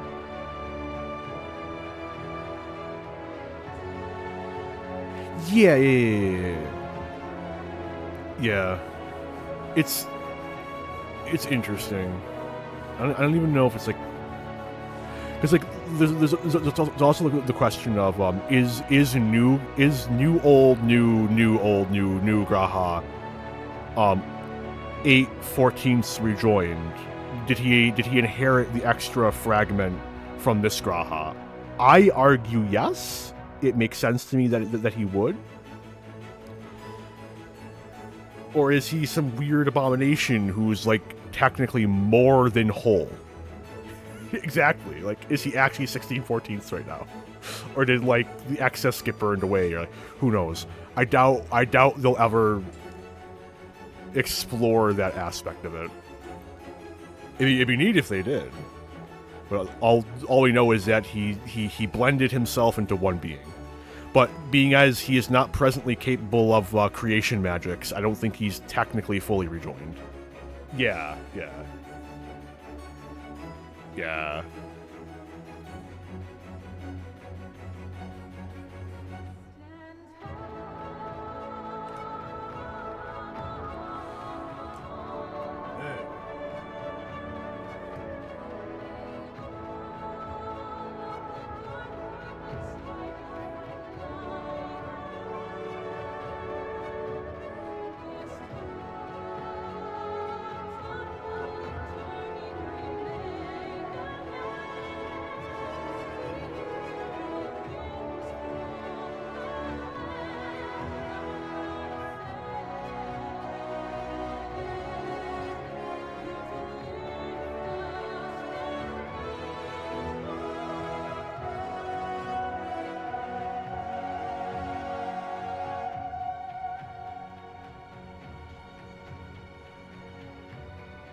Okay.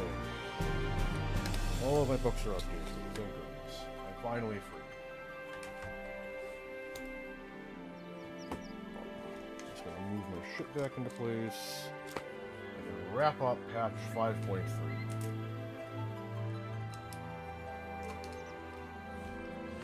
Keyboard back out.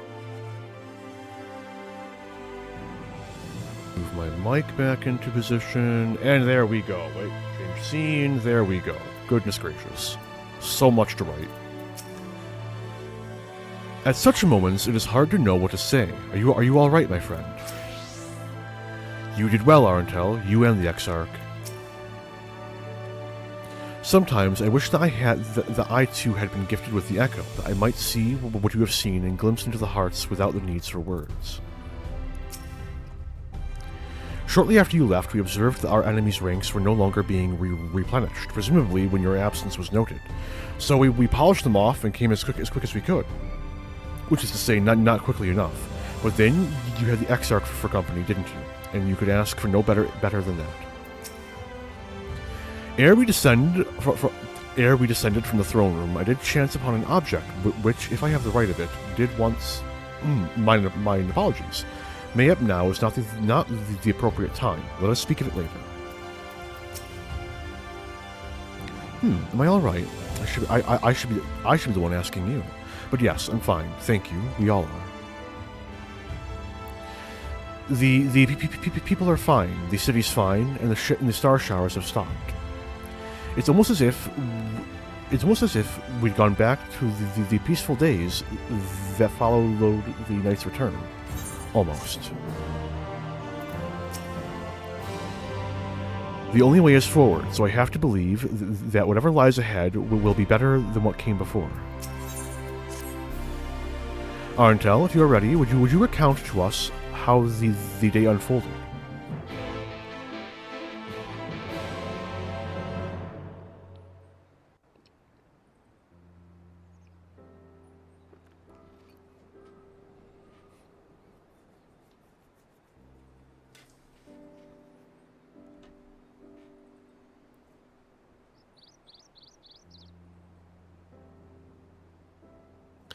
So, you reached out to Elidibus at the last, and his heart moved. And I'm not sure I did the right thing.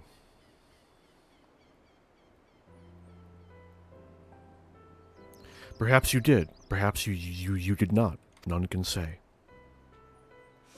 But the most important thing is this. Though violence proved unavoidable, you did at least come to understand your foe. And in knowing his hopes and dreams, do we best remember him and his legacy. So long as they remain unforgotten, and the love he and his brethren bore for one another and the star may yet be rewarded.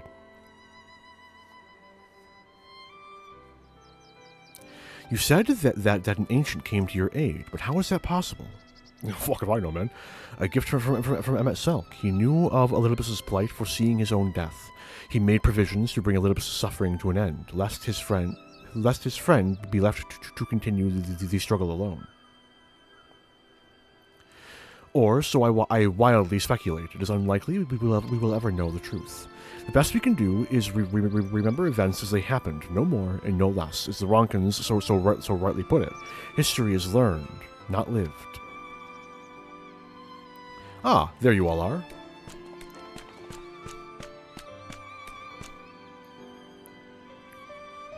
My friend, we were given to understand thou wert injured. Shouldst thou not be abed? Lie down at a time like this. Don't be absurd. I would have come sooner had the guards not made such a fuss. Now, tell me what's happened. What's happened? Where's the Exarch? He stands in eternal vigil atop the tower.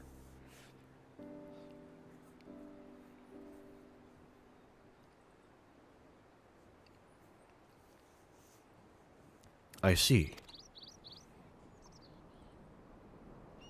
Arentel, will you show me his spirit vessel?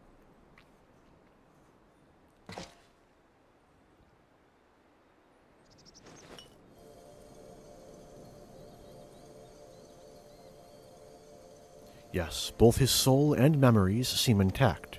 Good. Unlike the others, his aether was not highly charged, and so it did not seem necessary to employ a familiar for the imbuing. But I needed to be certain all the same. Oh, what a relief. Then 'tis but a question of restoring his soul unto his flesh.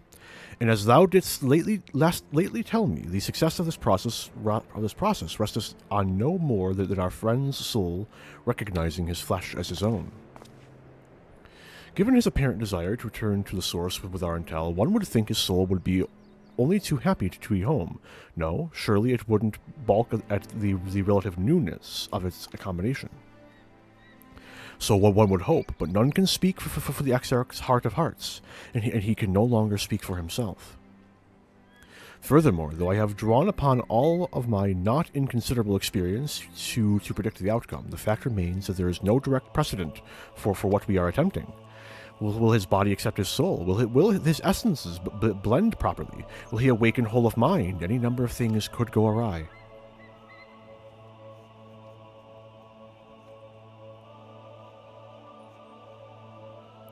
Assuming I have succeeded in tempering your expectations, I should probably add that I did ask the Exarch if he still wished to return to the source, in full knowledge of the risks. A simple enough question, one would think, warranting a single-word reply, yet the answer I received was rather longer than that, almost comically so. In fact, regardless, out of respect for the man, I shall attempt to recite it, with a certain amount of poetic license. As I grew older, the burdens I carried became ever more numerous, burdens which weighed upon my hopes, burying them deep within my breast, so deep that I couldn't be certain they were still there. But when I look around me, I'm reminded that no matter how deeply buried they may be, our hopes never truly disappear. No, they are always with us, guiding us, driving us. I see it in Vothri, who sought to vindicate his existence by creating his paradise. I see it in Ranjit, who forsook his life's cause in order to protect that which he held most dear. I see it in the people who choose to struggle rather than surrender to despair. And though our struggles may differ greatly, since the very beginning of time, they have all shared that one common thread: hope. We struggle because we have hope, and when the time comes, I too will embrace mine. I will follow my heart, regardless of the risks. And I will live with all my being, as befits one who has been granted a second chance. There, I told you it was long and unspeakably sentimental to boot. One would think them the outpourings of a dewy-eyed boy, not the old man the Exarch seems to believe he is. I mean, really, he's scarcely been alive as long as I have been in hiding. I dare say he is blushing in his vessel. Speaking of which, we should make ready for our journey. Time remains of the essence, after all. Needless to say, once we leave, there is no guarantee that we can return. If anyone has unfinished business, now is the time to see to it. I must pay a visit to Slitherbow. Let us reconvene here anon.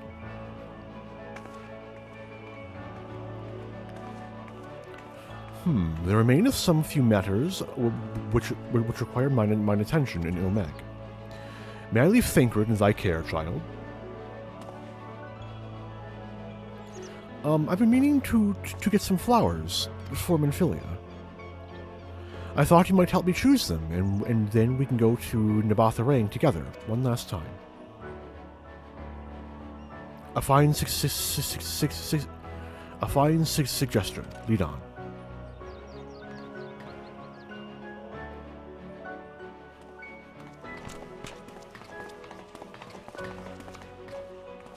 Well, it's back to Yulmore for me. Amongst other things, I owe the mayor an apology for his airship.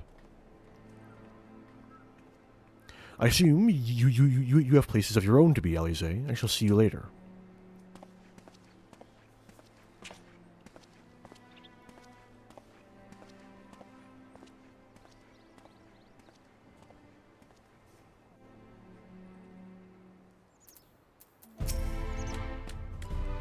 I shall take this opportunity to conduct a final inspection of the spirit vessels. Given what is at stake, one can never be too thorough. As you've probably guessed, I'm going to pay a visit to the inn at Journey's Head, but I want you to come too. I realize you don't need to say any farewells, but the Exarch does, if only in spirit, so I thought you might bring him along, so to speak. I'm sure he'd love the thought of being lugged about on his hero's back. So let's be off, shall we? I can't wait to see how Halric is doing.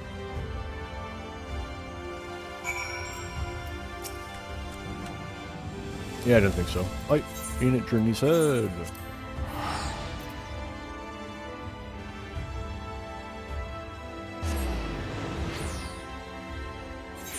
Curious.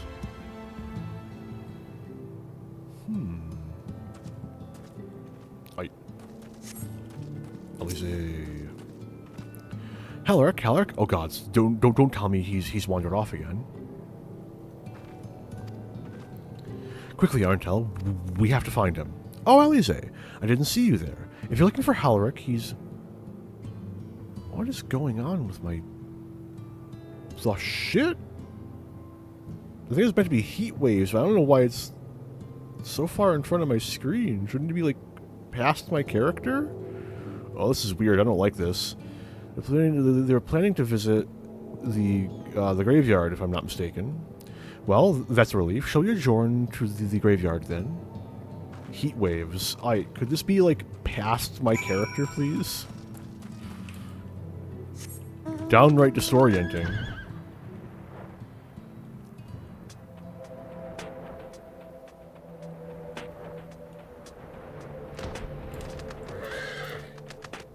I don't see Elise. Oh, greetings, Arntel. Looking for Halric by any chance?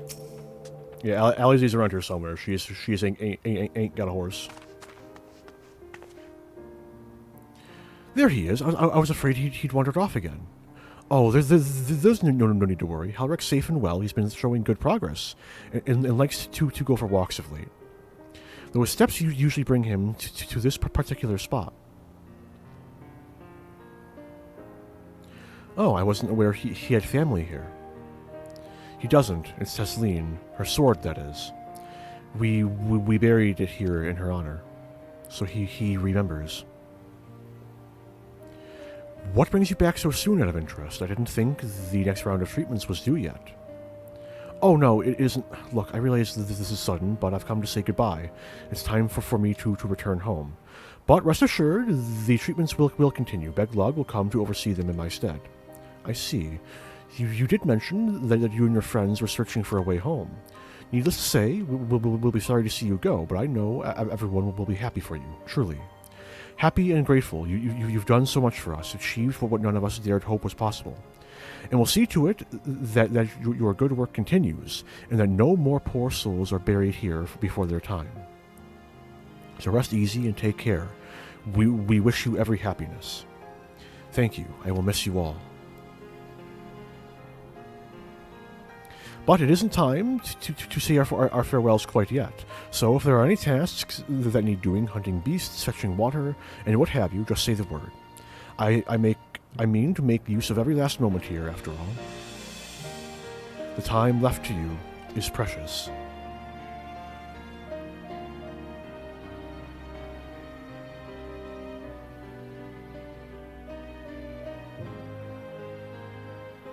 That's right, Halric. That's exactly right. Those words will guide you true, so never forget them. And neither will I.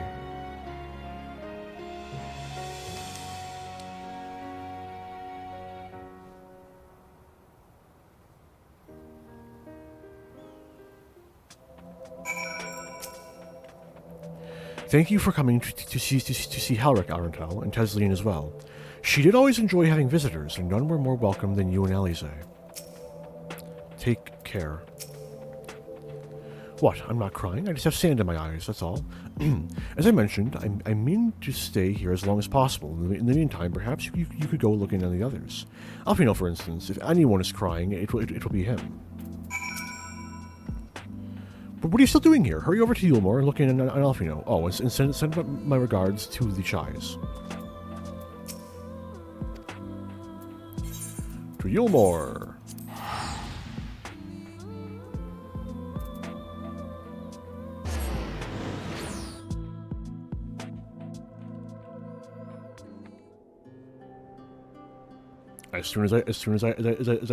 Okay, this makes me wonder, like, at what point walking into Yulmore would have it played this cutscene? Assumably, it'd be like when you as soon as you hit a loading screen regarding Yulmore.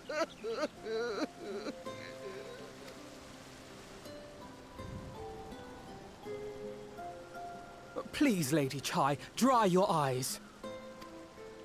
The thought of never seeing you again is more than my poor heart can bear.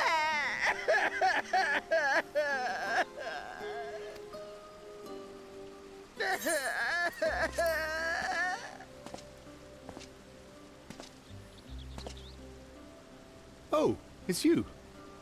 As you can see, Alphino has broken the news. I don't know how to console her. She thinks we'll be lost without him. I mean, I am a part-time Moogle delivery man. You're certainly well loved.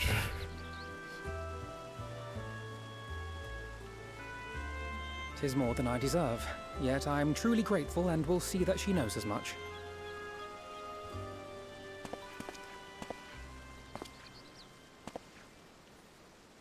Lady Chai, I have a confession to make.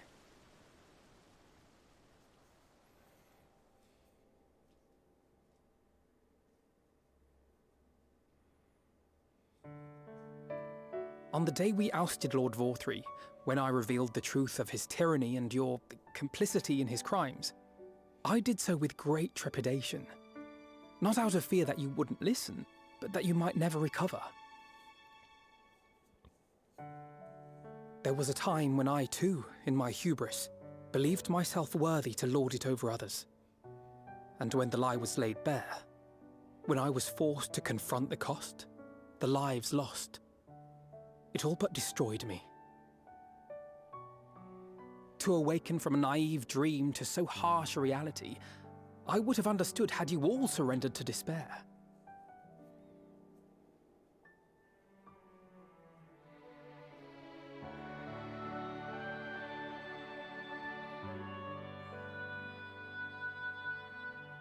But you didn't surrender. Far from it. You picked yourselves up and rose to the challenge. You found a path forward and the strength to walk it, and to keep walking it, day after day. But what struck me is how much faster you found it than I did. Really? That felt pretty slow to me. But rest assured, we'll make Yulmore into a nation anyone would be proud to call home. Eventually.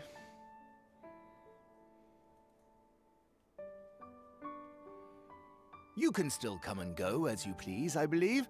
When we have good tidings to report, I may trouble you to be their bearer.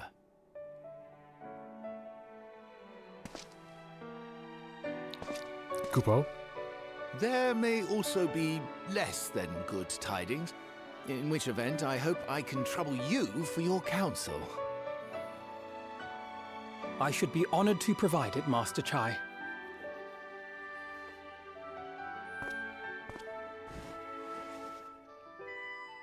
Oh, Alphino, I know you aren't one to sit still, but do remember to take your ease from time to time. And no matter where you are, remember that there are people here who are praying for your health and happiness.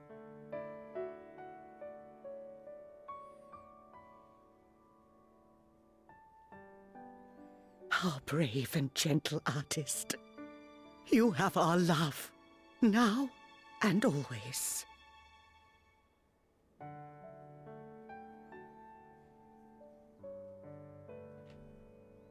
And you mine. Please take care.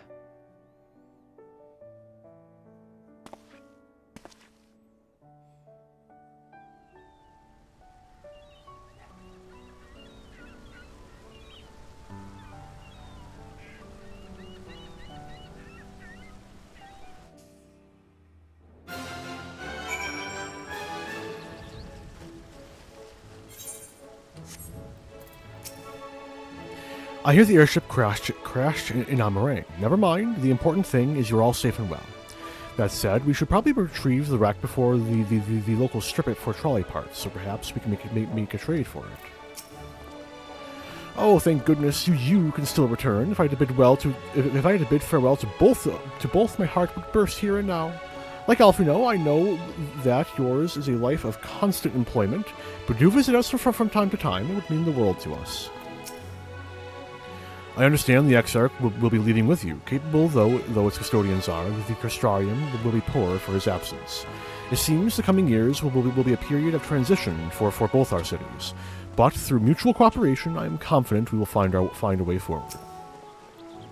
'Tis a strange feeling, Arntel, to stand in the company of our friends, knowing that I will never see them again. I struggle to reconcile it in my mind.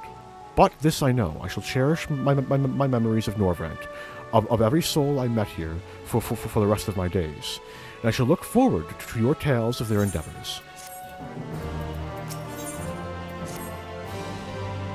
Forgive me, I realize now that I never asked you what business brought you here. Can I be of assistance? I'm just doing the rounds, man. Alize said that, did she? Well, as you can see, I'm quite alright now, unlike her, by the sound of it. Perhaps you might consider visiting Urianger next. Given his convalescence his conversance with the idiosyncrasies of the Fey folk, I doubt it will be an issue, but a small part of me worries that they may not relinquish him willingly. As such, I would feel better if you would look in on our friend, assuming you have the time, of course. I still need to say my farewell to a few others here. Pray look in on Urianger, and I shall see you at the Crystarium.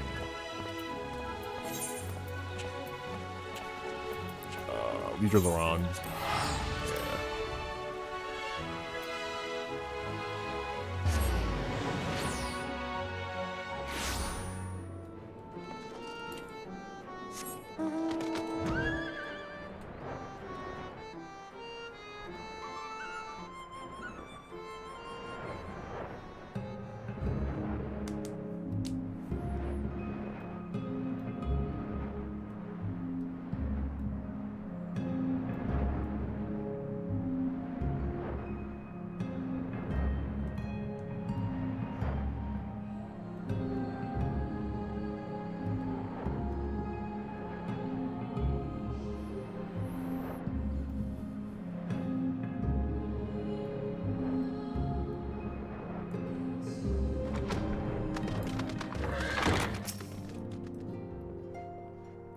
Ha!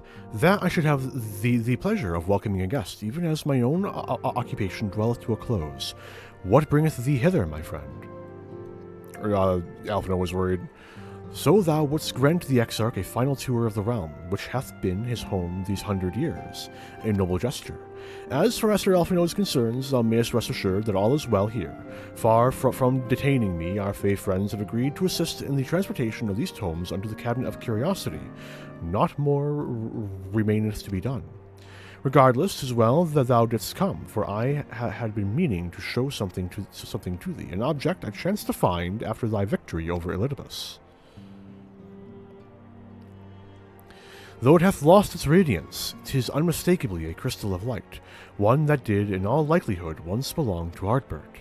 Having been interred with his body, it would have remained upon his person after his possession by Elidibus, and when his mortal form was, forgive mine indelicacy, consumed by thy foe to fuel his transformation, I posit that the crystal did tumble free.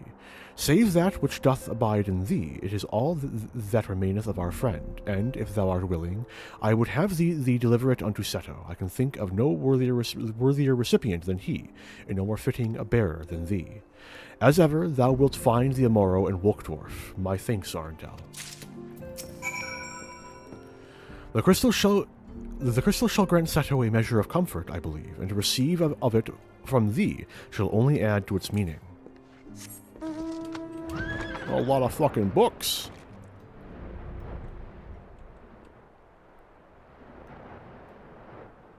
I can just teleport. I'm just gonna teleport. I'm just gonna fucking teleport, man. Fuck it. I ain't fucking walking that.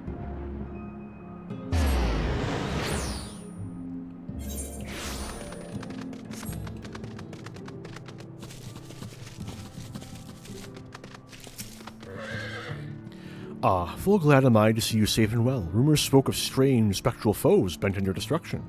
But when the sky returned to normal, I assume all is well again. So, to what do I owe the pleasure of this visit? Just crying.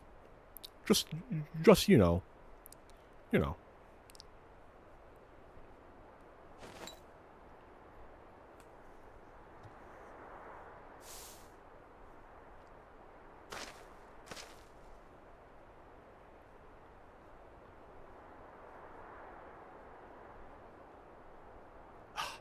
Is that Ardbert's crystal?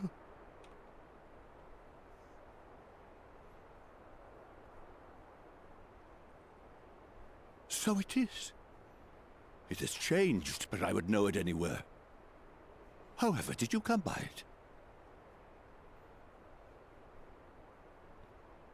How much of the story do I tell?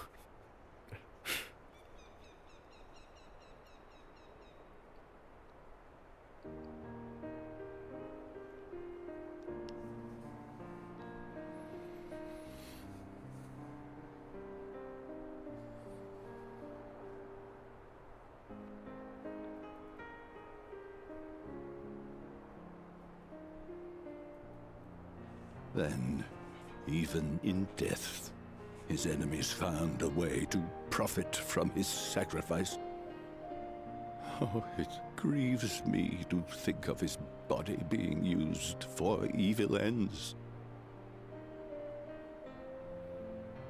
But, thanks to you, his honor is restored, and he may finally find peace. No words can express my gratitude.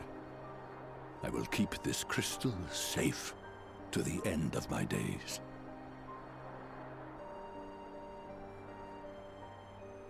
Rest easy, my friend.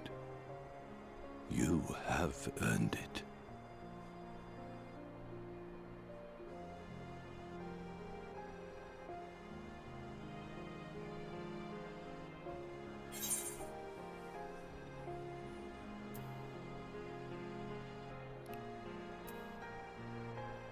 Close your eyes.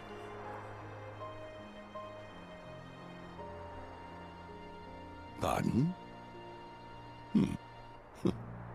Very well.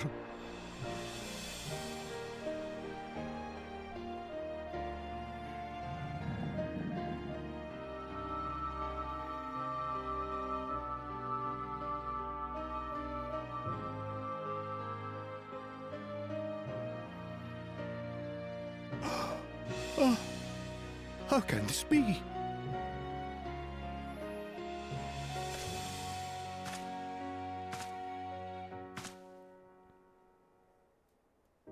Seto, my old friend. You've grown. Oh, Ardbert, how I've missed you.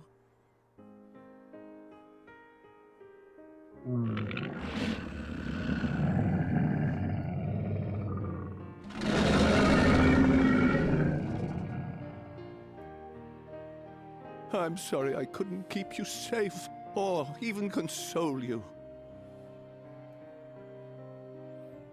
Had I only learned to speak sooner, I would have told you how much you meant to me, how much I cared.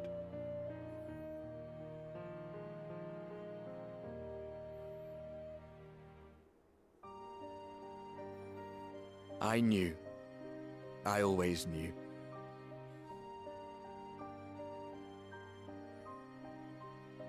But I'm happy to hear it nonetheless. Thank you, Seto. My partner in crime.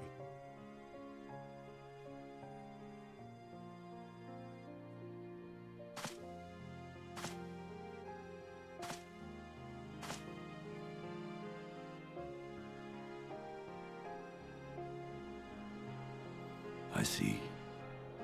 His journey continues.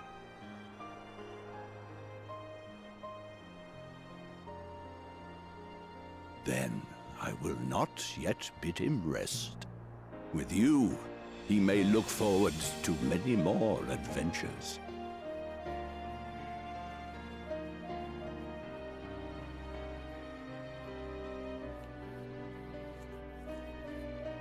It has been a while since last I flew. Perhaps I too will go on a little adventure? Ride the winds, seek the horizon? Yes, I think perhaps I will.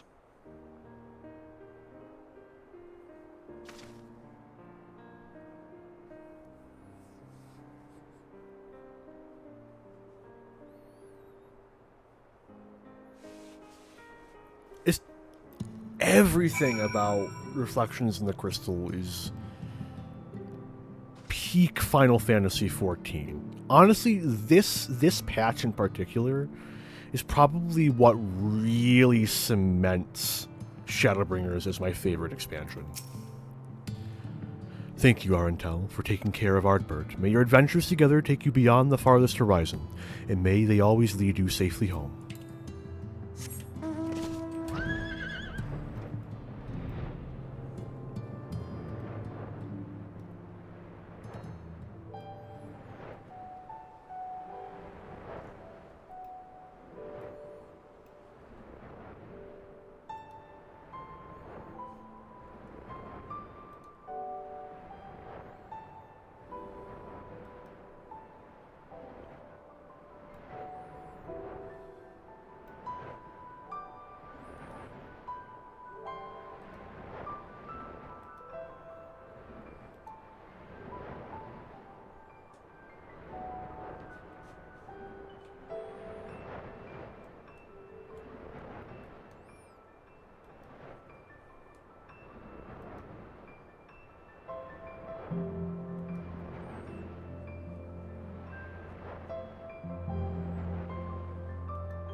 Oh no, too far. Ooh, the lookout point. Gimme.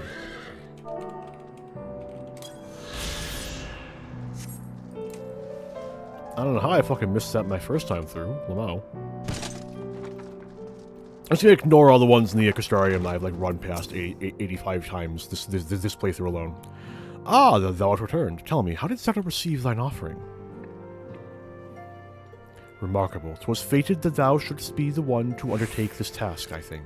As Ardbert liveth on in thee, so too shall he and his comrades live on in the hearts of the people of Norvrand. And their tale, now rightly told, shall inspire new warriors of light for generations to come. Now, assuming thou intendest to continue thy tour, might I suggest Slitherbow as thy next destination? The task of tidying up one's abode is seldom light work, yet I suspect Yshula's is heavier than most. Suffice it to say, a pair of helping hands might not go amiss. Given its specificity to the source, yon elemental chart is perhaps best removed. Yet I cannot help but imagine what would unfold were a native of the first to chance upon it, what questions it would conjure in the minds of its discoverer, and whether their curiosity might lead them. 'Twould make for a beginner for the beginnings of a grand adventure, would it not?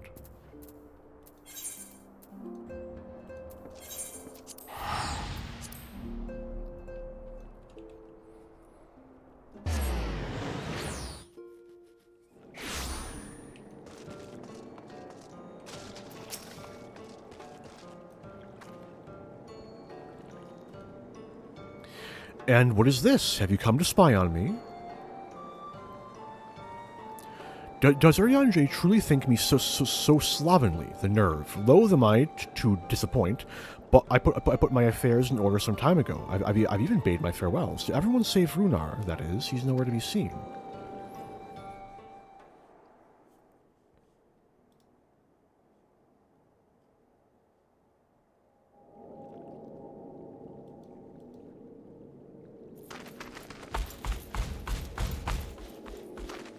Master Matoya.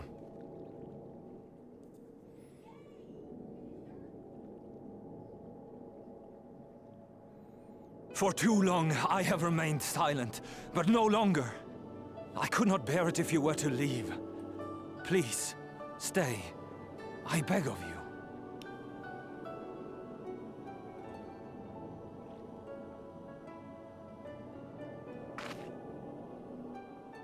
Runar, please.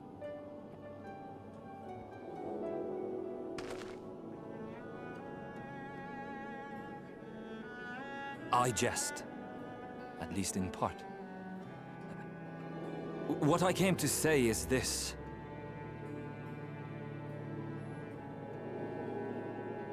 Thank you. Without your wisdom, your strength, and your kindness to guide us, our people would still be lost. We will never forget you, Master Matoya. Wherever your journeys may take you, you will always be in our hearts. And you in mine. Remember that your people's journey, that our people's journey is yet ongoing. Your lives will change, and so too will your dreams. Yet come what may, you need not forsake your time-honored traditions, nor less your beliefs. But neither should you be beholden to them. For it was with curiosity and courage that the Knights Blessed first triumphed over adversity. New knowledge and new wisdom are ever worthy of pursuit. Indeed they are. And so, until we return to the Sunless Sea, we shall endeavor to live our lives to the fullest. That is well. But however great your strides, there may yet come a day when the challenges you face cannot be surmounted alone. On such a day...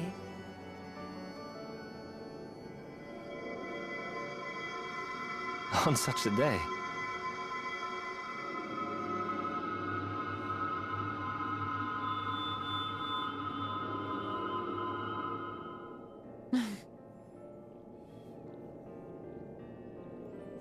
You may call on me.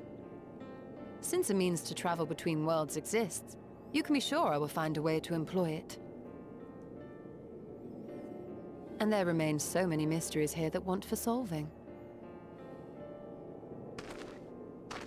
Master Matoya!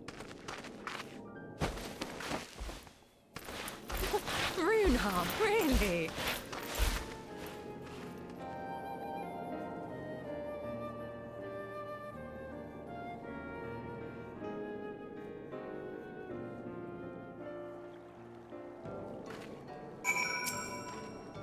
Please, take good care of Master Matoya. See that she eats well and wraps up warm on cold days. There's a herbal tea which she enjoys.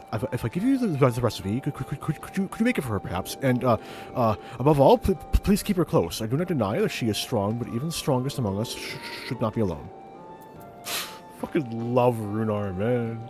Honestly, he's a boy in the body of a man. Anyway, it is time we headed back to the Castrarium, shall we? You still have to take the Exarch to Nabatharang, I see. Very well, you can look in on Thancred while you're about it. His will be a difficult farewell, and I am sure he would appreciate your support. The path goes through Twine. If you wait there, you are like to meet him on his way back, if not before. As I make my way out of the wood, I shall call to mind all that I learned during my time here, and I shall picture the day of my return. I know not when it will be, but mark my words, I will learn to traverse the rift. Yep, that's going to be 8.0. Calling it now. 8.0, we get, there'll be a pit stop in first, and then we'll go to, like, the third still exists, right? That one hasn't been rejoined? Ah, it's you. Good to see you looking none the worse for wear. Let me guess. You're here to ride the trolley too. Don't ask me how I know. I can just tell. Magnus, hello. Yeah, you too. What is this? My bloody name day? I see. Yes, Thancred was here, and Reen too. They said they wanted to go to Nabatharang, so we gave them use of the trolley. That's right. The old girl's up and running again, but we didn't just put her back together, mind you. No, with a little help from Master Chai, we made her faster and stronger. Oh yes, the future of trolleys is looking brighter than ever. Whisper it, whisper it, but I reckon it might be time to reach for the stars, where they trolley to dwarf all trolleys. If you ask me, we'd be better off making them smaller. That way they could fit in narrow shafts. But that's genius. Why didn't I think of that? Enough. You can daydream in your own time. In case you've forgotten, our priority is to have more working trolleys. That's why we turn to China's, by the way. Not to make the one trolley we've got faster, but we needed help getting a few Talos back in working order, see? We were out testing them when your airship came down, as a matter of fact. You seemed to have a habit of crashing things. Yeah, you know. We're back. Our thanks for the loan of the trolley. Antel, what are you doing here? Don't tell me the others are waiting for us. That's a relief. At any rate, we've done what we came to do, which means I'm ready to leave, or as ready as I'll ever be. Not to pry, but what's going on? You off somewhere? You could say that. Going home.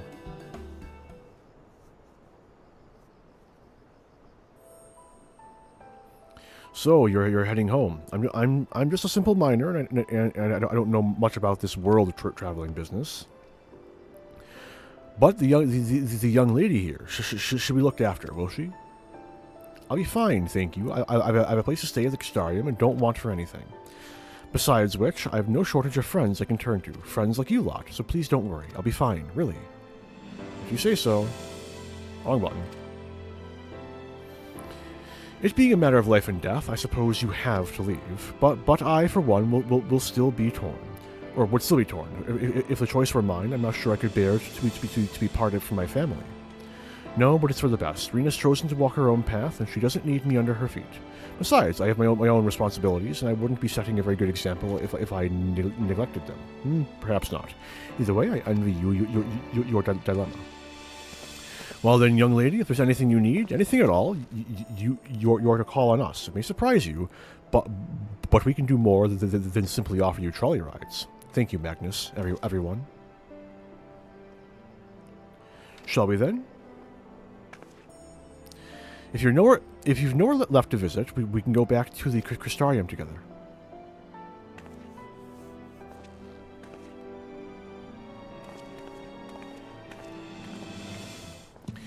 Honestly, as we approach the 6-hour mark, I really do question my judgment that it was ever possible to do all of 5.2 and then 5.3 in one stream. Like, holy shit. Bugger me, I forgot to thank Thancred. When you get the chance, tell him. I'm glad we had a little talk. And tell him we'll look out for the girl. When it comes to families, you'd think together was best, but it's not always that simple, is it? Never really thought about it, what with my parents being long gone. The people in this town are the closest thing to family I've got, and to be fair, I'd hate to leave them. Which is why I'm not going anywhere. Mark my words, Arundel, one day Twine will thrive again, and I hope that Thancred will come back and see it. Him and that funny-looking fortune teller bloke.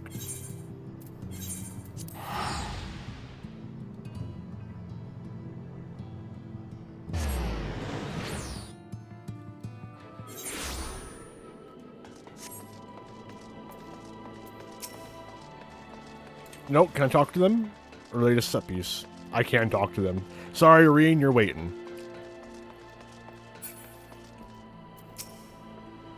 I did everything I could in the time I had. No regrets. I thought that it would be easier after saying farewell, but each step I took out of Yulmore felt heavier than the last. I took the liberty of informing the Castrarium's leaders of our imminent departure. It seemed only right.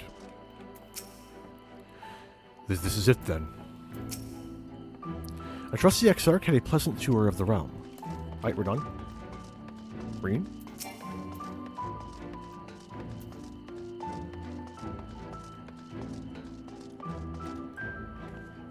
Oh, it's you. You're probably wondering why I'm not with the others.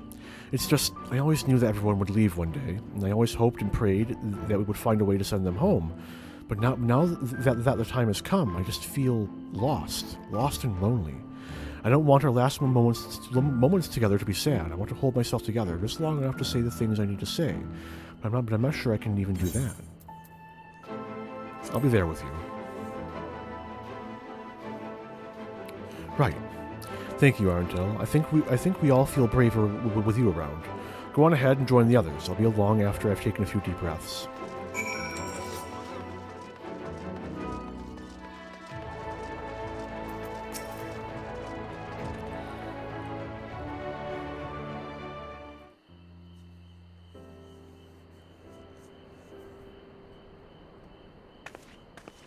It wouldn't only be 15, 14th? Wait a minute. That's everyone then. We've all said what we needed to. Even as we speak, Becklug undertaketh their final inspection of our spirit vessels. When thine own preparations for the journey are complete, thou would only art be to 7. present thyself in the ocular. But no, but it'd be doubling up on the source one. That's fair.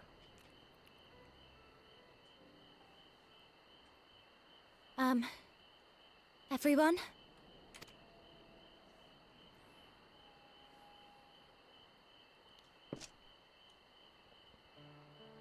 I want to thank you all, on behalf of the First. You, and Minfilia, and the Exarch. Without each and every one of you guiding us, fighting for us, we wouldn't be standing here now. There wouldn't even be a here. And no words can express our gratitude.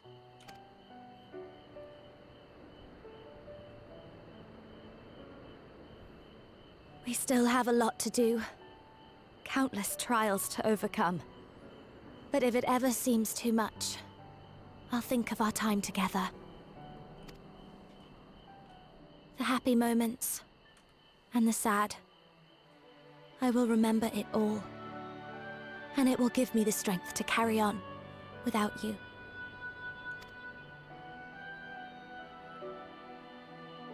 Because you made me who I am.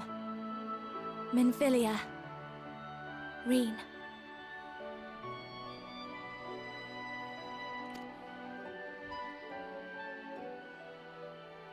To honor these names and these memories, I will stand with all the people of this land and strive for a better tomorrow.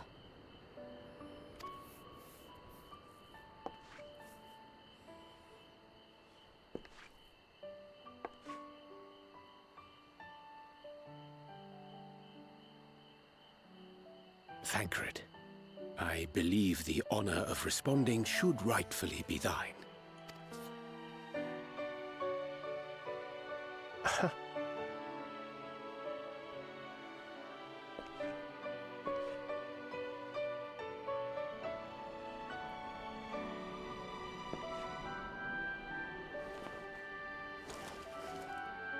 I know better than most how much you've grown, and I have every confidence you'll make your people proud.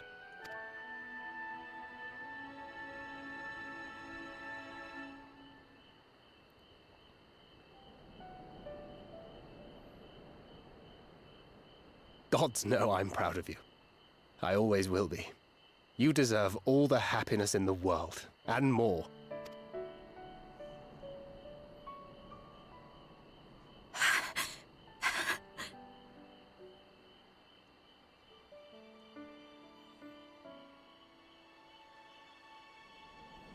Might we also say a few words? I mean, if you're so inclined.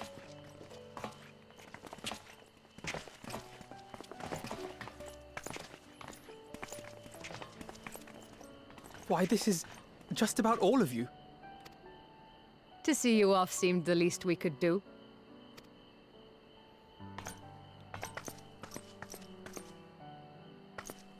You risked your all for us, fought for a realm not your own. Before you came, we had never known the beauty of the night sky. Or the joy of your company.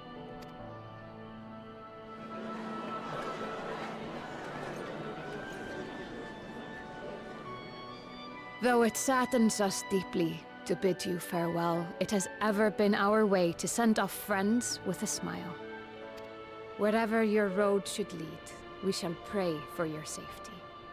And following your brave example, we shall continue to fight for the Crystarium. With or without us, you've always taken good care of this city. I don't doubt for a moment you'll continue to do so. Aye. A more resilient people we have never known.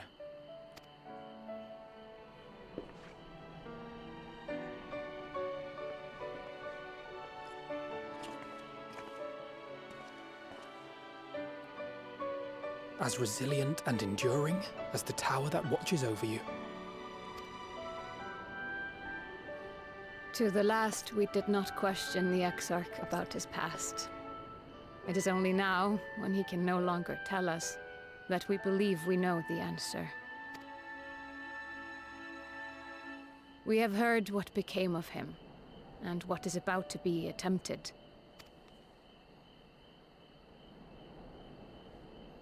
All will be well. Of this we are certain. How could it be otherwise, when every soul in the Crystarium is praying for it with all their heart? And so, when our Lord awakens, I bid you give him a message. Tell him he needn't worry about us. That he need no longer hide who he truly is. That he should live his own life to the fullest. And that if he should ever find himself reminiscing on the past with a smile, we shall be smiling with him.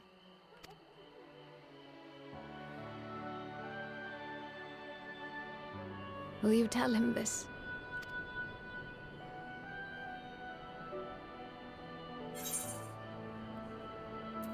Word for word.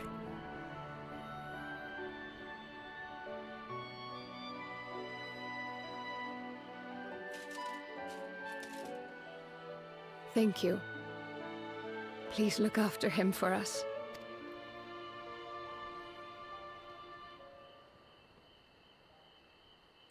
I dare say we have all the good wishes we can carry. Let us be on our way.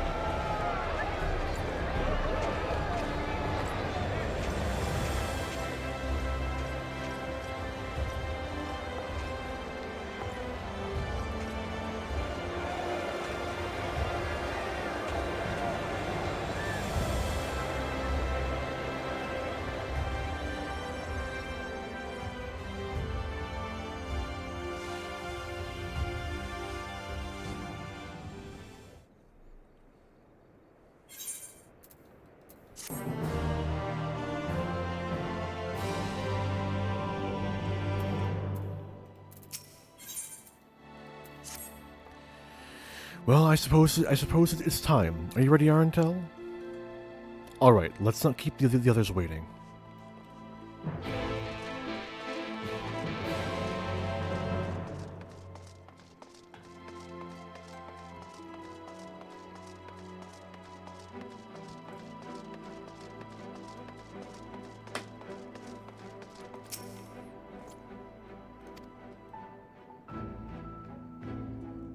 Wait, no, that was actually new data. No, shit, fuck, go back. Ah, Master Arentel, I have but this moment shown your associates in. Strange to think that I will not have the honor of showing them out again. But I am informed that you yourself may yet return, and I look forward to welcoming you on that happy day. Now, if you would care to follow me... You're lucky, Gatekeep. You actually had interesting dialogue. I'm a little impressed, not gonna lie.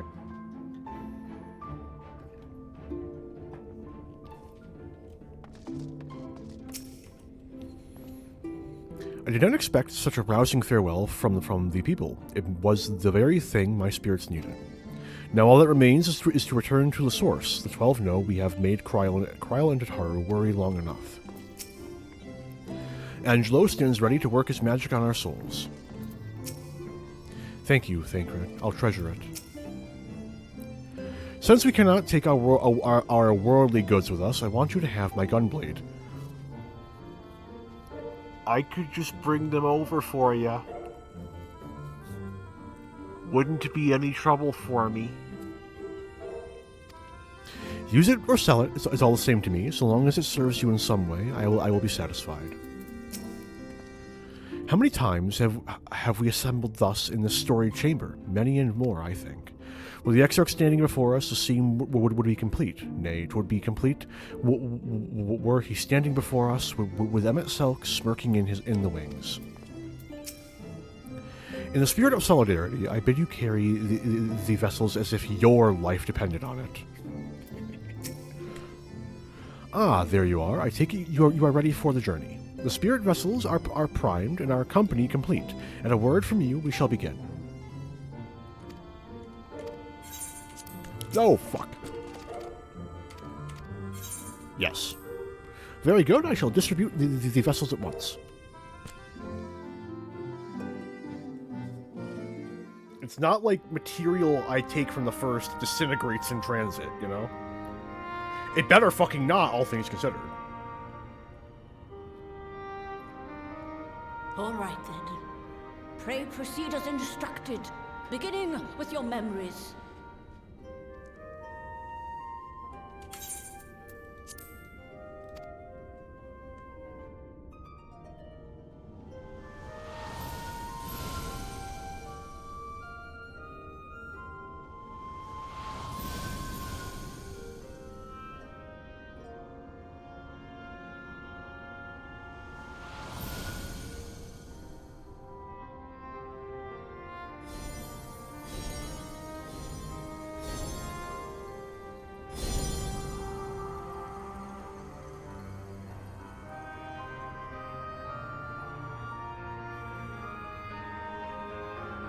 The first step is complete, and all appeareth to be in order. Well, that just leaves our souls, then.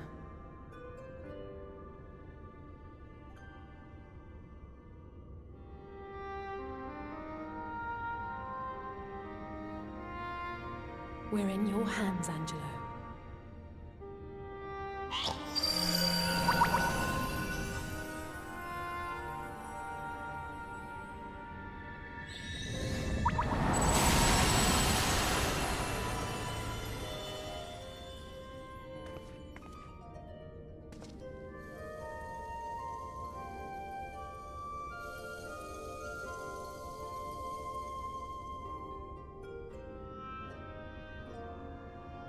It is done! The vessels have received of both their memories and their souls. I hereby entrust them to your care. They belong to you now. Just be sure to guard them well, yes?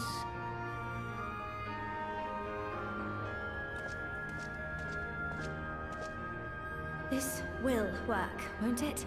Most assuredly. I give it 98%. Our theories have held thus far. But I make no promises about what is to come. Even the greatest mages in history knew better than to transport a soul across the rift. We, my dear, are in unknown territory. I'm sure that is extremely reassuring. As we might, we cannot account for all possibilities. And it is in such circumstances that accidents are wont to occur. Yet miracles do happen, so let us pray and will our friends home. I won't stop praying until I know they're safe. I'll be sure to bring a letter. All safely stowed away? I do hope so. All that remains then is to step into the mirror. Go now, and safe travels.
Did it? Are we?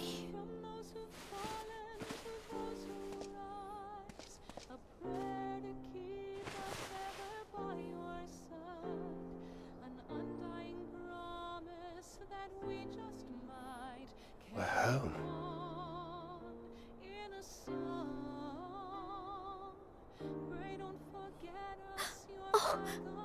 Oh, you're back. You're back. You're all back.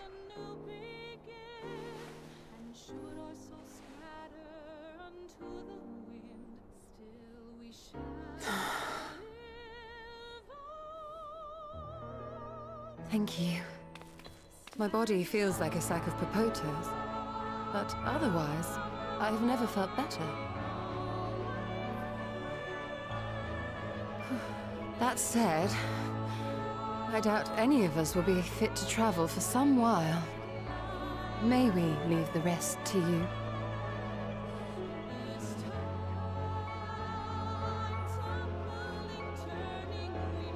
The vessel beareth our comrade's blood. With it in thy possession, the way will surely open before thee.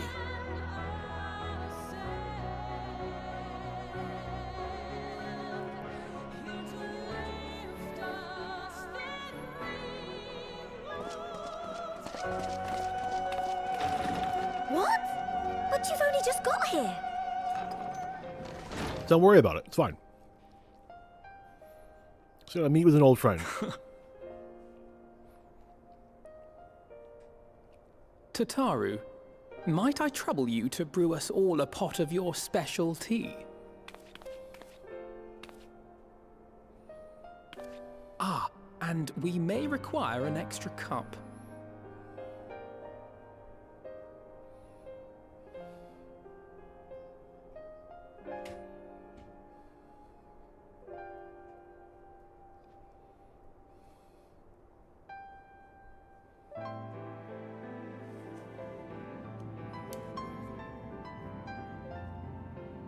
Yours is a long road, my friend, and it stretches onto places beyond imagining.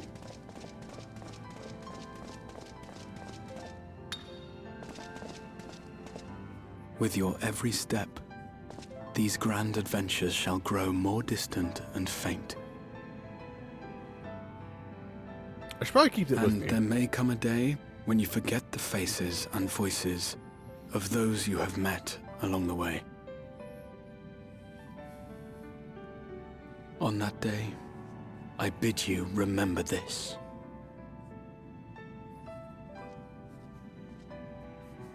That no matter how far your journey may take you, you stand where you stand by virtue of the road you walked to get there.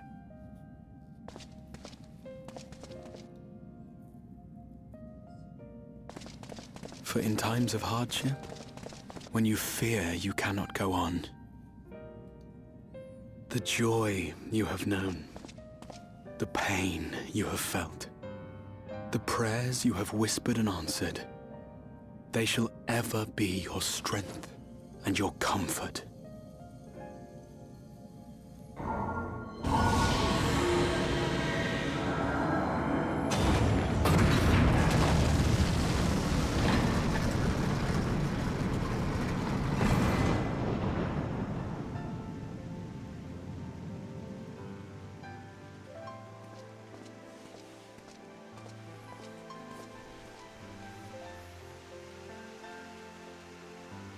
This I hope. I believe. Here at memory's end.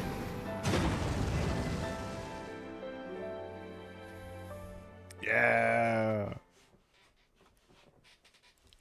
Almost there, man. Some days later. Oh no, did it work? Did it work? You don't know. I cannot believe Graha is dead.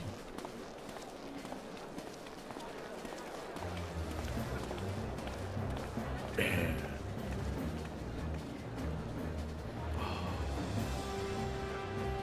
I love this patch so much, man. Oh, man.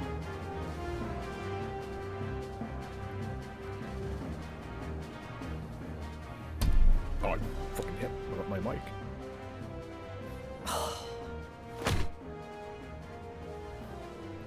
What is it, Alize? Are you all right? Do you still feel under the weather? Physically, I couldn't be better. Thanks to Kryle's ministrations, I'm already looking forward to our next fight.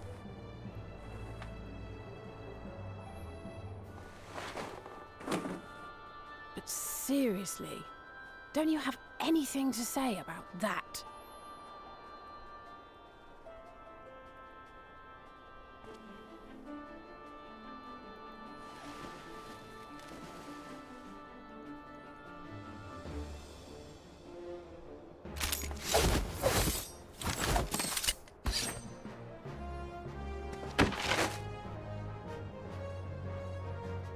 Fucking JoJo pose.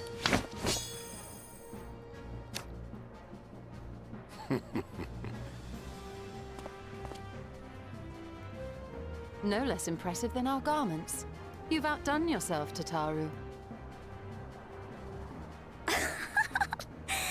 To give credit where it's due, I had help from a certain fiery pixie who visited me in my dreams. They gave me all the information I needed to get the details just right. Why couldn't I have just taken For them your with weapons, me? though, I needed a lot more help. Thankfully, our favorite heads of state were happy to place their finest craftsmen at my exclusive disposal. Oh, and speaking of the Alliance leaders, they all expressed their honestly, unreserved elation at your safe I return. can't argue. And promise to come Like, and see you in I person agree as soon completely. as they can. It is so good. They really It's needn't so, have gone to so such amazing. trouble. Wurlit But is we'll like be keeping these gifts all the same. like Do pass on our MSQ level gratitude. quality writing. It is so amazing. I cannot wait to do it again. Oh man.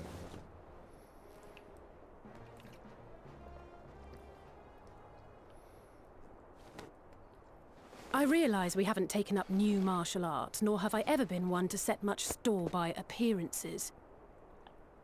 But I can't help feeling a certain lack of, I don't know, personal development.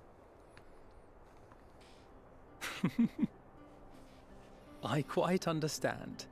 But as you observed, the others had the more pressing need. Rest assured, our turn will come. I can't wait until 8.0 when Alize becomes a like rune blade or something, and she finally gets her outfit update. No, didn't she get one for Shadowbringers? Wait a minute. If I should expend know any this. more ether, I swear I will blink out of existence. I need a bite to eat.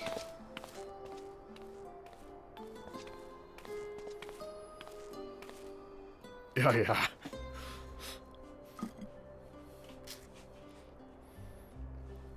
Pop. Tataru, a cup of tea, if you would be so kind. And something sweet.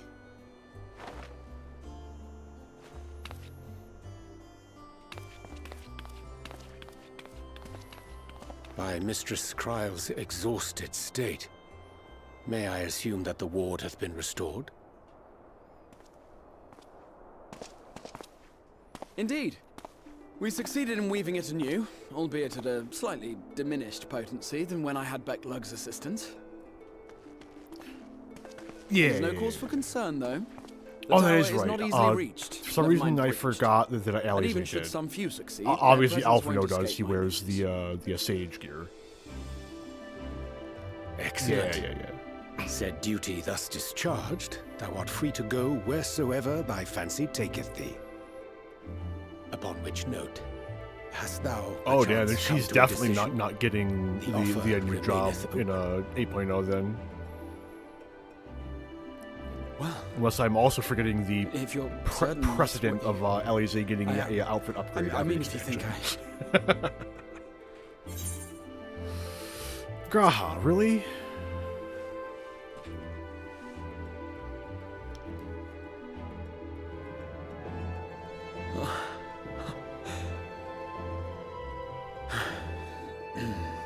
Right. I accept. Henceforth, I shall count myself a scion of the Seventh Dawn. I'm sure you'll have a very long time to Graha, appreciate being a scion. at your At service. least 5 expansions worth. When I was a boy, many long years ago, I yearned to stand tall as the heroes of Eld.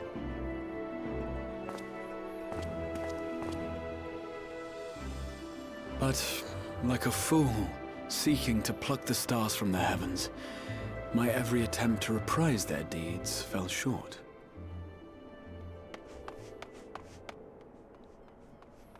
Help! Somebody help!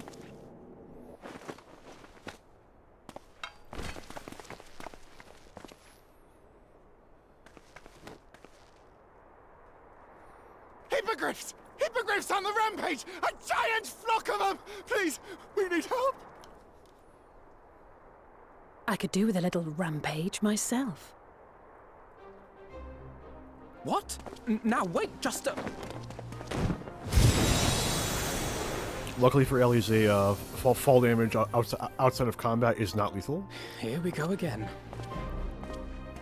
Honestly, no, that's a spoiler, never mind. I was gonna bring up the aftermath of a certain dungeon in Endwalker. None of them were in combat anymore. They would have been fine.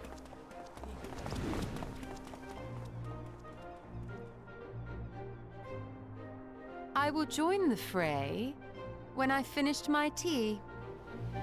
Thus did the Avatar of Destruction descend, and in her wake leave naught but tears and ash.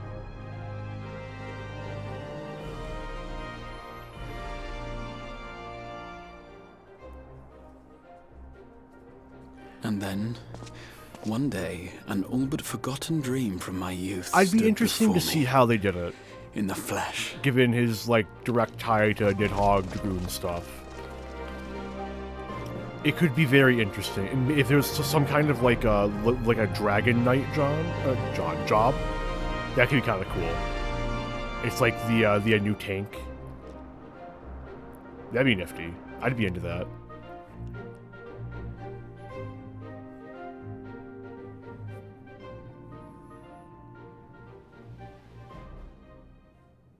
The flag is glitching out a bit. That a new adventure began.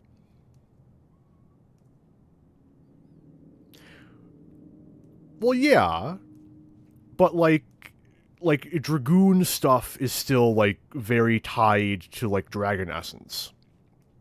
As far as I can recall, there aren't any other like jobs that have that kind of like dragon affinity, you know? Granted, my knowledge of Final Fantasy stuff is limited, and they are coming up with new stuff. Tired old dream. Yeah.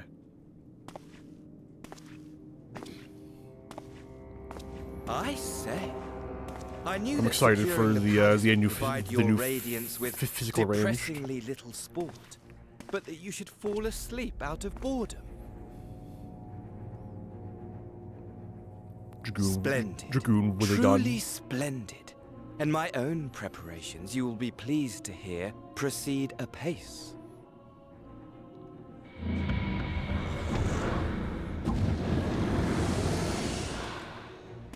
Oh, yes. They proceed very well indeed. Frighteningly so. And we owe it not least of all to this singularly useful body I chanced to find. Yeah. With the Populares now all but destroyed, it will be the It simplest sounds of cool. tasks to discredit their It'd be groundless interesting to assertions dude, that I met with a imagine grisly end. like a tank class with a like enshroud feature. That'd be kind of nifty. I'd be into it. And as the very much alive Lord of House Brutus, I have a vast fortune at my disposal. Ah, money, money, money, the great motivator. There is simply no better way to move men and expedite plans than with its alluring glint. Would you not agree?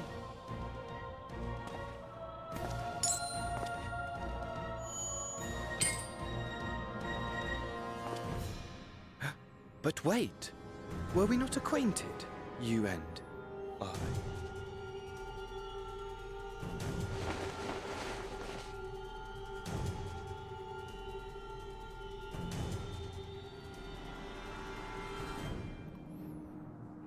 I now feel Should our compelled to see familiarity if it was the cause you same distress, VA. I beg your forgiveness. Pretty sure it is the same guy who voiced Asahi. Makes sense. Tracks.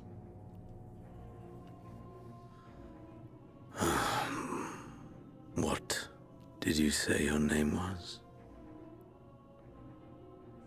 Oh, a dagger through my heart! That my deepest desire should forever remain unfulfilled, to live unrecognized, to die forgotten. Oh. So it goes. Whatever this flesh may have been before, it serves only as a vessel now. And I, faithful Fandaniel, labor only to advance my lord's ambitions.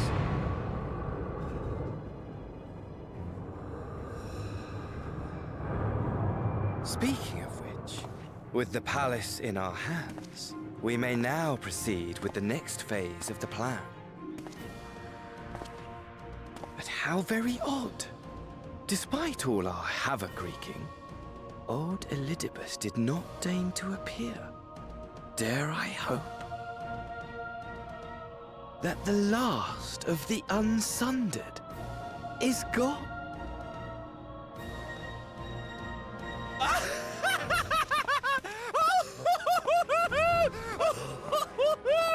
Imagine it! Bound no more by the shackles of mouldering memories of damnable duty, free at last to live for the moment!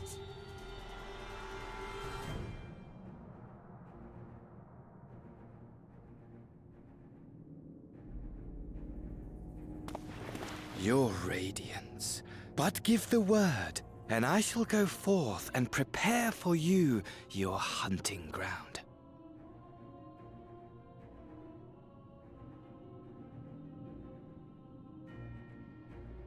That which awaited was a foul beast.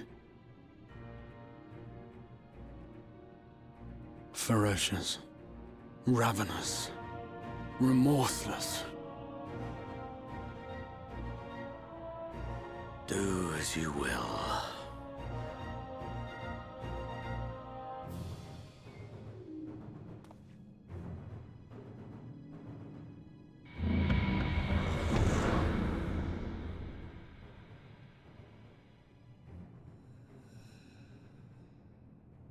It has been too long, my friend, and insufferably dull in your absence. When you return to me, you will share everything. Every blow will be a story unto itself. Every triumph, every kill. Rest assured, we shall have a fitting stage for our reunion.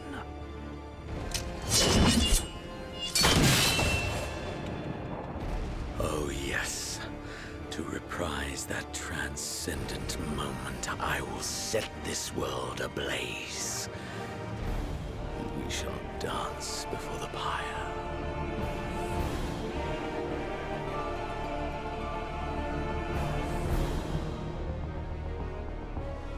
The beast shall kindle the flames of the apocalypse.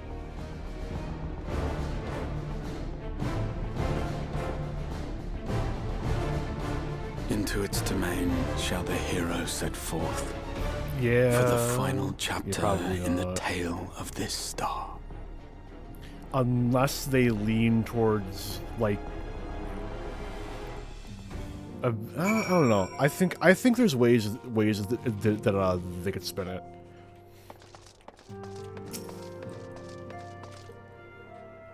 Ah, you're back.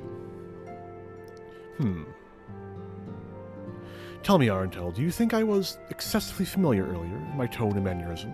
I thought it better to be familiar than formal if we are to be comrades, but now I worry that I may have detracted from the gratitude and respect I harbor for everyone. Perhaps we might consider a nod to my regrettably less than humble beginnings. Yes, that will do. Being free to live as one pleases is not without its challenges. In a way, it was easier when I had a mission that consumed every waking moment. It provided me with a focus, a constant push in a singular direction. By the way, was casting spells always so draining? I had quite forgotten what it was like to do it without the tower. I've rarely felt so exhausted or hungry. Yes, yet, if all I did was bend the bow, I would be of limited use to you on your adventure, so I shall persevere. Whoever I might have been before, I am now a scion, an inexperienced scion at that, a green initiate, eager to learn how best to contribute to the cause, that he might follow in the footsteps of his inspiration.